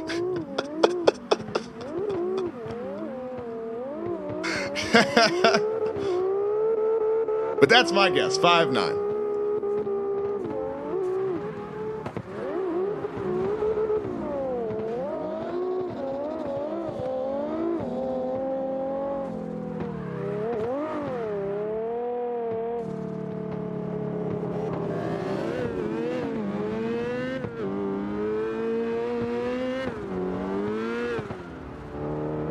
Quite close.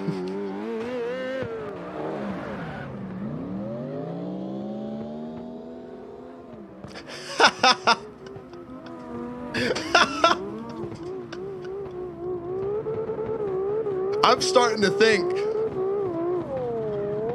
that he just is Kimi Räikkönen.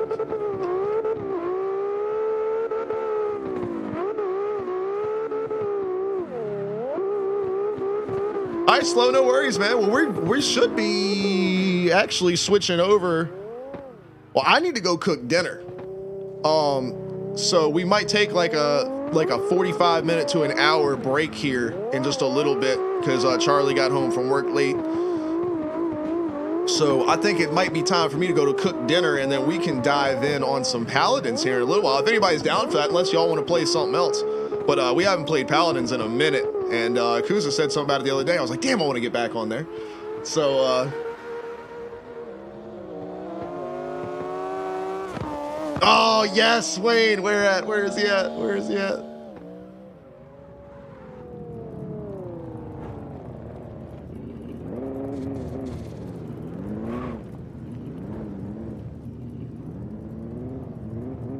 Where am I looking? Let's find it.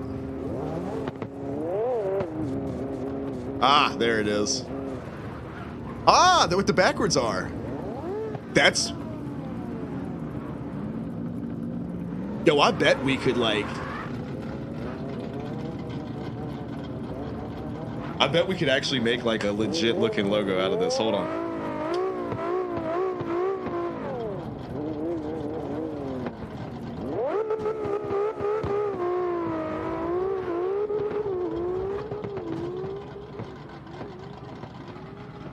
Ah, will this work with the backwards R, though?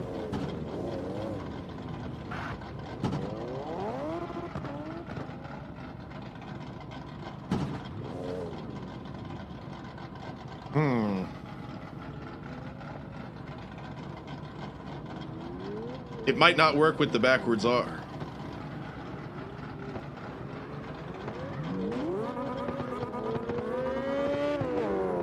Let me try it without it.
Let me get away from Kimi Räikkönen's height. I mean, Malte's height.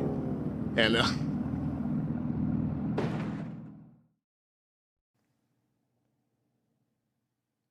where it's like all put together. It didn't work with the backwards R because you couldn't like make the M out of that. It got all wonky, but I like the backwards R. So I wonder if there's not a better way. Yo, this is badass, this song. But yeah, that's kind of the... I bet you could do something even better than that if you kept like messing with it, but that's the I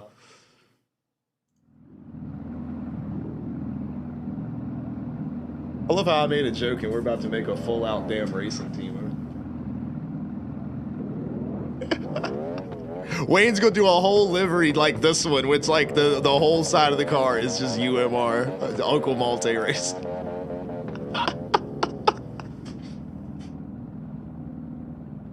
Soldier said he'd be down to play some sticks. Man, if I didn't have to go make dinner, I'd be down for that. We haven't done that forever. Yeah, we could do that either tomorrow or the day after. Hey, check it out. Showing some love right here. I still can't believe that shit, man. I saw the video that they posted the other day on their YouTube channel as well. That shit was tough to watch, man. It was so great. I love the way they had like the hype, happy music and like showed he was always smiling and laughing and joking and all that stuff in the video. It was really cool. Oh, Slow, it's in there, man. Post it all. Post all this stuff in there.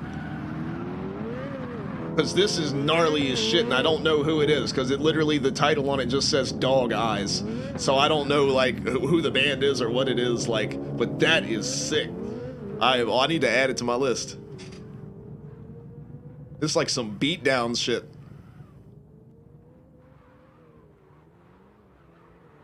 You didn't see it in the in Discord, Malte?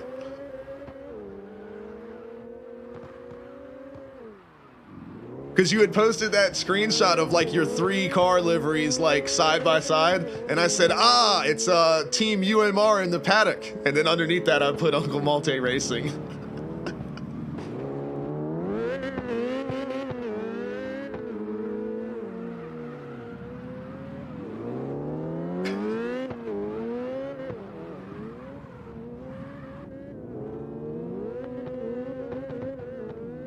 What in theory? What is... There it is. There it is. I like the backwards R. I'm going to figure out how to work the backwards R into the design.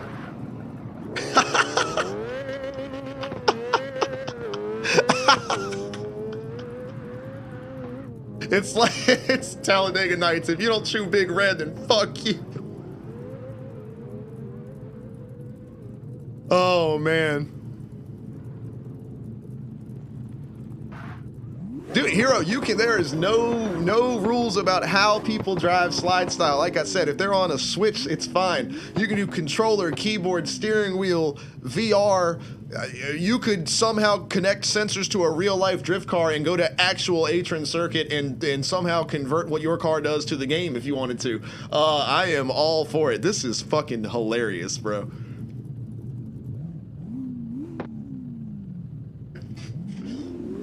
Malte just accidentally ended up with his own race team over here. Look at this. And look at the all-star cast of drivers on this team, too.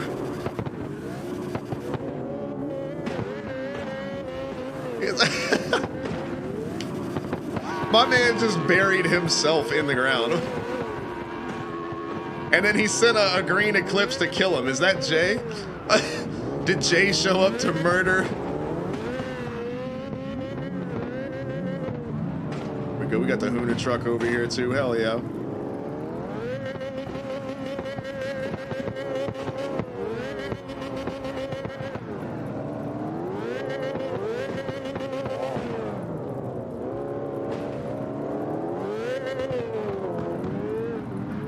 There it is.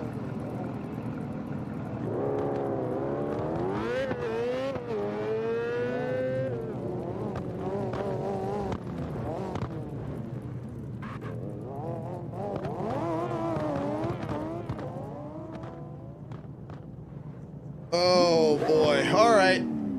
Well, it is. Yeah, it's 10:15. The puppy dogs need to eat. Oh, check it out.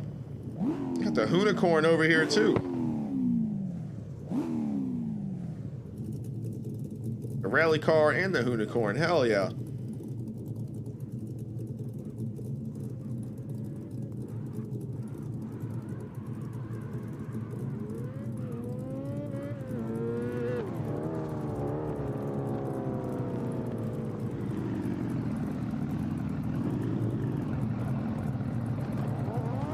Look at that. Theory can see fine out that windshield. It's no problem.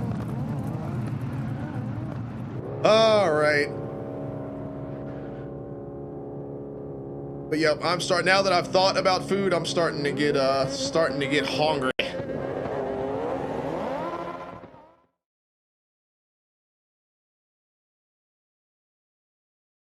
Oh boy. All right. Well, we are going to like I said, we're going to take a little bit of a break here. It's going to be a little while cuz I got to like cook dinner and feed the dogs and the whole deal. Hey, Dragon's still here. No, I'm in the night lane. We're here. No, I had some and I ain't trying to talk about it on stream. I had some bullshit last week and bro, I wasn't feeling it. It wasn't like because I had to do I didn't have to, but I wanted to do the Counter-Strike event and the Counter-Strike event and the SOG. Well, and also, I mean, those are events that I had committed my time to. You know what I'm saying? Like I had said I was going to do it. I didn't want to bail out on that. And I felt bad bailing out on you guys for slide style practice, but I knew we would be able to like make it up. And I just, yeah, I wasn't feeling it. And I needed that. I just needed the time to work on other stuff and everything like that. So, and I don't know, and who knows about if that stuff, because there was no resolution there either on that stuff. So it's still floating around. So we'll see what happens, but it is what it is. But no, we're playing Paladins, bro. I'm gonna get some food. I'm gonna be feeling good. I think Charlie's gonna go stream. I'm gonna well, she's doing movie night tonight, I think, if I remember right. Or is that tomorrow? But she was gonna, so she'll do movie night. We'll play some Paladins. Maybe you guys can pull up movie night on your second screen while we're playing Paladins. Who knows? But anybody that has Paladins, man, you guys join us. Come add me, !Steam. You can add me. That'll take you straight to my Steam profile. Just add me if you have Paladins and you want to play with us, or if you're on console. Malta,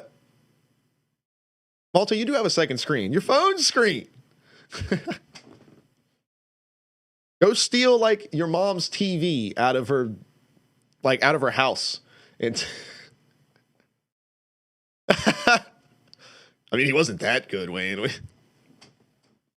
I love, y'all don't understand. Kimi Räikkönen has been my favorite driver for I don't know how long.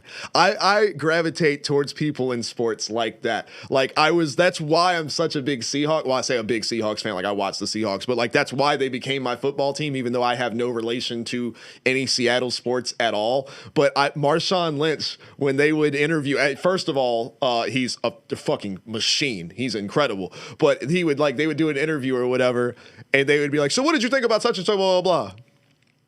Yeah. Oh, well, what about when such and so, blah, blah, blah happened? Nope. You think you could say more than one word for an interview? Maybe. Like, it was just so, like, he was like, I don't give a shit about y'all. I'm just here to play football. And Kimi Räikkönen was like that. Every time they'd interview him, they'd be like, oh, well, what do you think's going to happen, blah, blah, blah. Well, I just drive the car, go as fast as I can, and see if I win the race. What are you going to do when you retire? Go home, see wife naked. I made him sound Russian for that one. I don't know why. That's why I like Alex Ovechkin so much. Every time they interview him, well, what happened in the second period, blah, blah, blah. I take puck, I score goal.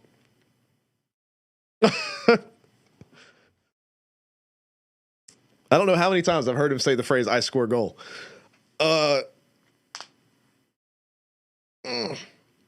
Love me some Kimi Räikkönen, man. Theory is screwed because his name is Theory.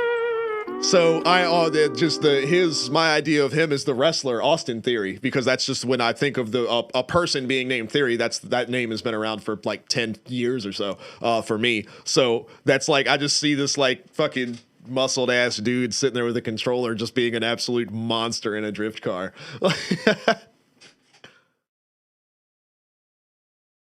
Hell yeah, Hero. See, can you like screen record it? I want to see like what Car X looks like from like a VR perspective. I'm sure I could just look up a YouTube video, but I'd like to see you guys doing it. All right, so we're gonna cook dinner. Make sure Charlie's stream stuff's good to go. Make sure the dogs eat dinner. They're good to go. Get everything all set. And then we're going to play Paladins until we don't want to play Paladins anymore. Sound good to everybody? So we'll be back. I don't know how long it's going to take. I'll go update the schedule so it says like an hour from now. So like 11 o'clock, which I probably need to go do that quick. It might have already kicked over. It probably did. But yeah, probably about 11. We're doing like hamburger helper or whatever. So I got to cook the meat and put the stuff in, mix it all up. And it's all, the whole deal. So I'm going to go do that. Make sure we're all good. Make sure Charlie's all good. We'll probably talk about, her work day and everything like that. So about an hour I will be here and we're going to play some Paladins. I'll see you guys in a minute. I've been Alex. I've been on your screen. Big shouts out. Before we go, Toe Stepper with the raid, Damien with the raid earlier. We had Hero being amazing as always, dropping the subs. Slow dropping the sub too. Huge shouts out to Mr. Slow Ass. Appreciate him. Everybody, man, all the followers tonight, man. Titan with the follow. I didn't even see that earlier. Damn. Sorry if I missed you, buddy. Titan Tom. Hypes are over there. Control, all these guys with the follow. There's so many follows tonight, but all of Toe Stepper's friends that came along with him. I appreciate all of y'all for coming to hang out and hope to see you Friday for SLIDESTYLE. I hope to see some of y'all sign up and come run the event with us. It's already shaping up to be our biggest starting field yet. I'm very excited. We have plans for qualifying and how we're going to make that organized and happen as quickly as possible, but still get everybody's runs in. So it's going to be awesome. I will see y'all in a little while for Paladins. If I don't see you, be safe, and we'll catch y'all tomorrow.